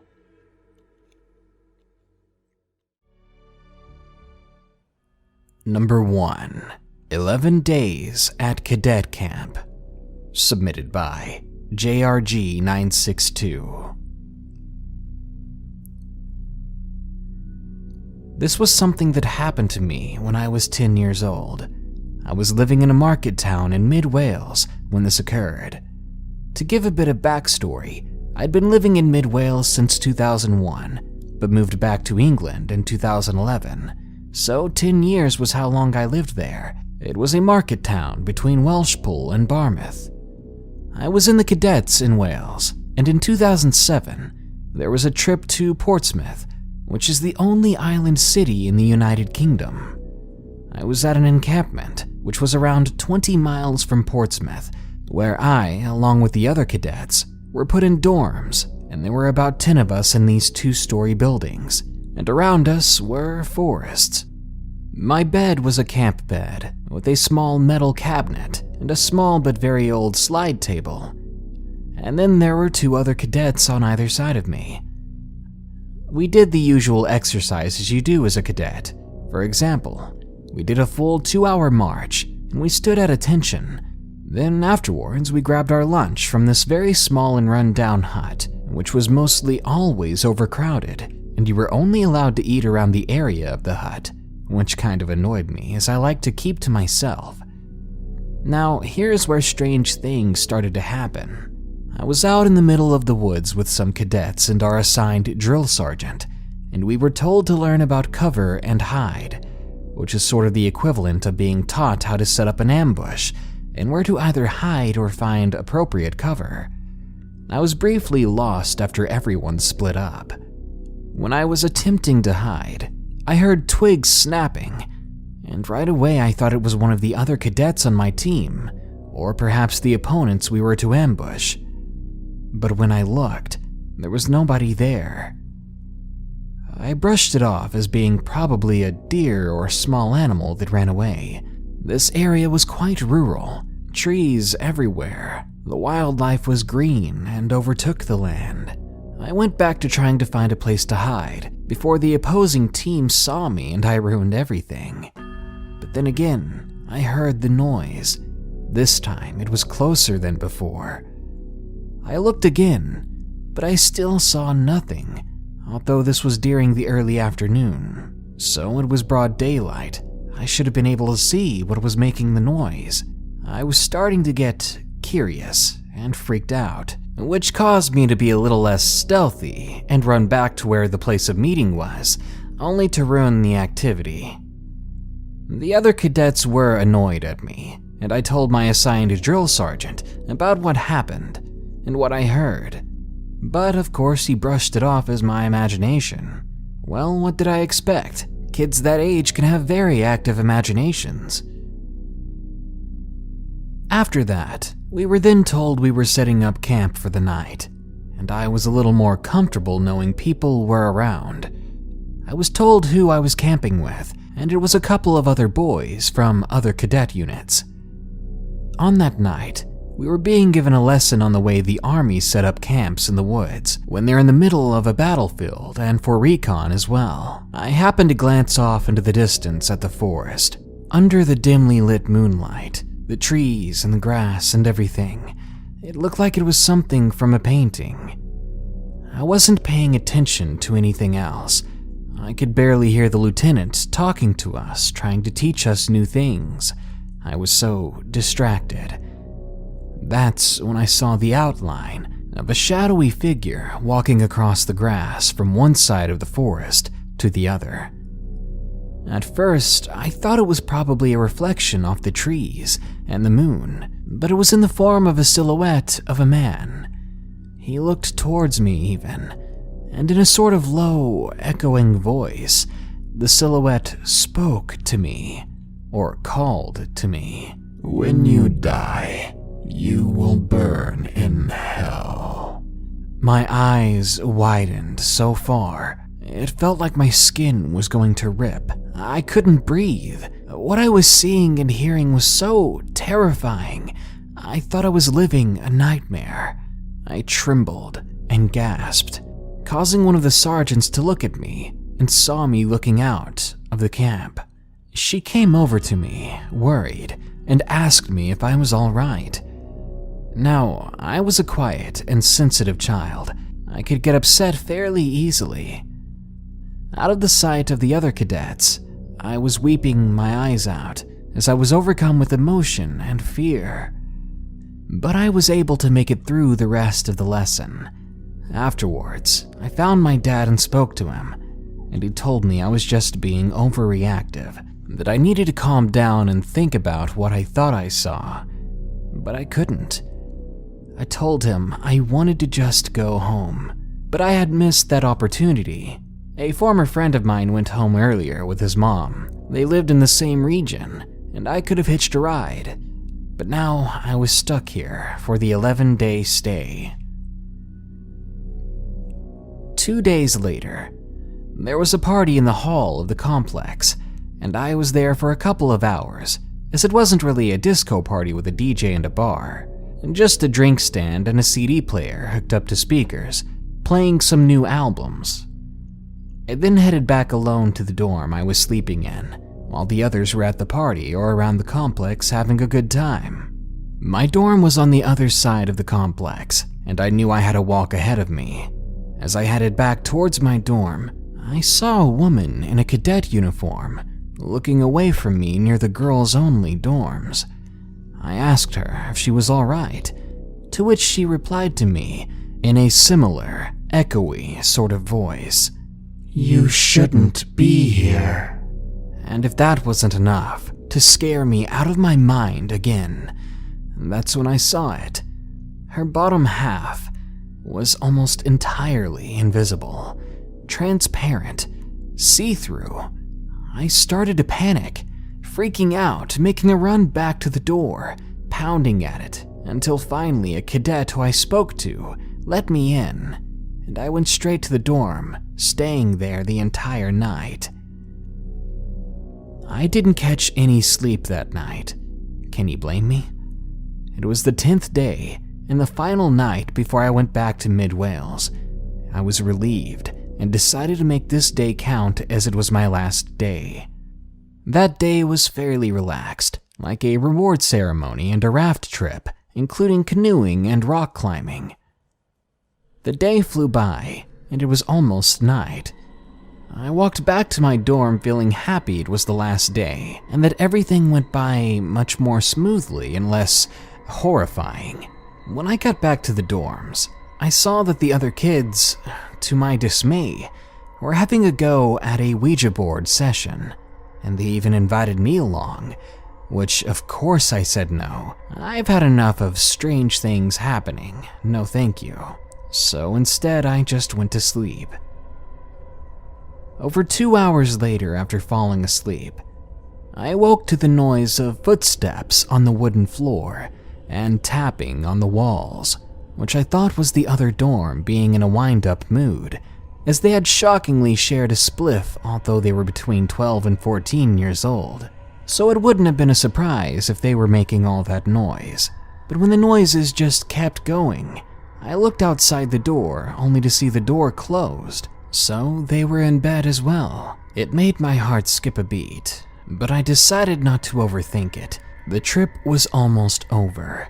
I just needed to go back to bed. But half an hour later, the noises started again, only this time, it was inside the dorm I was sleeping in. I was hoping it was one of the cadets, but apart from me and 2 other cadets who were sleeping, the beds were vacant, and nobody was moving around, at least not us cadets. The room got cold, freezing cold. At a certain point, I could see my breath. I was frightened, as the windows were locked and could only open with a key. I looked up at the door after feeling like my legs were frozen, planning an escape in case anything weird happened. But it was then that I saw something. In the right corner of the ajar door was the upper half of a man looking in at us, with nothing but the shape of his upper torso and his head. He looked at me, and I whispered over to the other cadet next to me, asking if he could see it too. But like the other ones before, he brushed it off, saying that I was just seeing things. I thought it was pretty ironic, or coincidental, that I saw something that night in my own dorm when they had just finished playing with a Ouija board. The entity just stared at me, and then soon vanished into the darkness. I did not sleep that night, but when the sun came up, I knew it was time to go home, and I couldn't be happier. All the cadets said goodbye to one another, including a few who tried to photograph me, but I hated my picture being taken like that, so I didn't really give them a reply. Anyway, after our goodbyes, the coach left Portsmouth, and I went back home. Now, looking back at those 11 days at that encampment, I can only think of one thing, and that's why. Why would it tell me that I was going to burn in hell? What was the meaning behind those occurrences, and why was I the only one who saw them and heard? Nothing has happened since, but those 11 days are days that hell came to me. Number 2. The Old Chop Tank Ghost, submitted by Sarah N. Maryland is full of strange stories, myths, and legends, but one of the most culturally important facts of my state is you can't throw a rock without hitting something that is haunted. I grew up on the eastern shore in Caroline County, which meant I spent a lot of time running around the woods and on, in, or near the Choptank River. Looking back on it, that river was filthy and dangerous, and the fact that I nor any of my friends got ill or drowned is a miracle in and of itself. Regardless, I remember the first time I went to my best friend's grandma's and was blown away by her beautiful home right on the river, nestled in the woods. It was gorgeous. It was just outside of town and was near enough to Denton that we could always find some trouble to get into. Unfortunately for us, trouble was a lot closer than we had anticipated. One night in the early fall, I decided to spend the night with a new friend of mine who would eventually become like a sister to me. Her name was Victoria. Victoria lived with her grandmother, and it wasn't until after graduation that we had become very close. The minute I first stepped onto their property, I was blown away by it. Its beauty distracted me initially from the sense of being watched that seemed to intensify the closer night came. The afternoon wore on like any other. We watched movies, talked about colleges, and stuffed our faces with snacks. But as night began to fall, Victoria looked at me and said, "Hey, I bet you didn't know the woods around this house are haunted." "Really?" I asked, looking nervously out the kitchen window. At this time, I was already intrigued by the woods, but the aspect of the possible paranormal activity, it just made me more excited and nervous. I've had strange encounters in the woods before, so at the time, I had a strangely apprehensive love of the forest. "Yeah, they say you can hear drums being played, and that sometimes you'll see Indians running around," she said. "Want to go for a walk out there?" I looked up at the sky and noticed that it was just about fully dark out, so hopped up on pixie sticks, soda, and a stupid false bravado. I cheekily laughed and asked her where they kept the flashlights. Once we managed to find a working flashlight, we set out on our adventure. Off in the distance, we could hear the marching band practicing across the river at the high school. With a smile, I mentioned that the band could be the source of those drums she was talking about, or it could just be the cars going over the bridge a mile down the river. Victoria shrugged and looked at me strangely as we entered the woods. Confused, I wrote it off, and I followed her. The difference between the tail end of sunset in the yard and the nearly impenetrable darkness under the trees was unlike anything I'd ever seen before. Worried, I kept close to my friend as we walked in deeper. As we walked, I found out things about her that she hadn't told anyone else, most of which was private, but as we exchanged secrets, I noticed movement in the dark. Every time I looked, whatever it was would be gone. At this point, I was nervous but excited.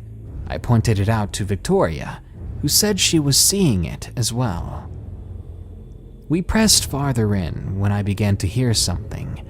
It was a strange thud-like sound that boomed in the distance.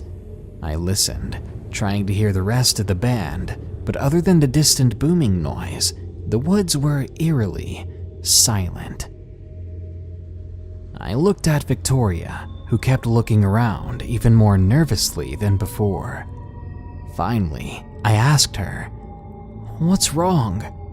She looked at me for a moment in surprise, like she had forgotten I was with her. Before she could open her mouth to speak, everything went completely silent, even the band in the distance, even the nighttime noises such as crickets and animals. All of it instantly faded. It was like a blanket covered our world. We both turned our heads simultaneously to look down the path we had been walking on, and there, standing in the middle of the path ahead of us, was nothing. We could clearly see that something was supposed to be there, but the only way I had ever been able to describe what we saw was a 7-foot-tall void. No dark shadows, no physical form, just nothing. From that nothing came the very real sense that we were not welcome here.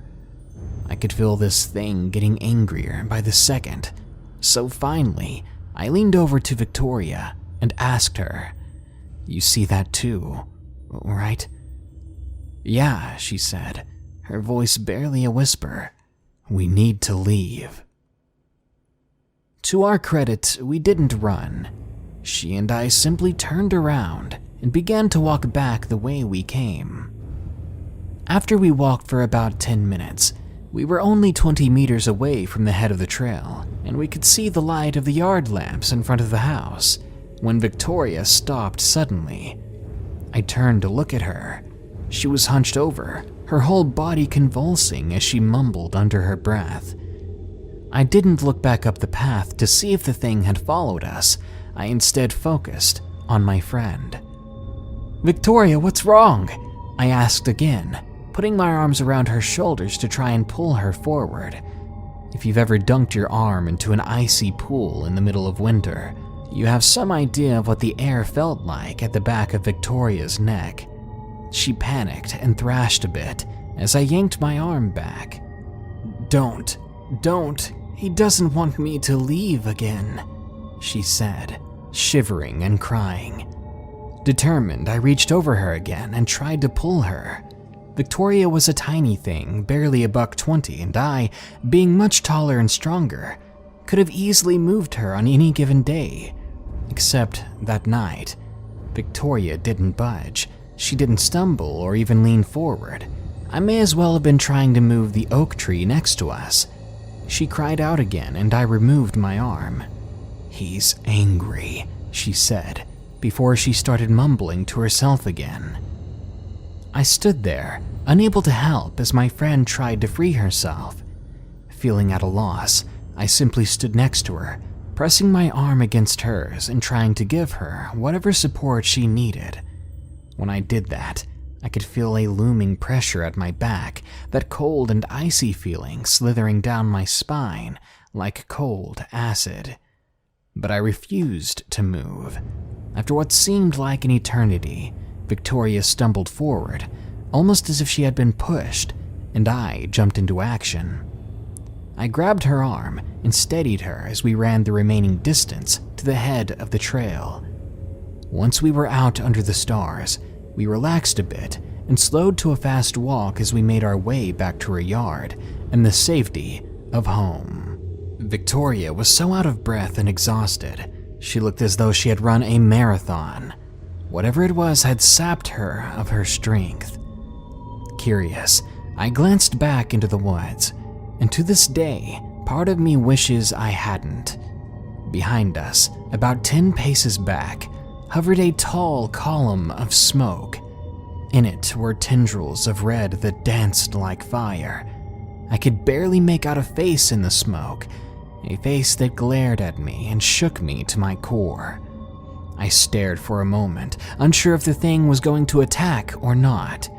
I managed to turn and began to bustle my friend back into her yard even more quickly.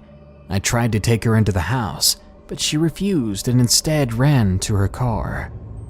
Once we were both inside, she grabbed her rosary that her grandfather had given her and began to pray. I looked back beyond the yard, but the spirit was gone. Thankfully, Victoria calmed down. She explained that her grandfather had been a priest and an exorcist.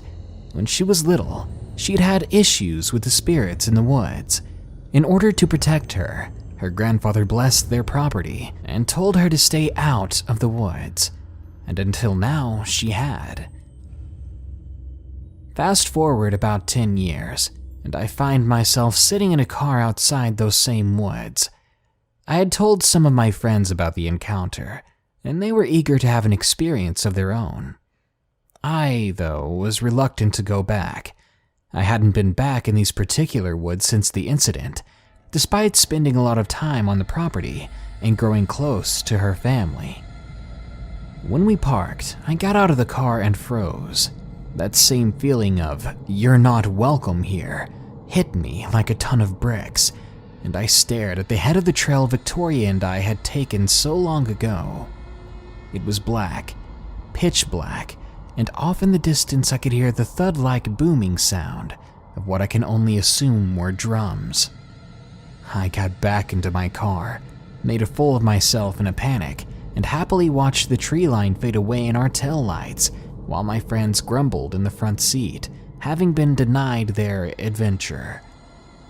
I didn't care. I'd gotten the distinct feeling that this time, the spirit in those woods would not be as merciful. I don't mind the forest. I love the trees and the sounds and smells and the energy overall. But I also know where I'm not welcome, and I will never go back into those woods, aside from the danger of sinkholes and mud traps and dangerous undertows in the river. There are lingering forces that we cannot begin to comprehend, forces that lurk just beyond our senses. Sometimes they're happy for the company you bring, and other times they'd rather you leave and never come back.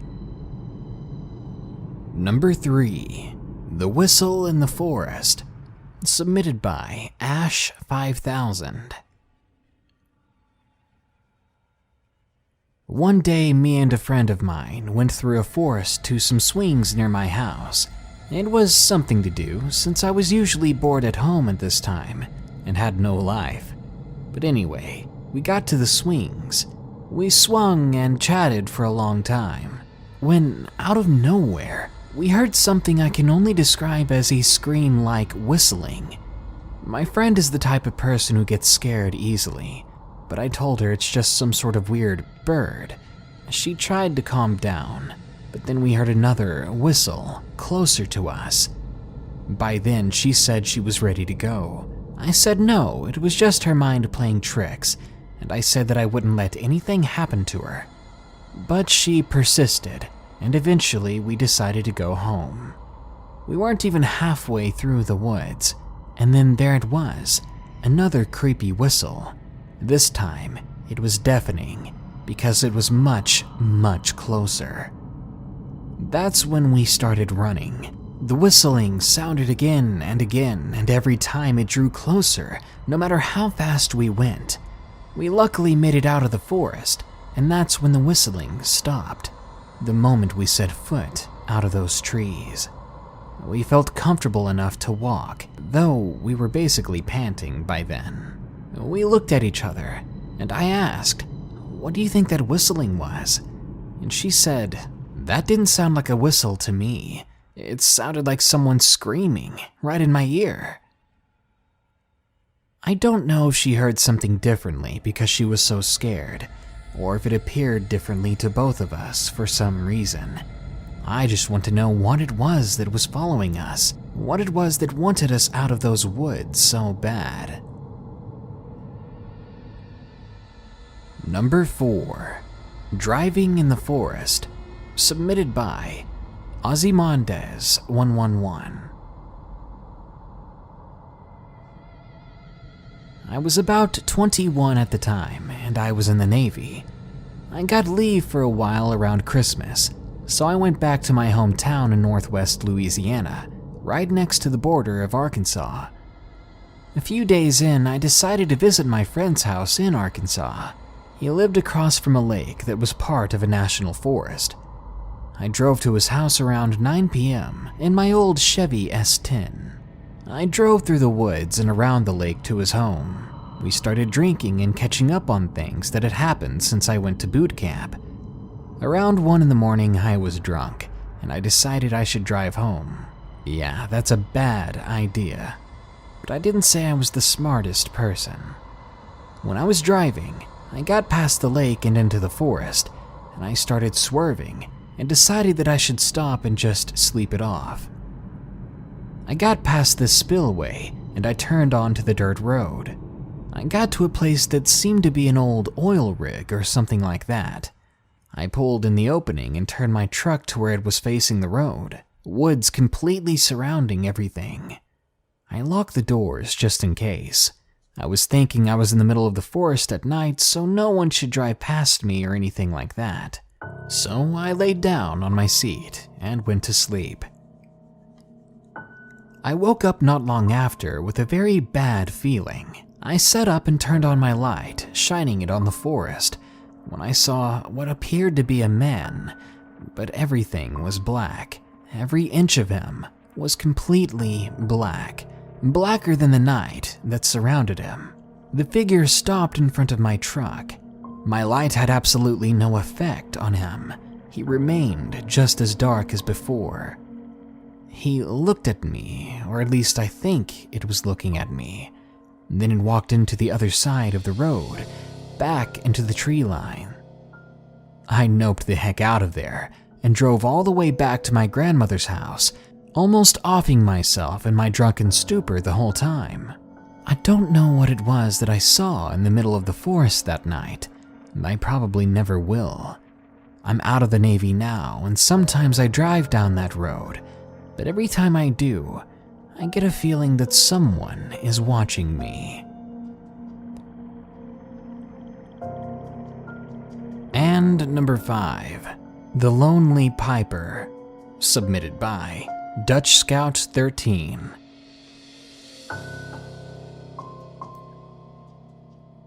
I'm a Dutch Boy Scout and a big WW2 geek and reenactor.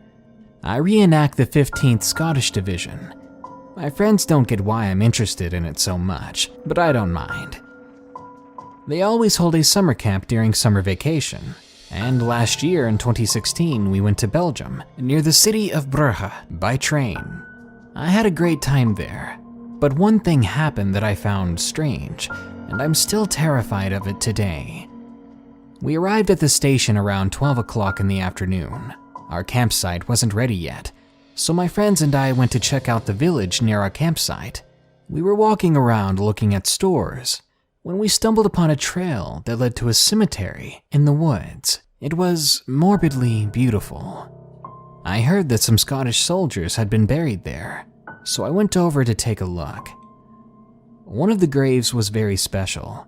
It said, "The Lonely Piper, 1923 to 1944. I thought that soldier must have been playing the bagpipe during battle. There was this old man sitting on a bench near one of the graves. He called me over and told me, "You should leave these graves alone, otherwise he will come out and get you." A stranger suddenly saying that in such a serious tone of voice, it was enough to cringe and creep me out. I didn't know what to say, so I just said nothing. That night at the campsite, we were sitting around the campfire, chatting and telling stories to each other. One of the group leaders called us and said that we're going to do some games in the forest that night. I, being rather tired, went to our tent with a friend of mine to get some rest. We had been planning to stay up all night, and eventually that would happen, but I needed a bit of shut-eye first. Before then, my friend and I were chatting about, when all of a sudden, we hear the sound of bagpipes being played rather loudly near our tent. We at first thought our friends were playing tricks on us, so I opened the tent door, only to see a man standing eerily still near the fire. He was wearing a dirty kilt and a British Army battle dress or tunic. My friend said, "What is it?" I didn't know what to say to him. Luckily, the piper wasn't looking at me, so I tried to slowly close the tent door, until his face began to point in my direction, slowly. He appeared normal at first, healthy even, but when he was fully facing me, I could see a part of his skull, like it had partially rotted away under the ground after so many years, like a zombie. I was speechless, but he, as weird as it might sound, he wasn't. He kindly said hello in a typical Scottish accent. I stuttered a hello, but he turned around and marched away, playing his bagpipe. My friend didn't believe me at first, but when the others came back from the forest, saying that they heard someone playing a bagpipe, well, everyone believed after that. This was a weird experience for me, and I'm still thinking about what he would have done to me if he wasn't so kind.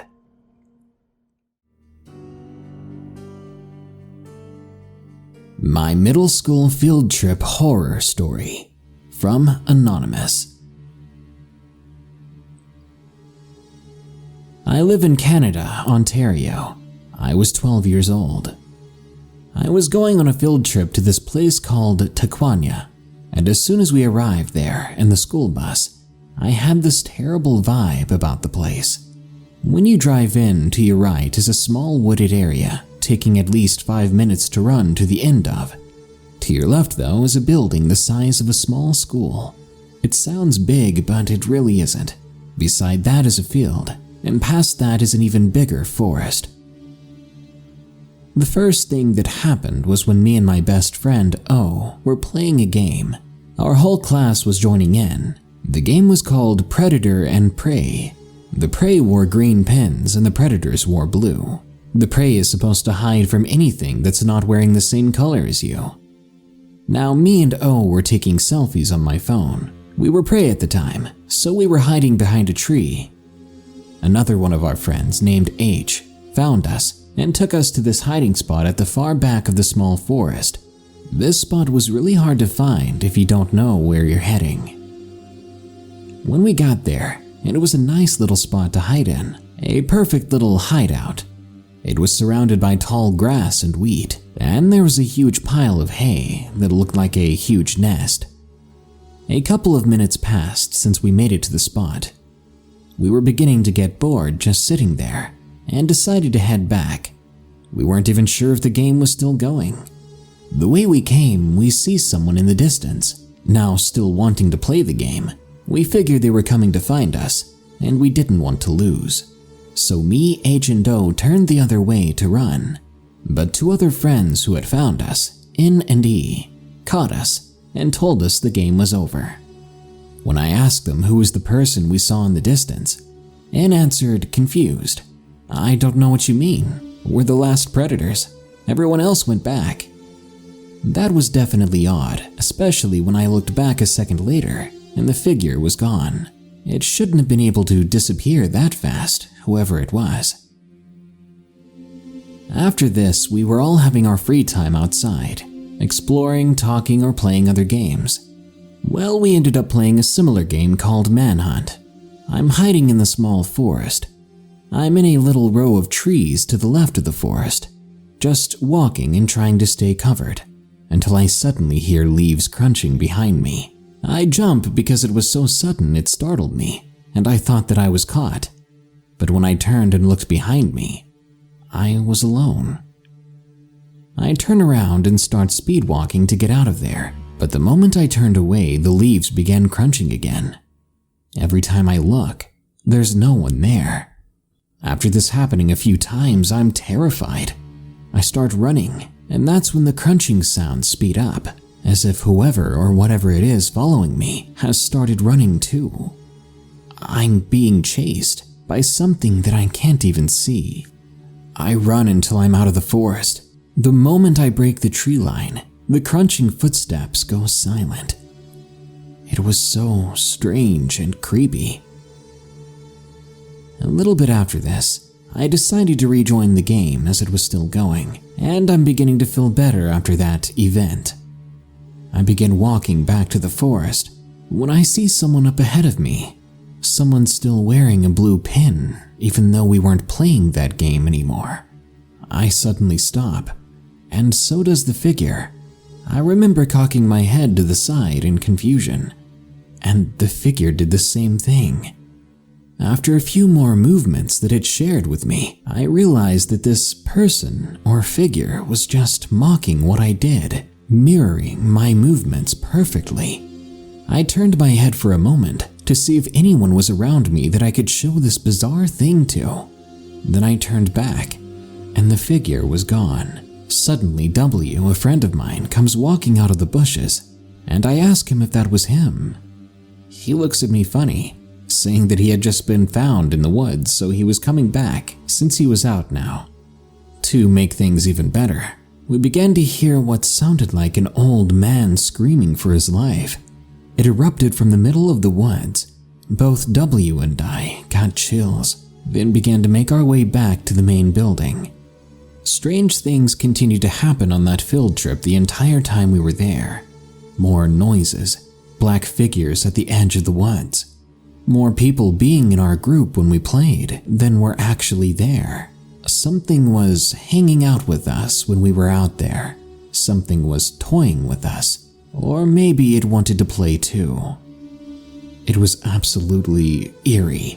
I was happy when we were able to finally go home.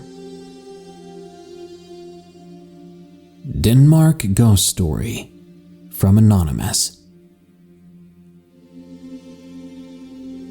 I was raised in a house in a small town in Denmark, located in a big forest. I really enjoyed playing in the woods as a kid. We had no neighbors living close to us, so I had to entertain myself growing up. One day while playing in the woods, I was climbing a tree when the branch I was leaning on snapped, and I fell to the ground head first. I was out cold for a long time. I'm not sure exactly how long though.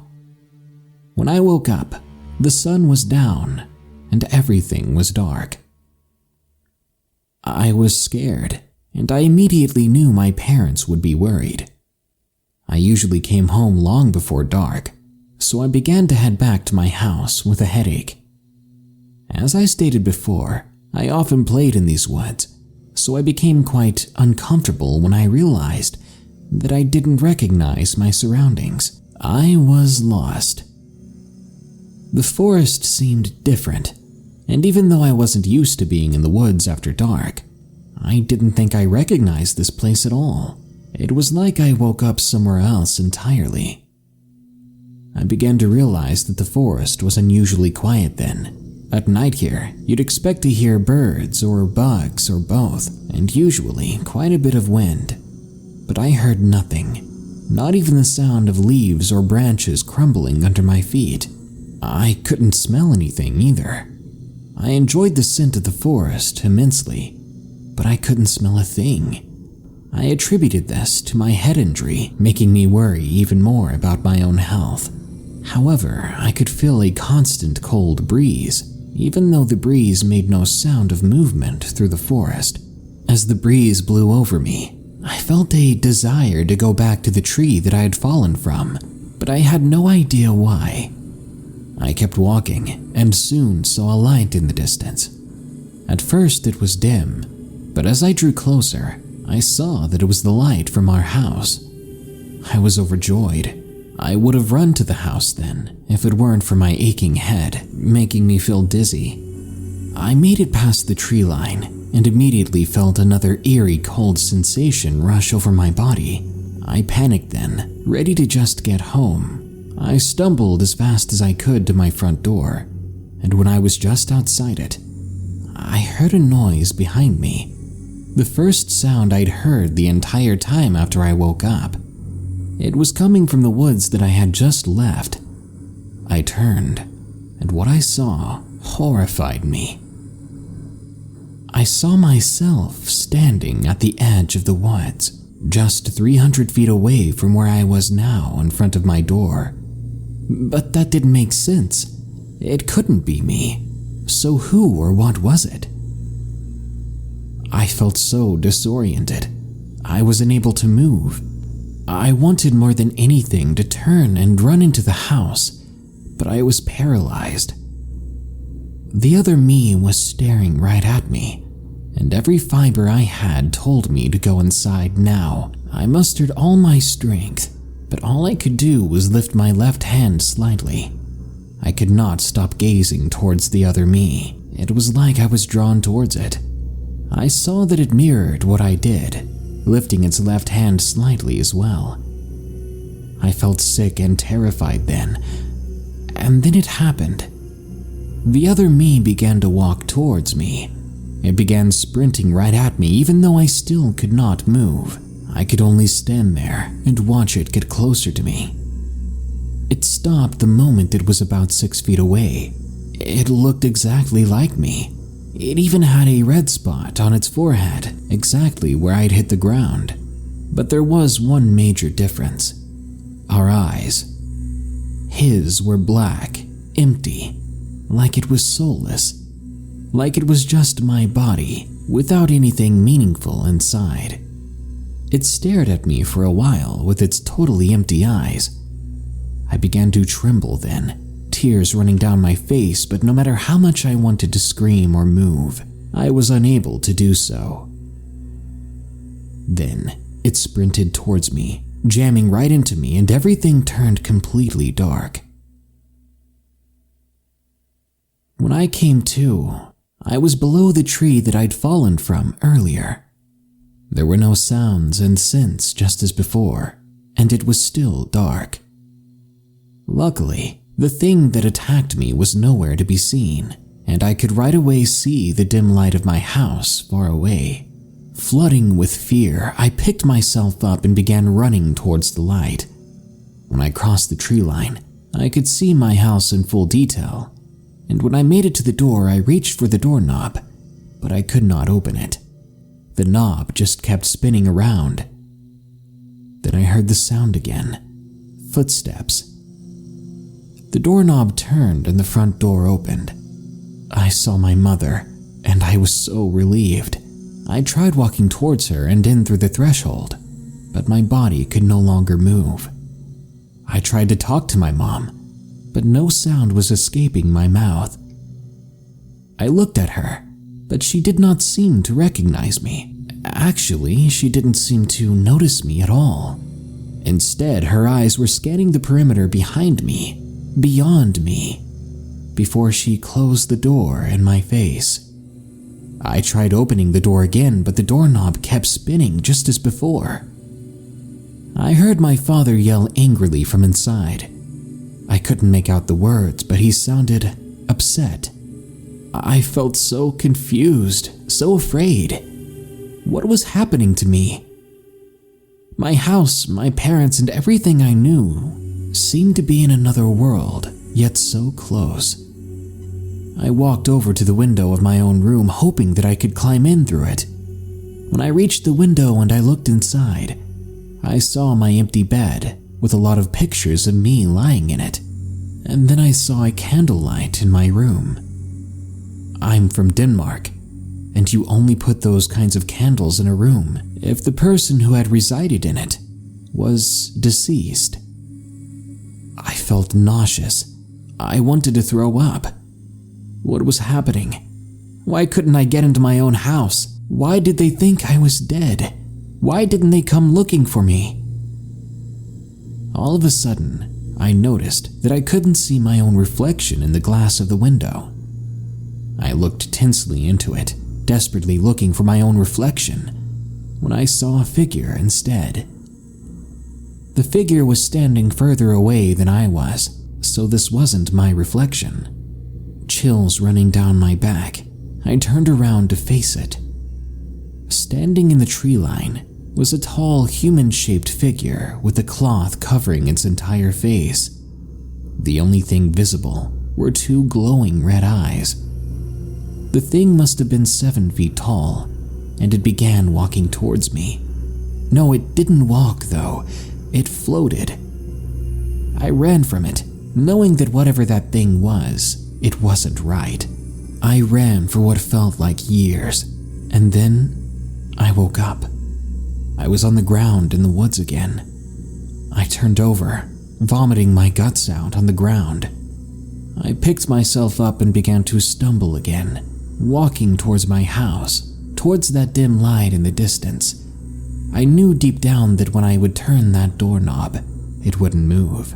But when it did, and the door opened, and my mother hugged me, I wanted to faint then and there, overcome with joy. I don't know what happened to me that day. I want to assume it was just an odd head injury, some hallucinations, maybe a dream, but it was so real. Another part of me thinks that perhaps I died in those woods that day, and my soul or spirit found a timeline where I survived. But what was that tall thing in the woods? it's all so confusing. I'd rather not think about it. A terrifying encounter.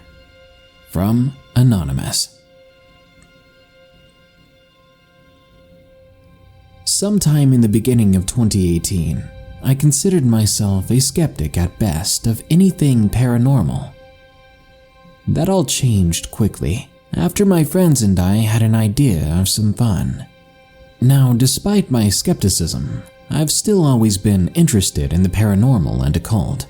So one thing I took interest in was witchcraft, especially pendulums. A pendulum is a stalagmite-like stone that hangs from a metal chain and is supposedly a way of communicating with your spirit guide. You're supposed to have them cleansed though, so you don't end up speaking to something sinister, something that you'd rather not have in your life. Interest in such items had made me a new friend named G. G had been studying the paranormal and witchcraft long before me. G lived in a gated community a few miles south of myself, and this community had a forest within it. It was considered a genuine Native American burial ground. G introduced me to this place as part of an attempt to change my opinion on the paranormal, which gave me an idea.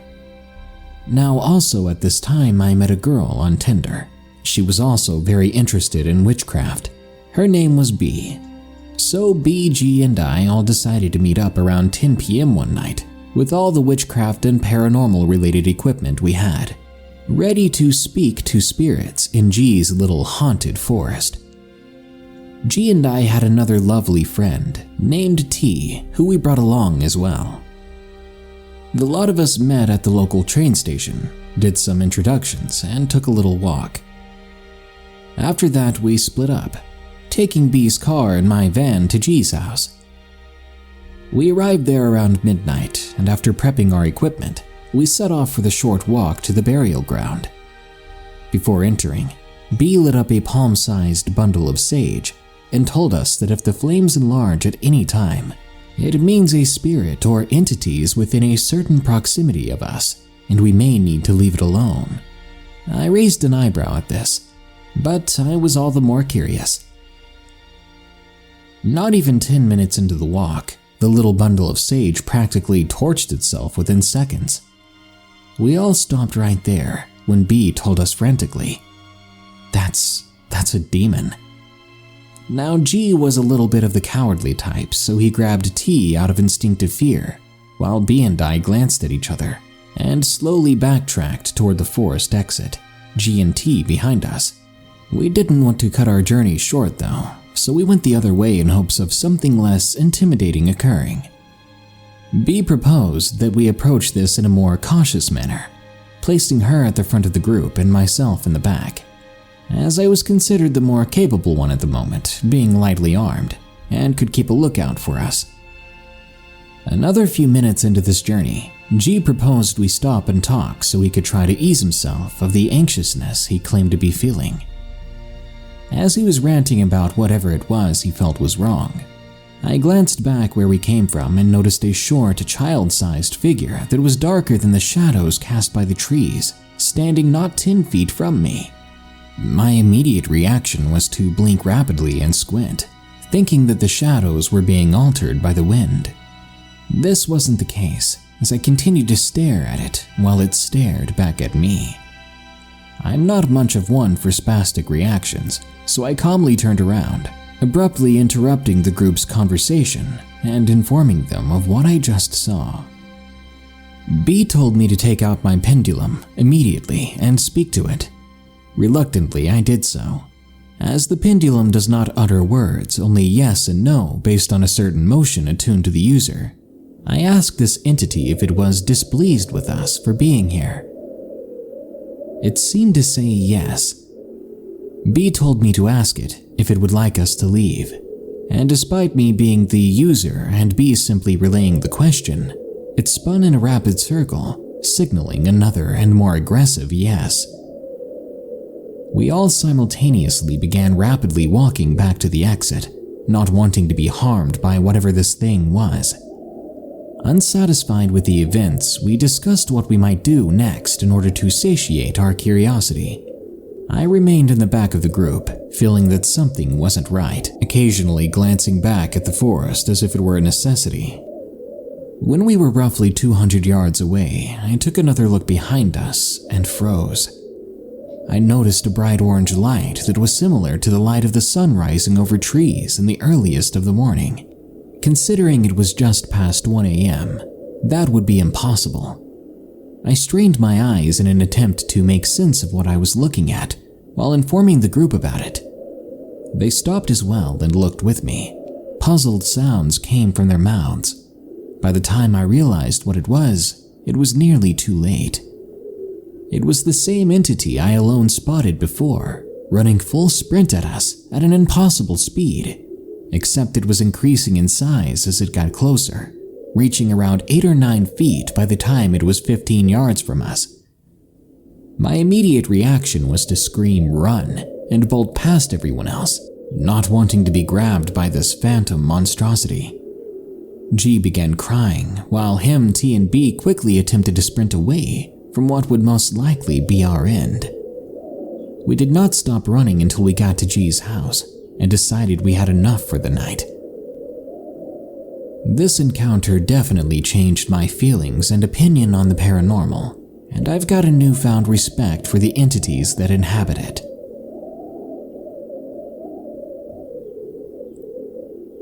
The Unknown Intruder, from Anonymous. I was home alone at my dad's house. I hated staying there on my own. My dad had gone to the train station to pick someone up, and so I had to stay on my own for the next 2 hours. Considering the time was around 10 p.m. and halfway through November, it was already well into the night and very cold. As staying alone in this house out in the woods always creeped me out, I turned on a movie to take my mind off of things. Now, we had these 2 sheds in the garden, both of which were ancient, but I would always hear noises at night. Loud bangs, scraping sounds, and other mysterious noises, always coming from those sheds or the garden, but I tried not to dwell on it. Everything was fine that night until I heard a loud bang come from outside. It sounded like it was coming from one of the sheds. I slowly and quietly crawled from the living room to a window, viewing the back garden, and my stomach dropped. I could see a tall, dark shadow standing in front of the forest, looking around and slowly walking towards our house. I hid for a minute, but every second that passed felt more like an hour, my heart racing. Eventually, I peeked out at one of the windows down the hallway and saw the all-too-tall figure peering inside. It saw me looking at it, then darted away off the property. I stayed hidden for a bit longer, but I heard nothing else. I never saw the figure again, and I'm glad, but I'm even more terrified of staying home alone anymore. Ghostly Warning, from Chain Gang 357. When I was a child at about 7 years old, I was living in a small town called Wilkeson in Washington State. We lived on the outskirts in a decent-sized neighborhood surrounded by woods. Being close to Mount Rainier, it was quite rural. I lived in a 2-story house with my window facing the driveway and front yard. In my room, I just got a bunk bed and thought it was the coolest thing because I could see out my window while I was in bed. About a week after I got the bunk bed, I woke up in the middle of the night having to use the bathroom. As I made my way to the ladder, I looked out my window and saw 2 people outside on the lawn. I climbed down and I jumped on the cabinet that was in front of the window for a better look at the people. As I looked out, I saw 2 women standing at the edge of my driveway, staring at my lawn and talking to each other. The weird thing was, where they were pointing was where my black lab liked to lay down. I knocked on my window trying to get their attention and find out what they wanted. In unison, they slowly turned their heads and looked at me. Their faces were gray-white and blank of any expression. I realized then that their clothes were weird, like something people would wear a long time ago, and they didn't have any color on them either. I jumped down from the cabinet and I saw them turn their heads back and stare at the same spot. I woke up my mother and told her about the people in our driveway.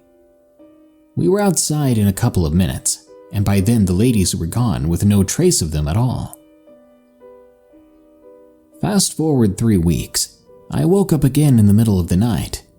Now, since that first night I saw those women, I had dreaded getting up to go to the bathroom, but every time I was relieved when I didn't see them.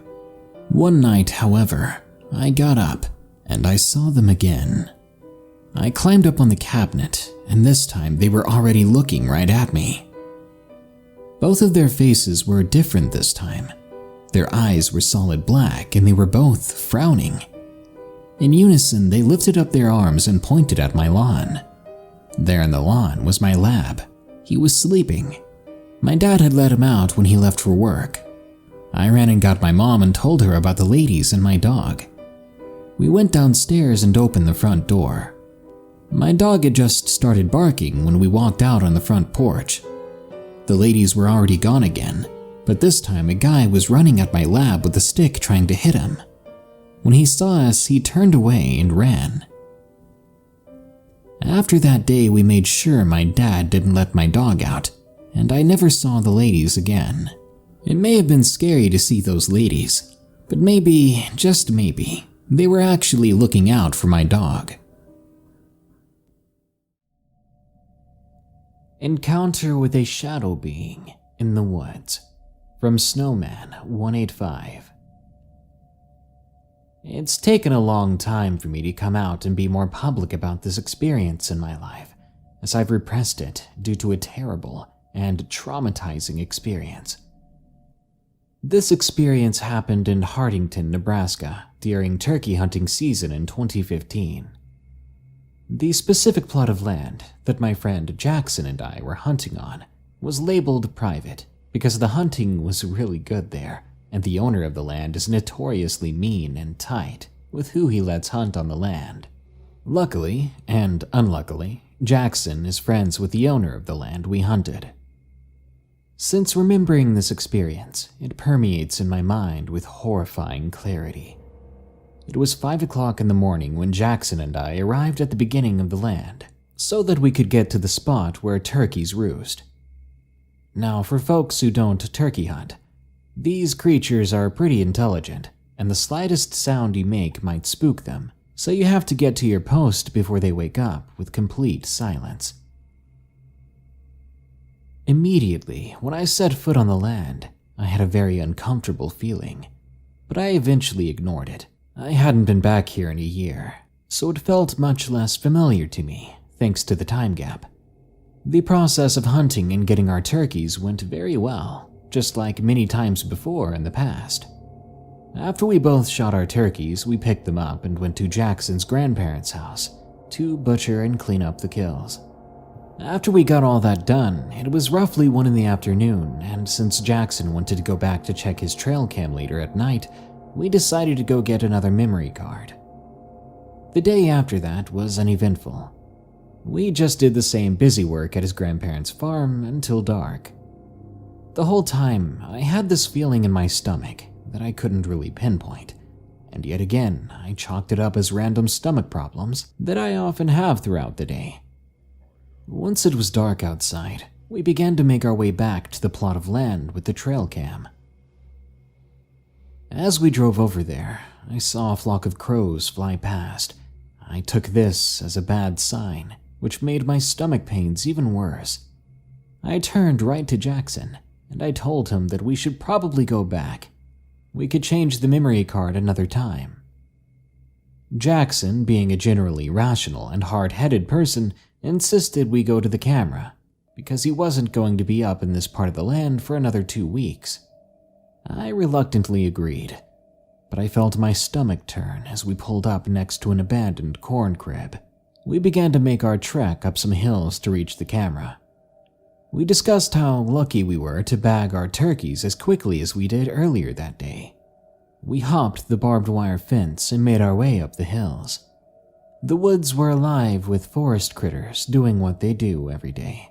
Bugs whirring past you, squirrels scurrying up trees, and the occasional crinkle of leaves further into the woods.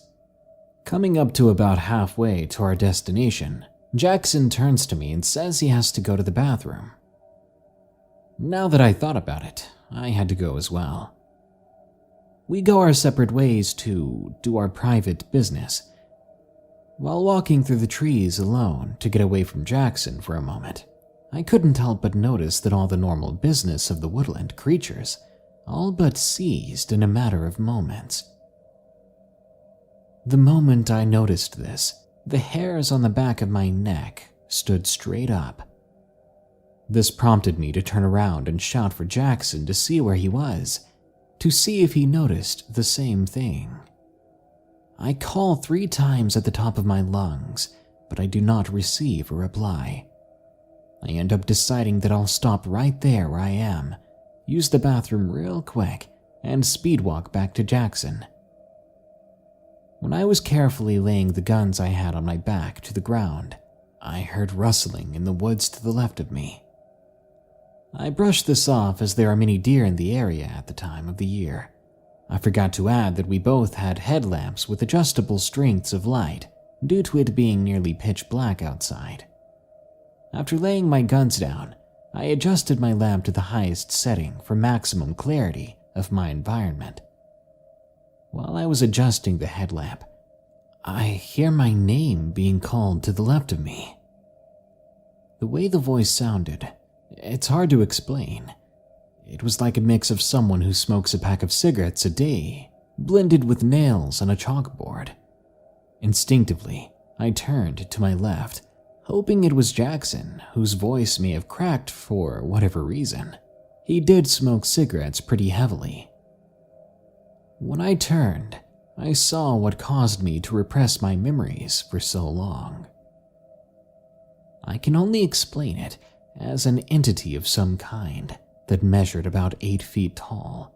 It was running straight at me when I looked, but the figure was composed of complete darkness, like some sort of animated shadow. Think of the darkest environment you can. Relate that to the color of the figure I was seeing. The scariest part was that while it was running, it was not like any run you could do with 2 legs. Whatever it was doing was more of a scuttle, all the while making absolutely no noise. This is impossible due to there being dead branches and leaves littering the forest floor. When I initially saw this entity coming right at me, it was about 75 yards away, but I blinked once, and the distance instantly shrank to only 25 yards. Staring at this thing running towards me, I noticed that it had no distinguishable features, until it opened what appeared to be a jaw. Inside were hundreds of thin, sharp, needle-like teeth, tips glossed over with what appeared to be a red color, as if it had killed recently. While this thing was doing this, eyes protruded on its body from seemingly nowhere. These eyes were red with a hint of yellow thrown in. Struggling to breathe in my panic, I grabbed the 12-gauge Remington Super Mag, and I fired in its direction 3 shells. My ears rang, and I became briefly deafened. As I shook my head and looked back at the creature, it was still coming, unscathed, but I did notice a blister in the tree behind it. One of the shots that should have hit had gone straight through. I turned and ran, but I knew it would catch me. If something could travel 50 yards in the blink of an eye, I was honestly surprised that I wasn't dead yet. The entire time I ran, I could hear my name in that same voice as before, being called from behind me. At the same time, I began to scream Jackson's name, hoping that he would find me. After a minute or 2, I finally hear him yelling my name to the right. I yelled back at him, but I was already so close to the truck that I just told him to pile in with me. I peeled out, and we left the hunting ground, Jackson had plenty of questions, but I wasn't in the mood to talk for a while. I don't go back to that hunting ground anymore. I'm too afraid to go back to that land, and I wish I had any idea as to what I saw that day, but I don't. There's Something in Glen Park, from Demonic Freak. Bear with me now, because this is going to sound outrageous. So there's this park in the States called Glen Park. Mind you, where I live, it's further north of the US, and since this is a smaller county, no one really believes in the supernatural, beyond being God-fearing folk. Not me, though. I'm more into herbal healing and feeling the connection with the earth itself. Anyway, back in high school, when I hung out with an old friend of mine, Claire, we started trying to be witches, and the two of us were quite interested in making something supernatural happen. This is where it gets interesting. One night, about a month after I'd moved in with her due to some issues at my own home, we took a walk over down to the town at night. Mind you, the area in which we live doesn't see a lot of trouble. Like I said earlier, it's a small county, and that means fewer issues. The only real problem this town had were some kids vandalizing the park, the same one we were heading to. I haven't been there since we were very young, and I wanted to see it again. It was the perfect, beautiful February night. We took a different route there, the back road behind the Dairy Queen by the apartment complexes. We soon came to the entrance of this bridge that led into the park. The bridge is a bit of a landmark, but if I were to say its name, then someone may know exactly where. You don't want to go here, trust me. The bridge was old, very sturdy. It was a cable bridge, so if you had a group of friends and jumped up and down on the bridge, you could move it about fairly well. 2 people, both of them rather small, can't move this thing on their own.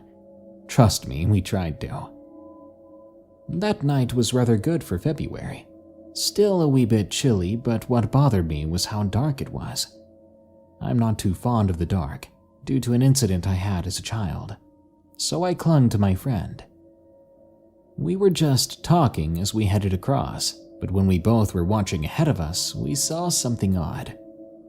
Along the path to the park was a line of street lamps, the kind that produce yellow light that is somewhat faded. Further up the path, we saw movement, and as this thing moved, the streetlight it was passing under would go out. Just pop, not break.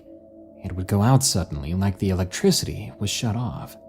It got further down the path and stopped at the end of the bridge, where the other entrance was. The same entrance we were heading to as our exit. The large figure was clear, but the scenery moved around it like an iridescent reflection, almost like it was made of some sort of energy. And what was even more frightening about it was the sheer size of it.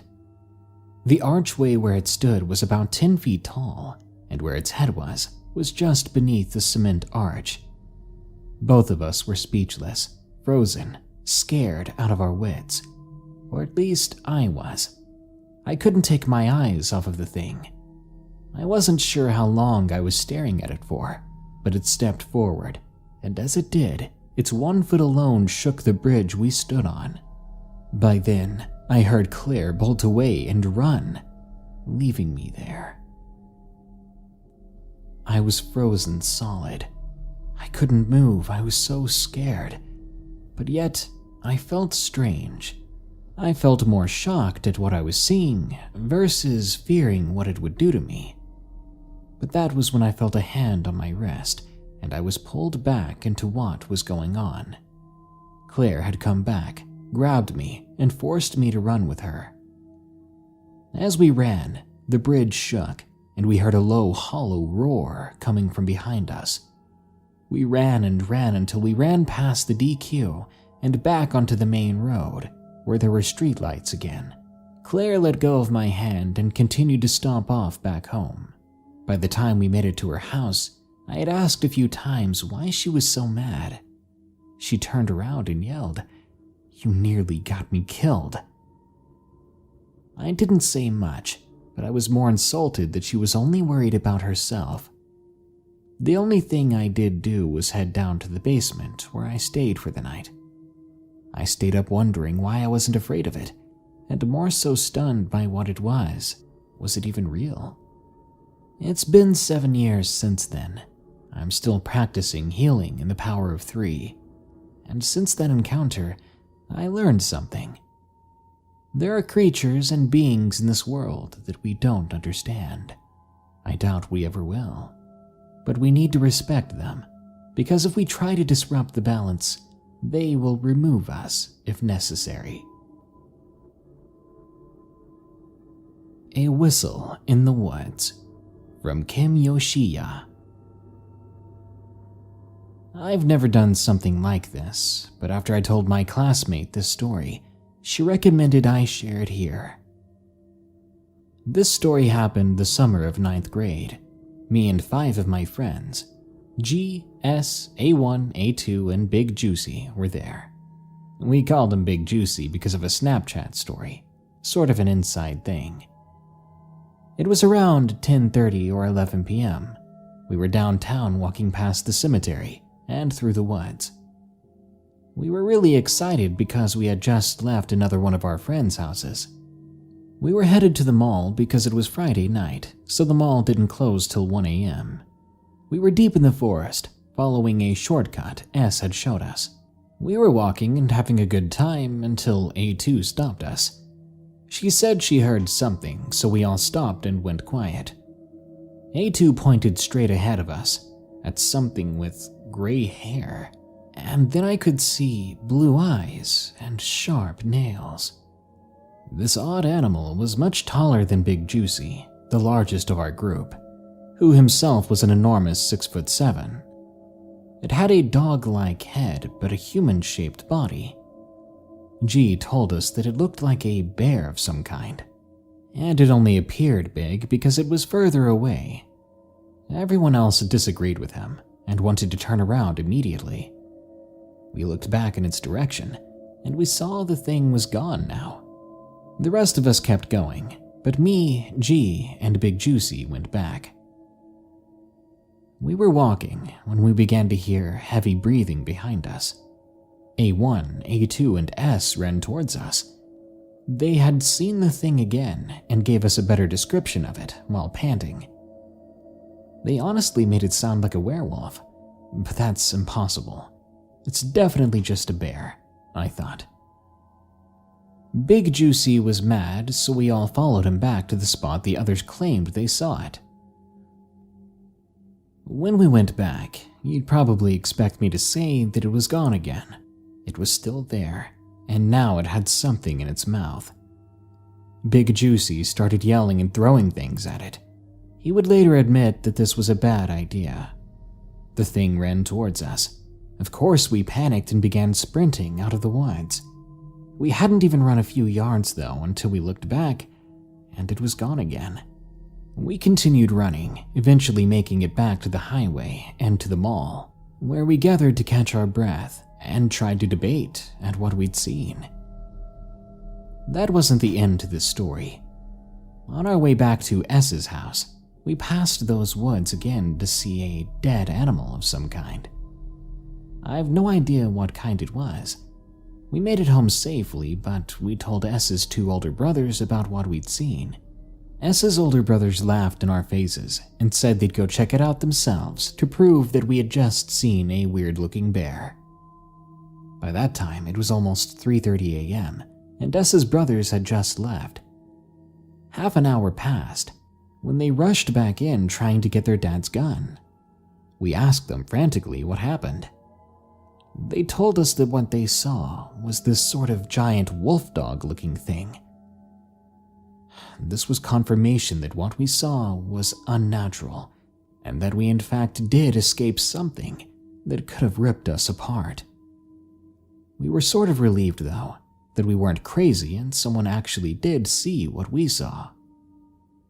We stayed at S's house for the night. No one dared leave the house, at risk of seeing or running into the creature, even though we all live fairly close to one another. All of us saw something similar, but we all seem to believe it's something else. Some of us think it's a werewolf. Others say it's some sort of deformed bear. But do either of those explain how it could disappear so quickly? Be there 1 second and gone the next without a sound.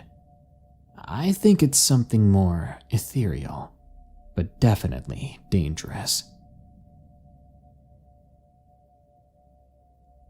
The One Who Stalks Me, from Travis M. In January 2018, I was visiting my buddy up in Flagstaff. I moved him up there a year prior and was finally visiting. Well, while on my way up there, I stopped by his little brother's house and picked him up so he could come with us. The visit was going awesome. We went hiking, off-roading, shooting, and before I knew it, it was the night before I had to drive back. Well, something happened when we were off-roading and coming up to this hill in the middle of the forest. The Land Rover we were in sort of started sinking. We thought it was the sand, but it wasn't. All of a sudden, his air ride gave out, and we just thought, what the hell? We got out and started checking it out. That's when the wind began to pick up hard. I mean as hard as a hurricane. Not creepy, right? Then the birds went quiet. Same with the bugs. I have no idea why, but all of our attention was focused on the left, where there was an open field and more forest. It was about 200 yards between us and the field and the other side of the forest, where we saw a tall, slender figure with extremely long arms. It was running towards the other end of the woods and only took it a few seconds. After we saw that, we got the hell out of Dodge, going back to my friend's house. But at 3 a.m. after going to bed, my buddy's little brother woke up screaming because he said he saw something standing over me, staring down at my unconscious self.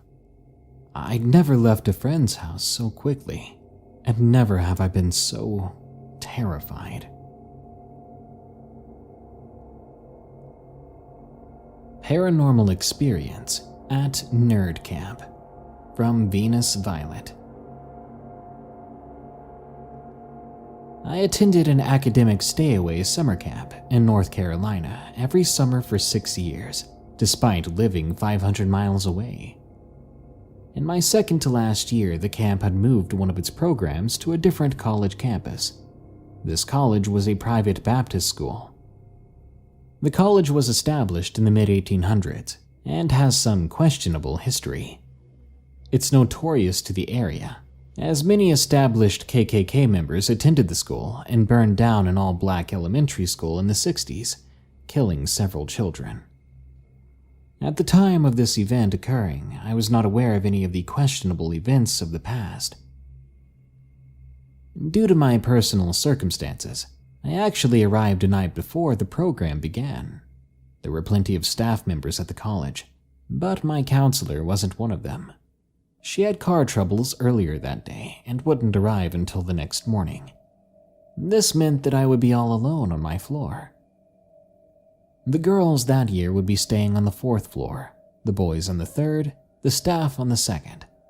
This meant that there was only one person on the floor below me, and I was all alone on the top floor. The dorm I was staying in was built in the 60s and wasn't taken care of very well.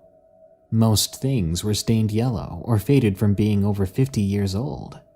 The floors and the doors were extremely creaky, but only if you had weight applied to them or they were touched. The doors smelled musty, like an old bookstore, and there was plenty of mold to go around. There was no air conditioning or heating systems. There were few outlets and worn-down locks in the windows and doors. The dorm had great acoustics, making it very echoey. I had spent most of that evening unpacking and setting my room up. At around 10:30, I changed into pajamas and started to read a book to keep myself occupied, After all, the cell reception in the mountains was terrible, and I knew I wouldn't be going to bed anytime soon. Around 11:30, I heard the doors at the end of the hall slam shut, and the endless echo as it traveled down the hall. I went to look out the peephole and saw nothing. This was mildly unnerving because I knew I would have heard someone's footsteps leading up to the door slamming. The building is that noisy, and again, I was alone up here. That was the only unlocked hallway door on the floor. I soon distracted myself from that, trying to go to bed a little past midnight. I started to feel extremely scared for no apparent reason. The room simply felt heavy, and my heart began to pound. It felt like I wasn't alone. I wrote it off as the heat, considering it was early July in the rainforest of the Appalachian Mountains, and I had no air conditioning or fans. After a while of tossing and turning, and convincing myself to calm down, I finally went to bed. I woke up around 3:30 a.m., jerking into consciousness, like I had just awakened from a nightmare. I instantly had a bad feeling like I was alone, just before I'd fallen asleep.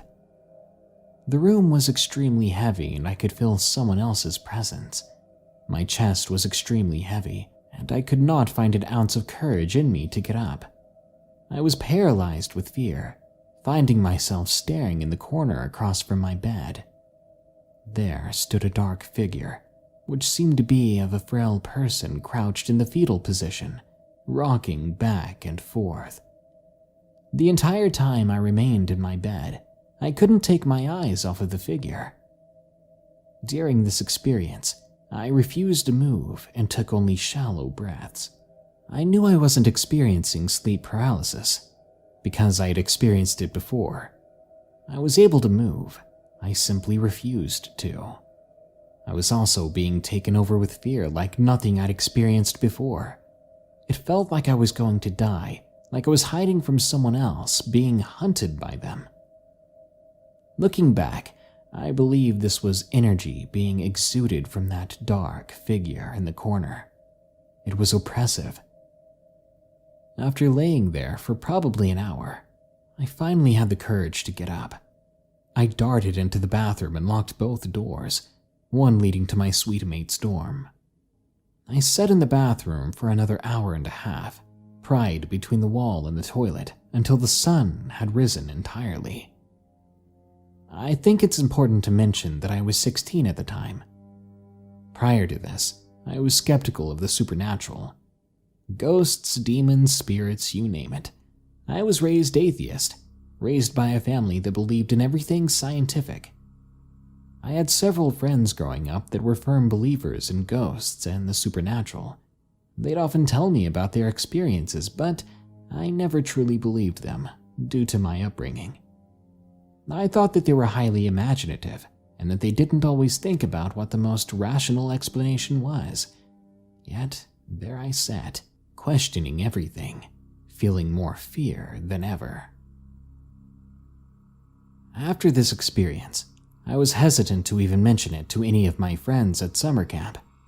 I thought that they wouldn't believe me, just like I hadn't believed in my friends before, when they so wholeheartedly told me their experiences.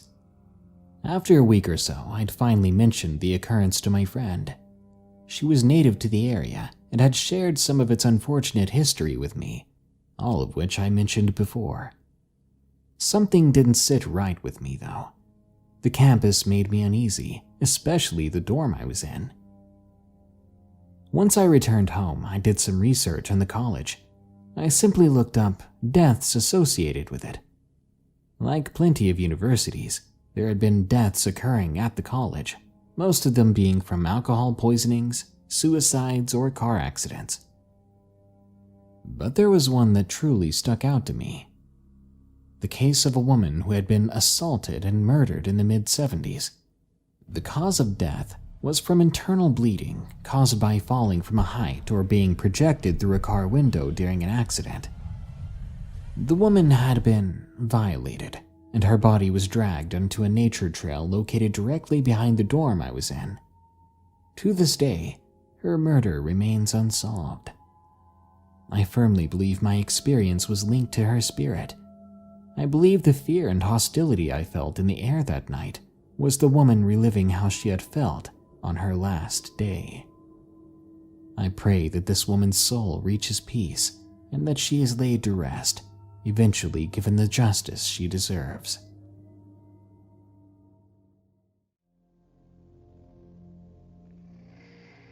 Four Horsemen, from Nadine Amber.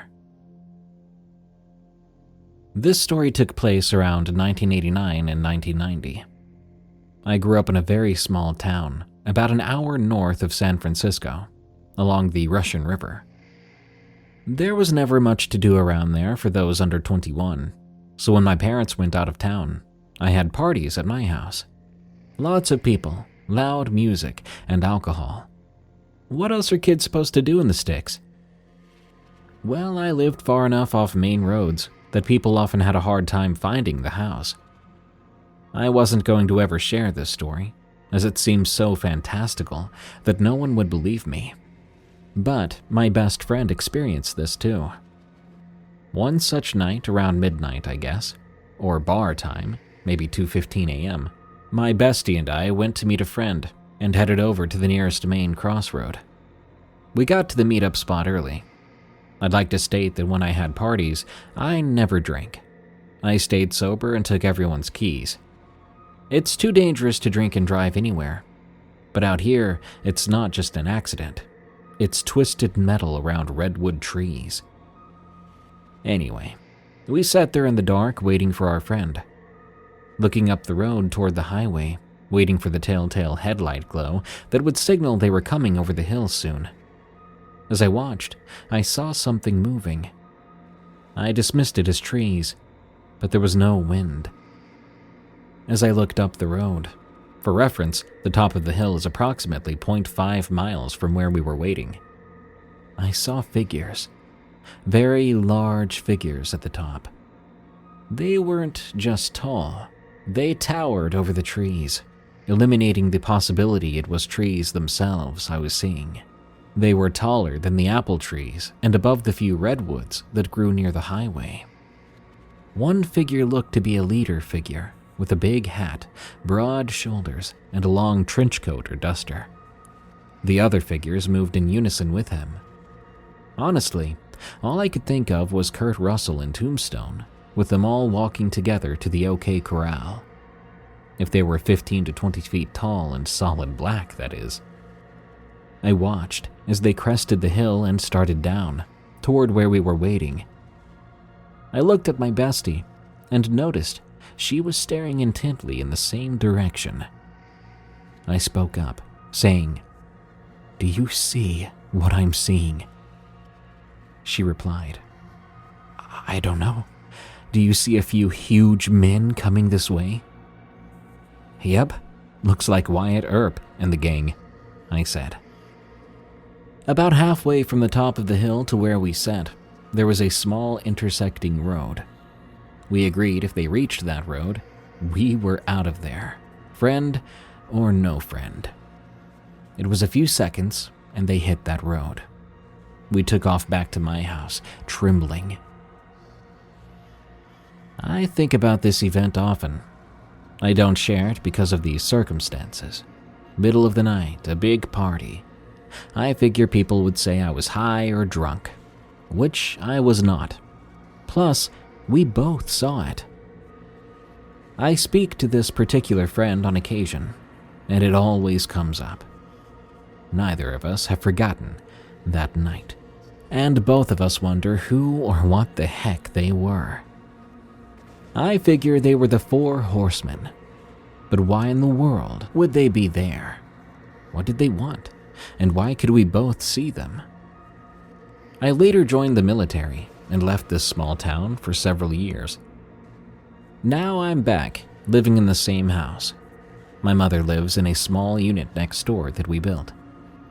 I've never seen them again, but I'm also in my 50s now, and being out after 10 p.m. isn't as appealing as it was when I was 19. My youngest son, now the age I was when it happened, is having his own experiences in the house that scare him. I, however, have no more experiences. I don't know if it's related or not, but maybe we are just a light for the other side. I heard someone share a similar story the other day and thought, oh my god, they saw what I saw. Perhaps not as tall, but the explanation was exactly what I saw. So I finally decided to share.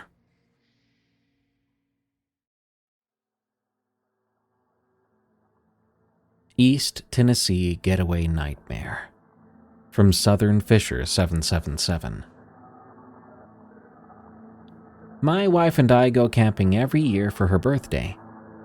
We love getting away up in the numerous mountains here in Tennessee. It's a beautiful state, with plenty of breathtaking sights to see. We prefer tent camping. Campers seem like they defeat the purpose of being one with nature. We'd planned a 4-day camping trip. We reserved our campsite in advance and got there early. Setting up camp went fine and everything was perfect for the first 2 days. Cooking on the fire, roasting s'mores, fishing and swimming. We were having a great time. Things didn't get weird until the 3rd day. We woke that morning just before sunrise to a howling noise. Now, I'm a good old boy raised on a farm, been hunting my whole life. Not much scares me, and I knew there were no animals big enough here, especially canine, to make that noise. My wife was scared though, but I assured her it was just some dumb teenagers pranking the campers. The day went on as it should have. We ate breakfast, went swimming, and hiked around the lake on the 3.5-mile trail that circled it. Usual camper stuff. That night I decided to go night fishing. I'd seen some good-sized fish splash on our way back at sunset, and being an avid fisherman, I wanted it. I told my wife of my plan, and for the first time she told me not to go. "Please don't go by yourself tonight.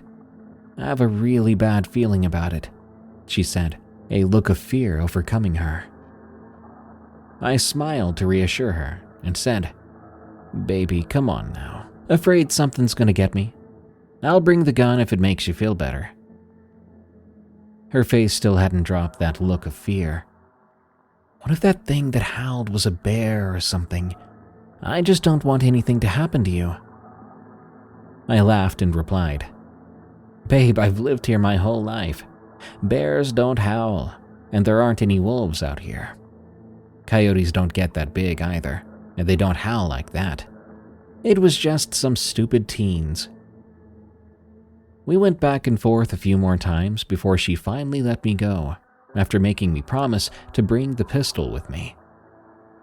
I checked my tackle box, making sure my pole was ready for bottom fishing.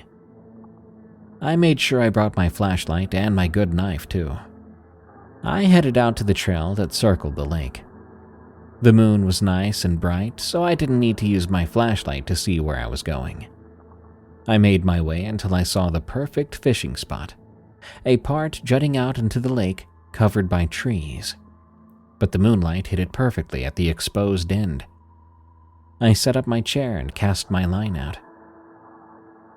As time passed, I caught a few catfish, but none the size of the one I'd seen earlier. I had just finished getting one off the hook and tossed him back into the water when I heard it. My blood ran cold. Goosebumps covered my whole body as a howl so loud it caused my ears to ring, pierced the silence of the night. The fishing pole hit the ground as my hands began to shake. What could have made that noise? Was it some dumb teens again? No, the woods were quiet now. Signs of a large predator nearby. But the only large predators up here were black bears. No possible way a bear would howl like that. I heard rustling maybe 40 feet behind me towards the trail, and instinctively I grabbed my 9mm from the holster. My hands were shaking. Why was I so afraid? Hardly anything scared me. Then, in the direction the rustling had come from, I saw eyes, yellowish eyes. I locked into its gaze. I shouted, "Hey, I'm armed. I'd suggest you move along. I'm not afraid of you, and you may get yourself shot trying to scare me." Nothing. No movement. The eyes just stayed locked in my direction. I readied the gun, prepared to fire on whatever this thing was. I lined it up in my sights and gave a final warning. "I'm gonna shoot if you don't announce yourself now." No reply yet again. At this point, I realized it was not a person. No teenagers were pranking me. I'd been targeted by some type of predator. So I squeezed the trigger. Click. My whole body went stiff. I'd left in such a hurry to try and catch that stupid fish, I hadn't checked to see if the gun was even loaded. It was empty. I looked up from the gun, back to where the eyes were, and they were gone. I hiked about 2.5 miles down the trail. It would be quicker to just finish the trail than go back the way I came. I loaded my stuff up quickly. I walked just as fast as I could to get back onto the path, praying that the predator wasn't behind a tree or a bush just waiting for me. My stomach was in knots. Something was off with whatever this was. It wasn't natural. I heard a loud crash in the woods to my left, the unnatural silence of the forest broken by it. It must have been huge. Whatever had made the noise, it sounded like a tree had fallen. Something told me to run. Run as fast as I can and don't look back. Didn't have to tell me twice. I dropped all my fishing gear and ran. I heard heavy footsteps following behind me, but I refused to look back. I ran and ran. Having played football my whole life, I had good stamina and was pretty fast. This thing was faster than I was. The steps got louder and louder. I could hear what sounded like a dog panting getting closer and closer. And then there, the dam. You could walk across it, and it was fenced in, about 2.5 feet wide and 7 feet tall. Much too small for whatever this thing was to get into. I was at my limit, but there was only maybe 100 feet till I made it to the dam. I would be safe there. I dove into the dam walkway and crashed onto the concrete, quickly glancing behind me. I saw it then. Must have been 6 or 7 feet tall, easily. Huge build, covered in fur. Its arms reaching for me between the walkway's fencing, but it had no chance of fitting through. Its face was like a wolf's, but more man-like. Its piercing eyes were full of malice and hate towards me. I had escaped it, and it was more than displeased with that fact. Its snout had blood and flesh hanging from it, its teeth stained red. I yelled as loud as I could, calling for help. The thing snarled at me and stopped reaching towards me, letting out a terrible howl. My ears rang, and my body trembled. It was so loud I thought my eardrums were going to burst. Then it gave me one last look and leapt into the trees. I heard the rustling fade as it made its way deeper into the forest. I spent the night in that walkway, praying to Jesus to protect me the entire night, until some rangers found me early in the morning doing their rounds. They asked me what I was doing here, what had happened, and I tried to explain. But as I did, they gave me that, "Are you out of your mind?" look. So I just stopped myself. They took me back to my campsite, and I packed everything up without saying a word to my wife. She asked over and over again about what happened, but I couldn't tell her, not after the way those rangers looked at me when I told them, and if she did believe me, she would never go outside again. I researched a bit about my encounter, leading me to a thing called the Dog Man. If you're ever out in the woods of East Tennessee, watch out for it. It's definitely real. Also, make sure your gun is loaded. Thank you for letting me share this story. I haven't shared it since then. Feels good to get it off my chest. I pray you all stay safe out there. Incidents in Nebo and Possum Point. From Levi. I live in Louisiana. Over the years, I've had several unsettling experiences in the woods near my family's property. These incidents have led me to believe there might be something supernatural lurking in the forests of Nebo and Possum Point. It was a dark night when my cousins Marty and Lorelei, Marty's friend Blaine, and I were playing our own version of Manhunt in the woods in front of our Nana's house in the rural hills of Nebo. In our version, you hide and seek in groups, and when the seekers get close, you can sneakily try to change hiding positions. Marty and I were on a team, searching for a hiding spot. We came to a part of the forest where all the trees were obviously planted, due to their eerie straightness and alignment in rows. We settled down with our lights off, but soon started to hear rustling and running around us. Keep in mind, there were only dead leaves on the ground, no bushes or anything to hide behind other than trees. As we heard the walking around us, we started to look around with our flashlights, probably calling out to Lorelei and Blaine. Marty swore he saw something small flash past his light. We figured it was Blaine, hunched over, since he was a small guy. We continued to look around with the lights, seeing nothing. Marty texted Lorelei and Blaine to ask where they were. That's when we knew something was wrong. Blaine was at Marty and Lorelei's house up the hill, along with their dog. Lorelei said she was on the porch at Nana's. Besides, she was always known to be really tall for her age, so we wouldn't have missed her running past us. When Marty got the texts back from the two, we looked at each other with the whites of our eyes popping out. It wasn't Lorelei. It wasn't Blaine. It wasn't the dog. There was no sign of a deer or coyote as we scanned the woods. Whatever this was, it was very, very fast. As soon as we looked at each other in surprise, we both had a mutual understanding of what to do next. We shot out of the woods as fast as our feet would carry us. A few years later, when we were teenagers, my cousins and I started going out to the bridge and the oil-filled roads to drink and smoke weed. One night it was myself, my cousin Jaden, my friend Gage, and maybe our friend EJ. We liked to walk the dirt roads by the pumping units and look at the night sky. We had a designated spot on top of this hill in a big area where all the trees were cleared out. It gave us a great view of the night sky.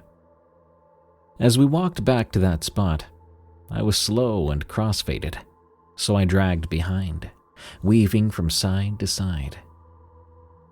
When we got back to our spot, I believe it was EJ who told me, "Gage is tripping." He looked at me and pointed at you, saying he thinks Levi is a skinwalker. I thought it was funny how high he was. But one day I was talking to Gage about that and making fun of him, and he corrected me saying, "No, I didn't think you were a skinwalker. I saw one behind you." He swears he wasn't that high and he was genuinely scared. To think that something could have been right behind me and I had no clue is quite chilling.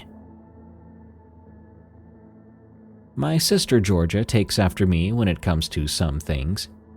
For example, she likes to walk the dirt roads at night, or at least she used to.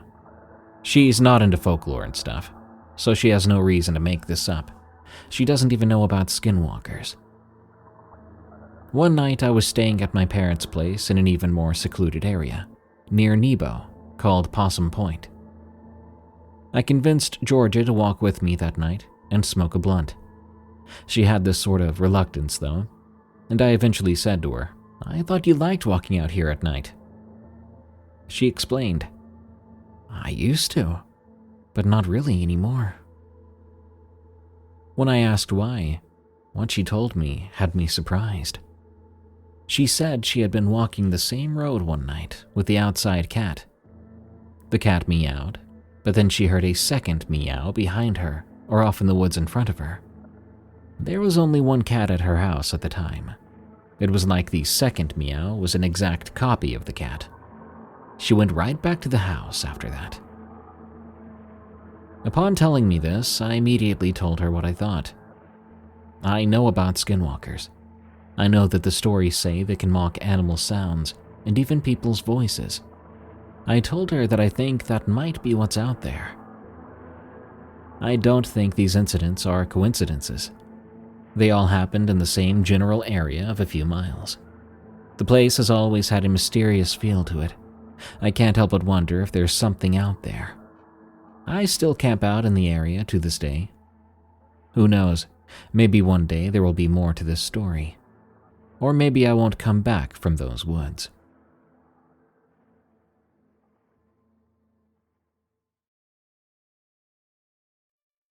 Figures of the Past.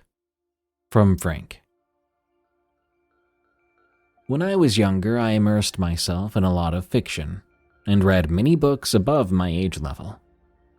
Whenever I shared experiences with my family, they struggled to believe me, explaining it to be my overactive imagination. However, from my childhood, roughly age 6 to 12, a few distinct experiences stuck out. They all happened in this creepy old house that looked straight out of a horror movie. And I mean it.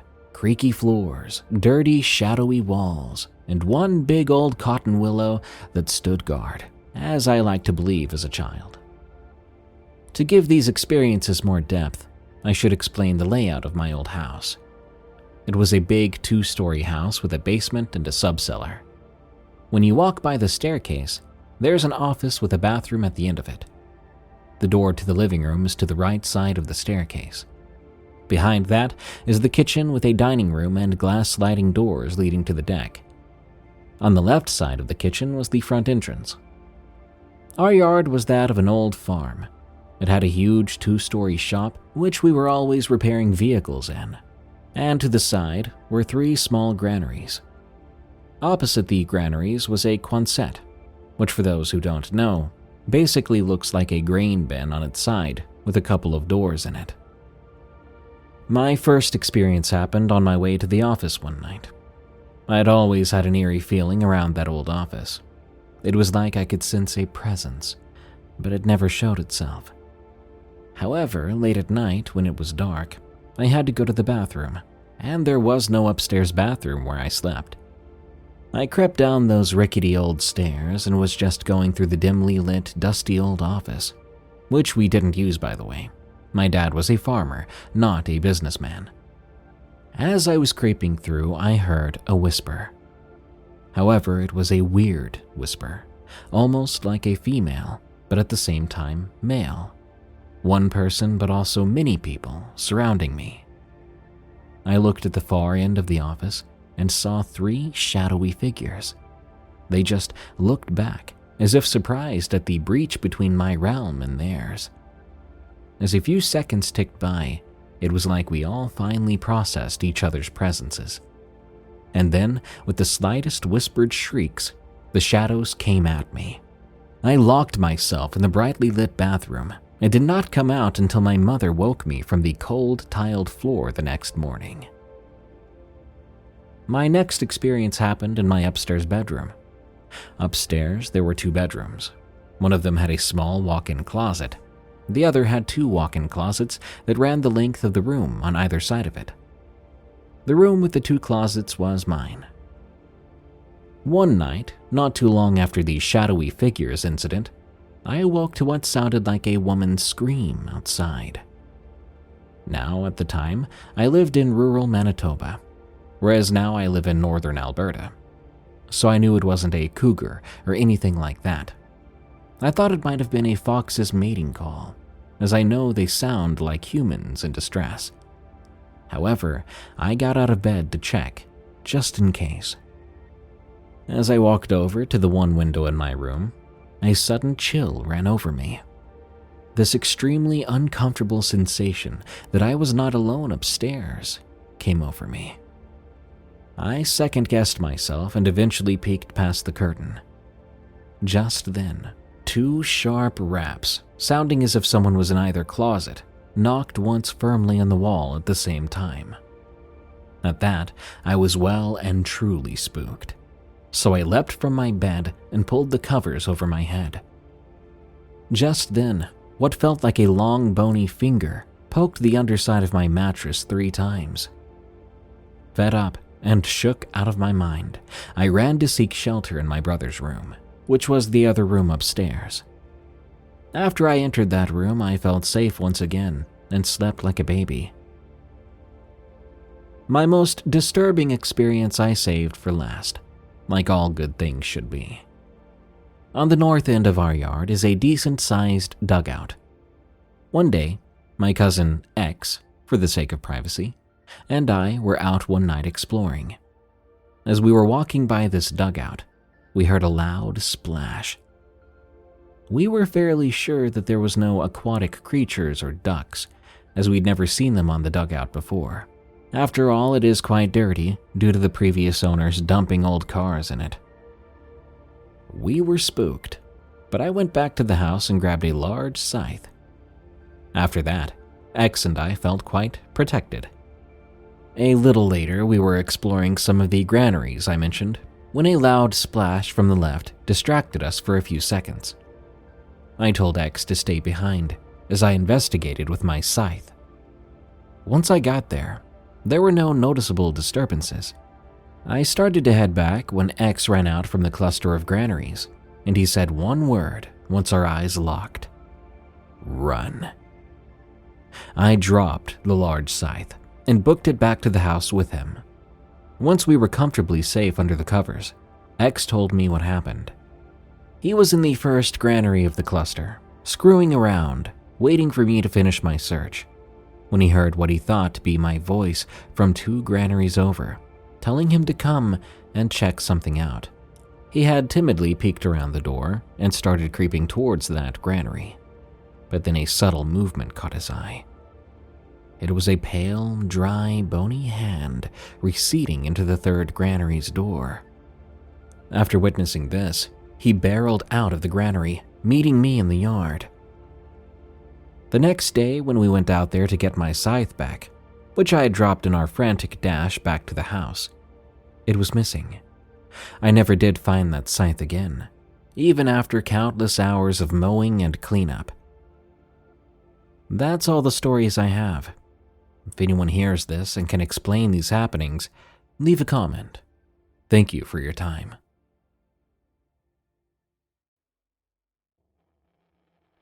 The Skinwalker of Alberta. From Druid 4T6. I still remember the chill in the air that autumn evening in 1998. It wasn't just the cold seeping into my bones. It was something else. Something unsettling. I'd ventured out alone into the forests of northern Alberta, Canada, on countless occasions before. The wilderness called to me, offering solitude, peace, and a break from the monotonous routine of life back in Edmonton. I thrived on that quiet, until that trip. I'd heard whispers from locals about strange things happening in these parts. They spoke of spirits, hauntings, and something else, something old and dark. They called them skinwalkers, which by now I'm sure you're familiar with. The road was thrown around by the indigenous folk, a creature that could take the form of animals, a shapeshifter born from witchcraft. I didn't believe in such things. At least I didn't then. I had decided on a weekend trip to a remote cabin deep in the woods. It was perfect, isolated and serene, far away from civilization. I'd planned on some light hunting and maybe getting a few good shots with my camera. I packed light, bringing along a rifle, some food, and enough gear to last a couple days. The drive to the trailhead took me about 4 hours, and by the time I started to hike, the sky was already painted with the hues of dusk. The trees closed in around me, towering and thick, branches interwoven like skeletal fingers. The forest was still, only the sounds of my boots crunching on the leaf-strewn path and the distant whisper of wind through the trees.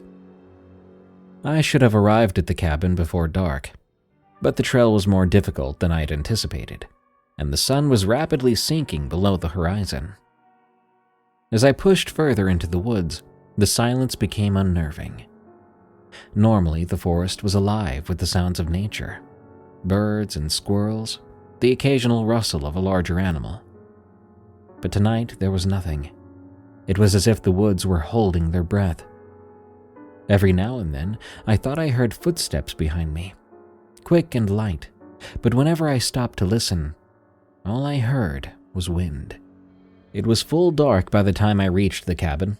The place looked like something out of a horror film, an old weathered structure made of dark wood, its windows broken, and its door hanging slightly ajar. A part of me considered turning back, but I was too tired to trek back to my truck, and the nearest town was miles away. I lit a fire in the old wood stove, the crackling flames providing a small sense of comfort. The cabin felt oppressive, like the very walls were closing in on me. But I tried to shake it off, just nerves. After eating a quick meal, I settled into my sleeping bag, hoping that sleep would come soon. It didn't. The wind outside began to pick up, howling like a wounded animal. The trees creaked and groaned, branches scratching against the side of the cabin. I lay there in the dark, staring up at the ceiling, trying to will myself to sleep. And that's when I heard it. At first, it was a soft rustling sound, like leaves being disturbed just outside the cabin. I thought maybe a raccoon or deer had wandered by, but then the rustling turned into distinct footsteps, heavy, deliberate. They circled the cabin, slowly, as if something or someone was stalking me. I held my breath, listening intently, hoping it was just my imagination playing tricks on me. But then I heard it, a low and guttural breathing, just outside the door. My heart pounded in my chest, and I grabbed my rifle, clutching it tightly. The breathing grew louder, more labored. Then came a scratching sound at the door, like nails dragging across the wood. Suddenly, there was a knock. 3 loud, deliberate knocks. I froze. Who could possibly be out here in the middle of nowhere at this hour? The knocks came again, followed by a voice. "Let me in." It was my voice. I jolted upright, staring at the door in disbelief. That voice was identical to mine, but warped, twisted somehow. "Let me in," it repeated. The tone was unnatural, as if someone or something was mimicking me. I didn't move, didn't make a sound. I just sat there, paralyzed by fear, gripping the rifle so tightly, my knuckles turned white. The thing outside banged on the door again, harder this time. "Let me in," it demanded, the voice growing more distorted. I could hear the anger, the malice, seeping through its words. I knew then what it might be. The stories I recalled. The skinwalker. I'd also heard it could imitate voices too, lure prey in by pretending to be someone familiar. Again, I never believed those tales. But now, I had no choice. The knocking stopped, and for a moment everything was silent again. I strained to hear, praying it had gone away. But then I heard footsteps moving around the cabin, and the unmistakable sound of something climbing onto the roof. My heart raced as I looked up, listening to the heavy thudding footsteps overhead. Whatever it was pacing back and forth on the roof now, as if trying to find a way inside. I didn't know what to do. Every instinct in my body screamed at me to run, but I knew better. There was nowhere else to go, nowhere to hide. I had to stay quiet, stay still, and hope it would lose interest. Hours passed. Maybe it was only minutes, it was hard to tell. The thing on the roof eventually stopped moving, and the silence returned. But I didn't dare relax. I stayed awake all night, rifle in hand, listening for any sign it was still there. When the first light of dawn finally broke through the trees, I slowly opened the door, rifle at the ready. The forest was calm, bathed in soft morning light. There was no sign of whatever had been out there the night before.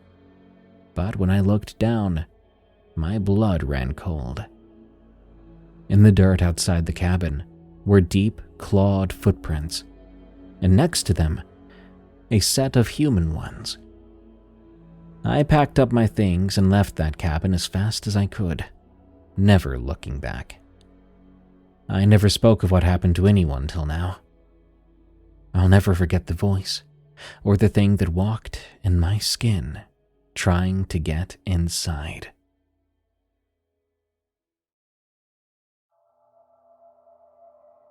The Eyes in the Woods, from Grimm.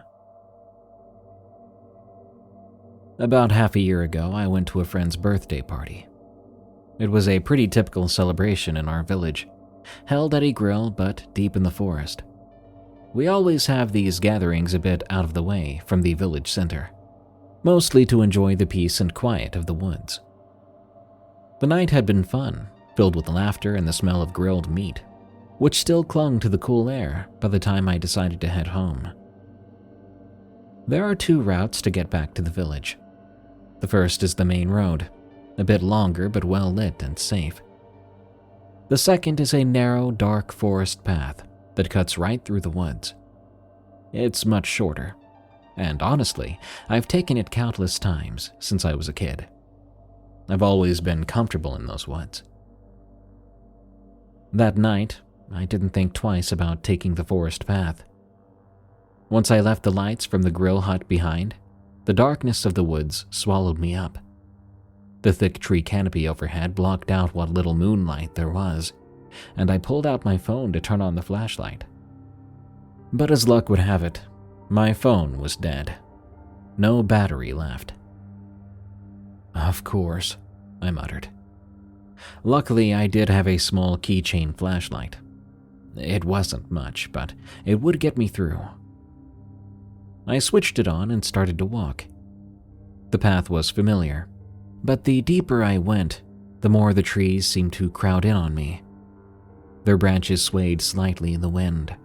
It was quiet, except for the occasional gust making those leaves rustle. The thing is, there had been some talk recently at the local pub.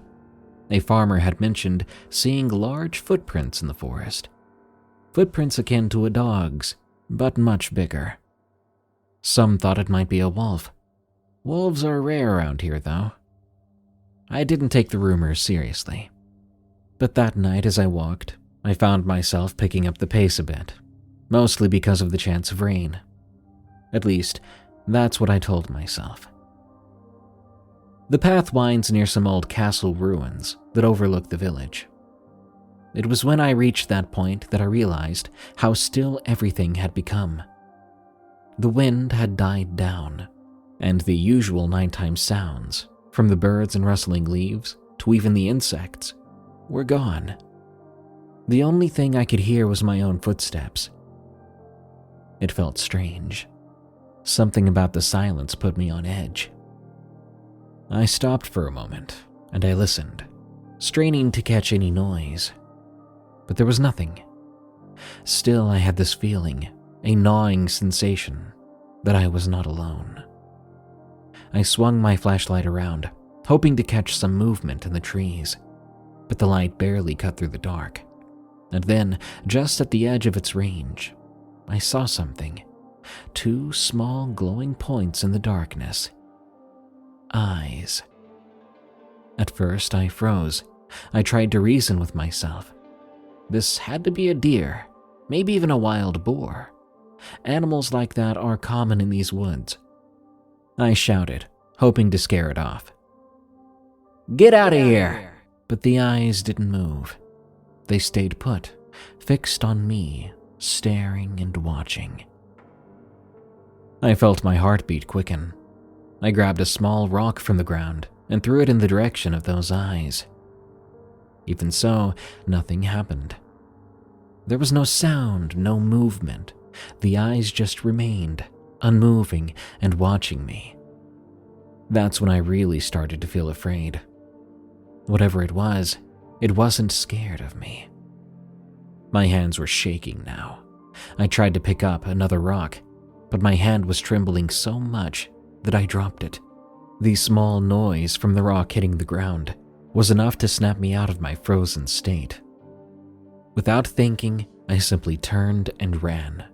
I ran faster than I think I ever ran in my life, the small flashlight barely keeping me on the path as I sprinted through the dark.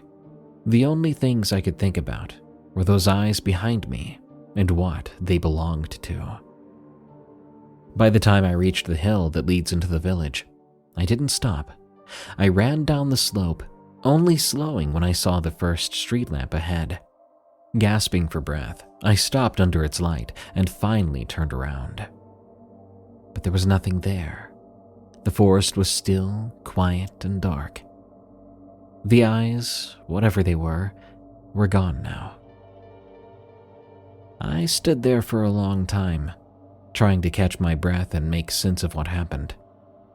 Then it started to rain. The cold drops on my skin grounded me a bit, but I couldn't shake the image of those eyes. Could it have been a wolf? That didn't make sense. A wolf would have chased me down easily, and those eyes were far too high off the ground, too tall to be anything I would expect in these woods. Whatever it was, I'll never forget the way it watched me.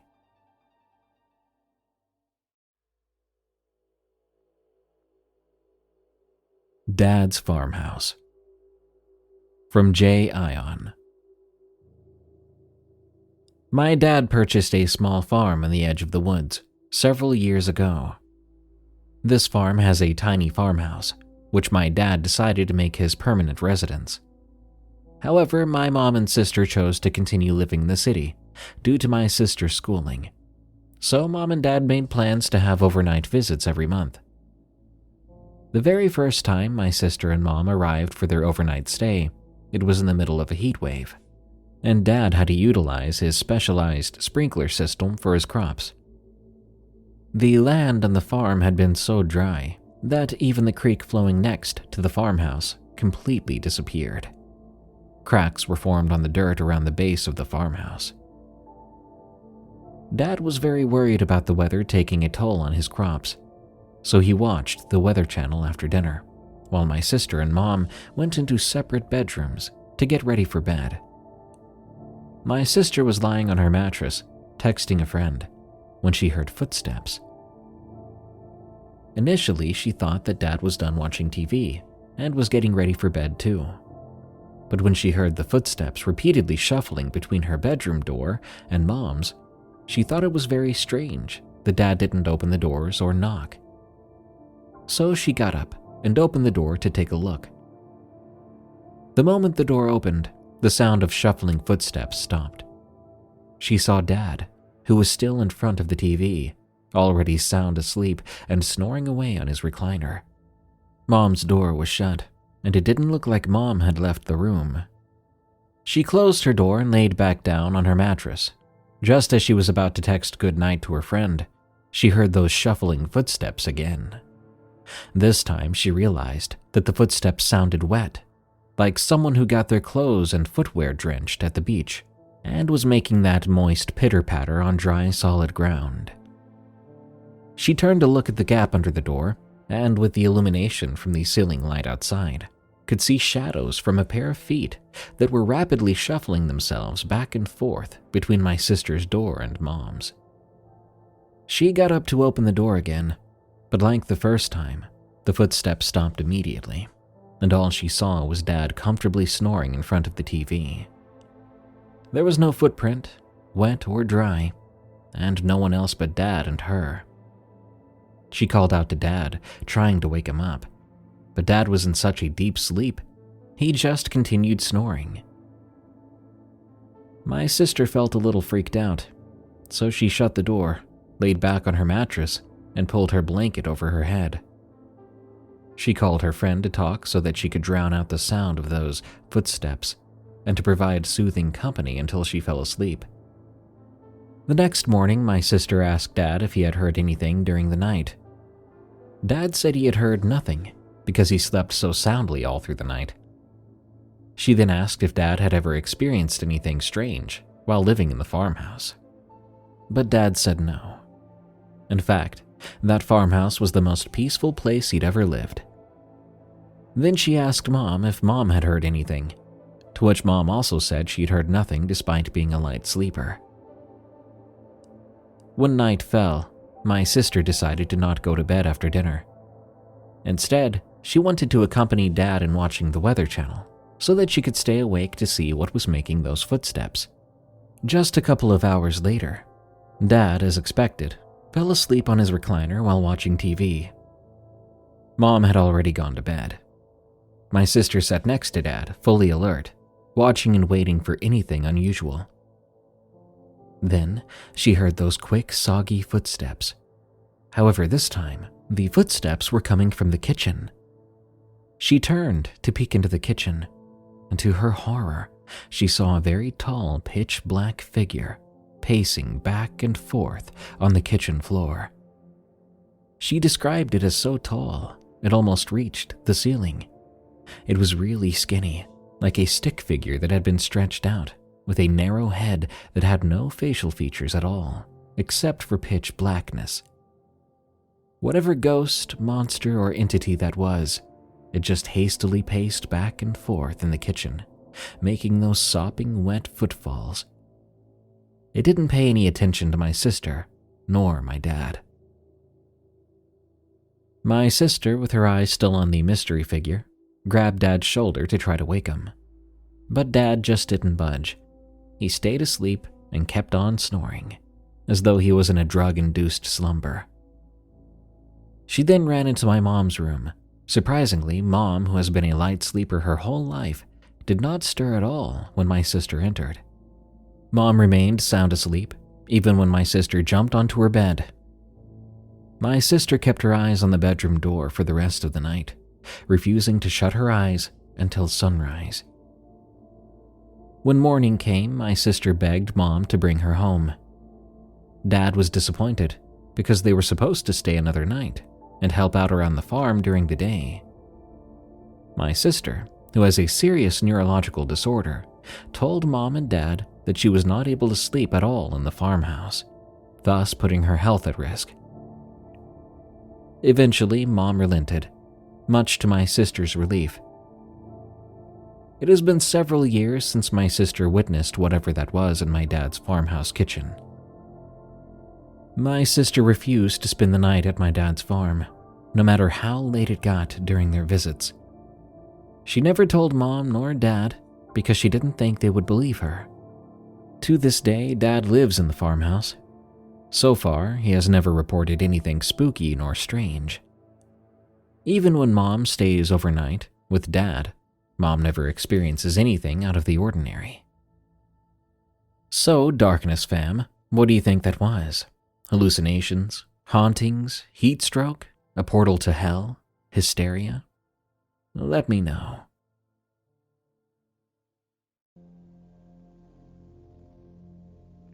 Multiple strange occurrences. From P. Anonymous. Allow me to begin by giving you an idea of the surroundings of where I live. I live in the country in Pennsylvania. Most people on my road have a lot of property, so you can't really see the neighbors' houses. One can't see my home from the road, as I live up on this steep hill. Our drive is steep too, long and winding. Once at the top of the drive, it opens up and our house sits at the back of the property. A huge field is behind it, and a small mountain beyond that. There are woods on the other 3 sides of the property with 5 acres of yard before the woods. Also, we have a big garage to the left, facing the house, about 30 feet away, All of these strange events occurred over a 2-week period in July of 2021, with the exception of the fox incident.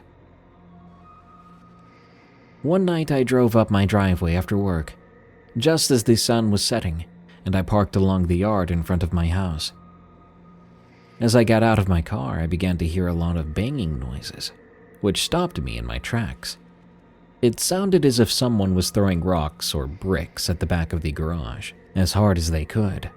I couldn't see back there from where I was parked.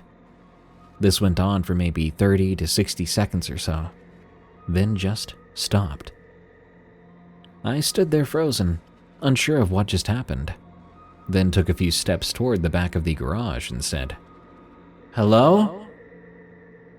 No reply, no sound at all. It was dead silent. I ran inside to get my dad, who was 93 at the time, but in good shape, to see if he would go check it out with me. When we slowly walked back there with a flashlight in hand, we saw and heard absolutely nothing. No rocks, no bricks, nobody out there, no sign that any disturbance had occurred at all. As I was looking around after my dad went back inside, a Pearl Jam song that I had just had on my radio as I drove up the driveway started to play, and I could not find the source of the song. It stopped, and then everything went silent. I mean, absolutely no sounds of crickets, frogs, or any of the usual summer noises.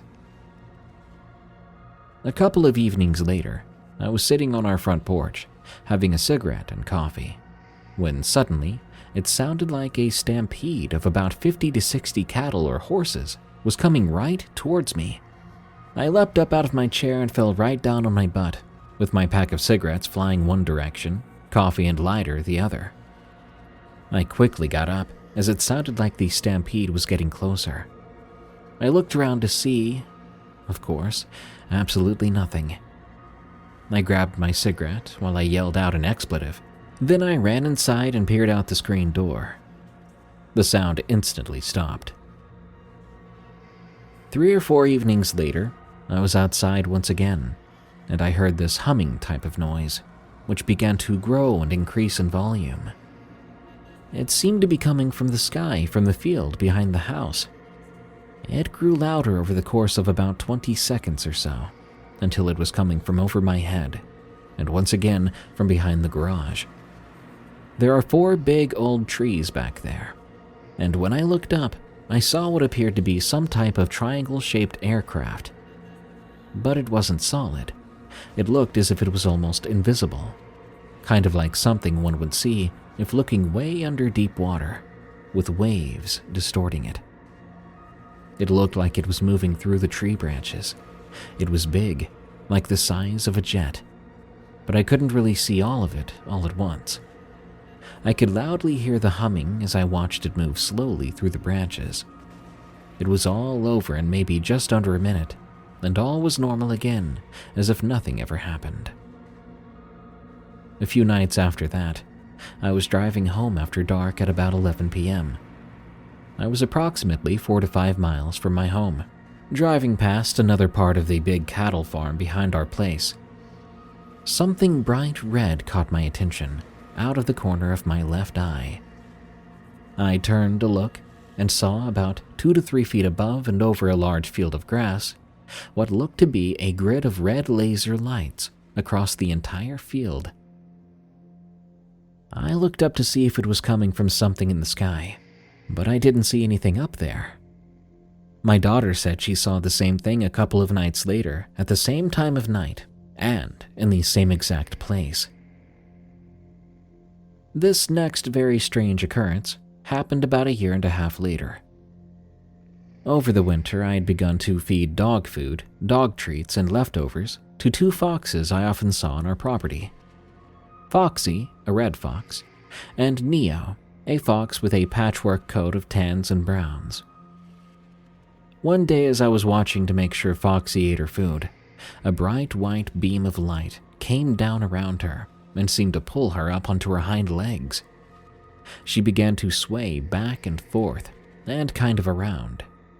I could see her abdomen. She appeared stuck as if she could not break free from that pose. A purplish-colored light came down kind of in the center of the white beam of light, and she began to be lifted up, then suddenly vanished into thin air. Gone, just like that. I couldn't see anything from which the light came. No aircraft or anything of the sort. And I never did see that fox again.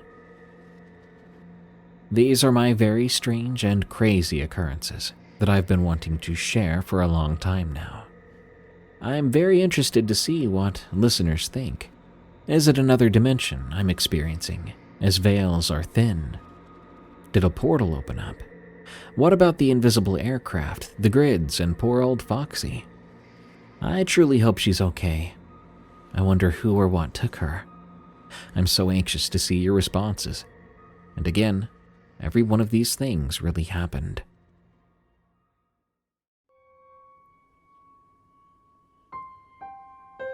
There's a demon in Lake Park. From Brett 4798. When I was 16 years old, I started seeing more and more paranormal things. It was as if I was targeted to be tormented by demons and spirits. My grandpa once told me that it was a curse that ran in the family. I was never sure that I believed all that, until one night. It was a Friday night in January. We lived in a small town and there wasn't much to do. So as usual, I sat in my room on my phone, waiting for someone to ask me to hang out with them, waiting for myself to come up with a better idea if that didn't happen. After a while, I got a text from my friend Jerry. The text read, "Hey man, let's get spooky tonight." I knew exactly what he meant. He wanted to get in his old truck and drive around on creepy roads. I was bored out of my mind, so naturally I said yes to him. I got dressed real quick, then got in my car. It wasn't long after that I met Jerry and some other friends at my friend Cam's house.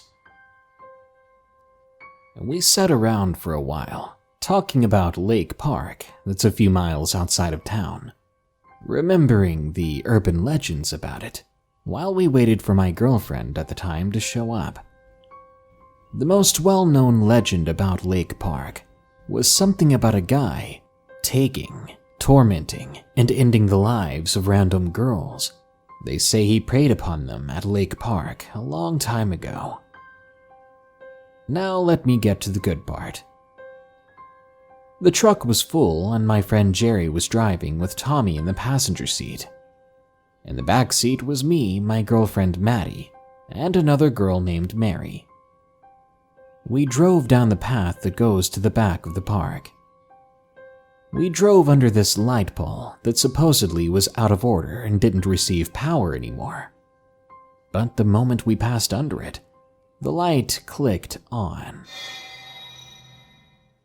Seconds later, the light went off, as if something or someone had turned the light on just for us. It was really strange. I wrote it off as maybe some malfunctioning motion detector, and maybe they didn't get around to uninstalling the power to that unit. I don't know. We slowed down and rolled down the windows after that, beginning to listen to the sounds around us. Sure enough, it wasn't long until we started to hear some strange noises coming from the forest around us. I was expecting something creepy to happen, sure, but what I did not expect was the amalgamation of screams in the distance, feminine screams. Our little group got freaked out and tried to blame this on distant animals that just sounded like screaming, but I didn't believe that. Not in the slightest. Our friend Mary then suddenly screamed, saying that she saw something in a tree. But no one else saw it, and perhaps besides me, no one else believed her. As we continued our drive, I turned around and focused my attention on the trees. To my horror, I saw exactly what she had described. A dark outline of a decaying body hanging from its neck from a large tree limb. I shouted out what I saw to the group, and Jerry stopped the truck. As we peered out the windows, we all were filled with this same awful feeling of absolute terror and dread. We continued to look and listen, but we didn't dare get out of the truck. It was too quiet, almost silent. But then, I heard what sounded like a faint whisper, a child's voice saying, "Help, help." When I turned to the direction of the noise, I saw where it came from. There was a pale-skinned little girl dressed in tattered gray clothes. She was about 20 feet away from the truck. I stared on in shock for maybe 10 seconds, but then she vanished. After a couple of breathless moments, I regained my composure and told the group about what I saw. Mary started to record the forest around us on her phone, which oddly enough immediately crapped out. Soon enough, my attention was stolen by something behind a tree 15 yards away from us. I could only describe it as a phantom-like shadow. It had the body of a man and stood about 8 feet tall. Its eyes were deep dark red, and you could see goat-like horns on top of its head. Everyone saw it. For some strange reason, though, that still wasn't enough to scare us away. Maybe we were gluttons for fear. So we kept watching it, as it would disappear for several minutes, then we would spot it again for only a few seconds. We eventually noticed that it was getting closer to our truck. Then I saw it right behind the truck through the mirror, and I literally screamed to Jerry, "Man, get us the hell out of here!" As he started the truck, I could hear from behind us a deep and sinister voice. Stay. He floored it then, gravel flying out behind us as we went up the path, leaving the park behind us as quickly as we could. We must have been going 75 down that old crappy country road. I'm surprised we didn't wreck. It was then that my friend Mary announced to us that she wasn't able to record any of that. I sighed. What we experienced could have been world-changing. After we all made it back to Cam's house, we got in our separate vehicles and left. Only then, on my way back home, did I feel relieved and safe again. I had to take my girlfriend home first. She lived in a town about 30 minutes away. When we departed from Cam's house, it was 11:30. When we got into my little Toyota truck, she sat in the seat and passed out immediately. It had been a long night after all. I did try to shake her out of it, to wake her up and give me company throughout the long ride, but nothing I did could make her move at all. I went ahead and started the car, driving our way to her house. If she was still unflinchingly asleep by then, I would just carry her inside. As soon as we got out of town, I was able to wake her up at last. But when she woke up, she acted like she had no idea what was going on. She even had an expression of sheer terror on her face. Then her eyes did something weird. They sort of rolled back in her head. Then she immediately passed out again. I was beyond concerned at witnessing this. I stopped the car and tried repeatedly to get her up. Then she suddenly started twitching and convulsing, which got worse and worse. I thought she was having a seizure. I screamed and shook her and did everything I could, but she wouldn't budge. Then she stopped moving and went silent. After a minute or so, she began mumbling something that I could not understand, something that sounded almost as if it were a different language. She said it in a deep and sinister, gravelly voice. Then as I made the connection in my head, my heart began to sink. It sounded like the same voice that told me to stay earlier. I continued to drive, now speeding the remaining 30 miles as I was scared to death. When we got into her town, she finally snapped out of it. She had no memory of this either. She didn't have any memory of anything since we had left the park. She started rubbing her leg and saying that it stung like crazy. Soon enough, I pulled into her driveway and turned on the dome lights to get a better look. When she rolled up her pant leg, I saw 3 scratches. It looked like she was scratched by a person with disgustingly long fingernails.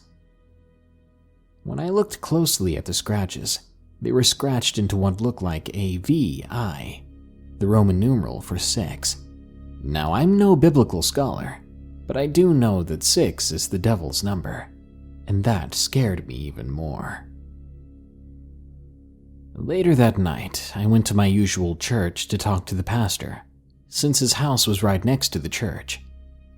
He didn't seem very happy that I woke him up at 12:30, but I didn't care, because I was scared and I needed some answers.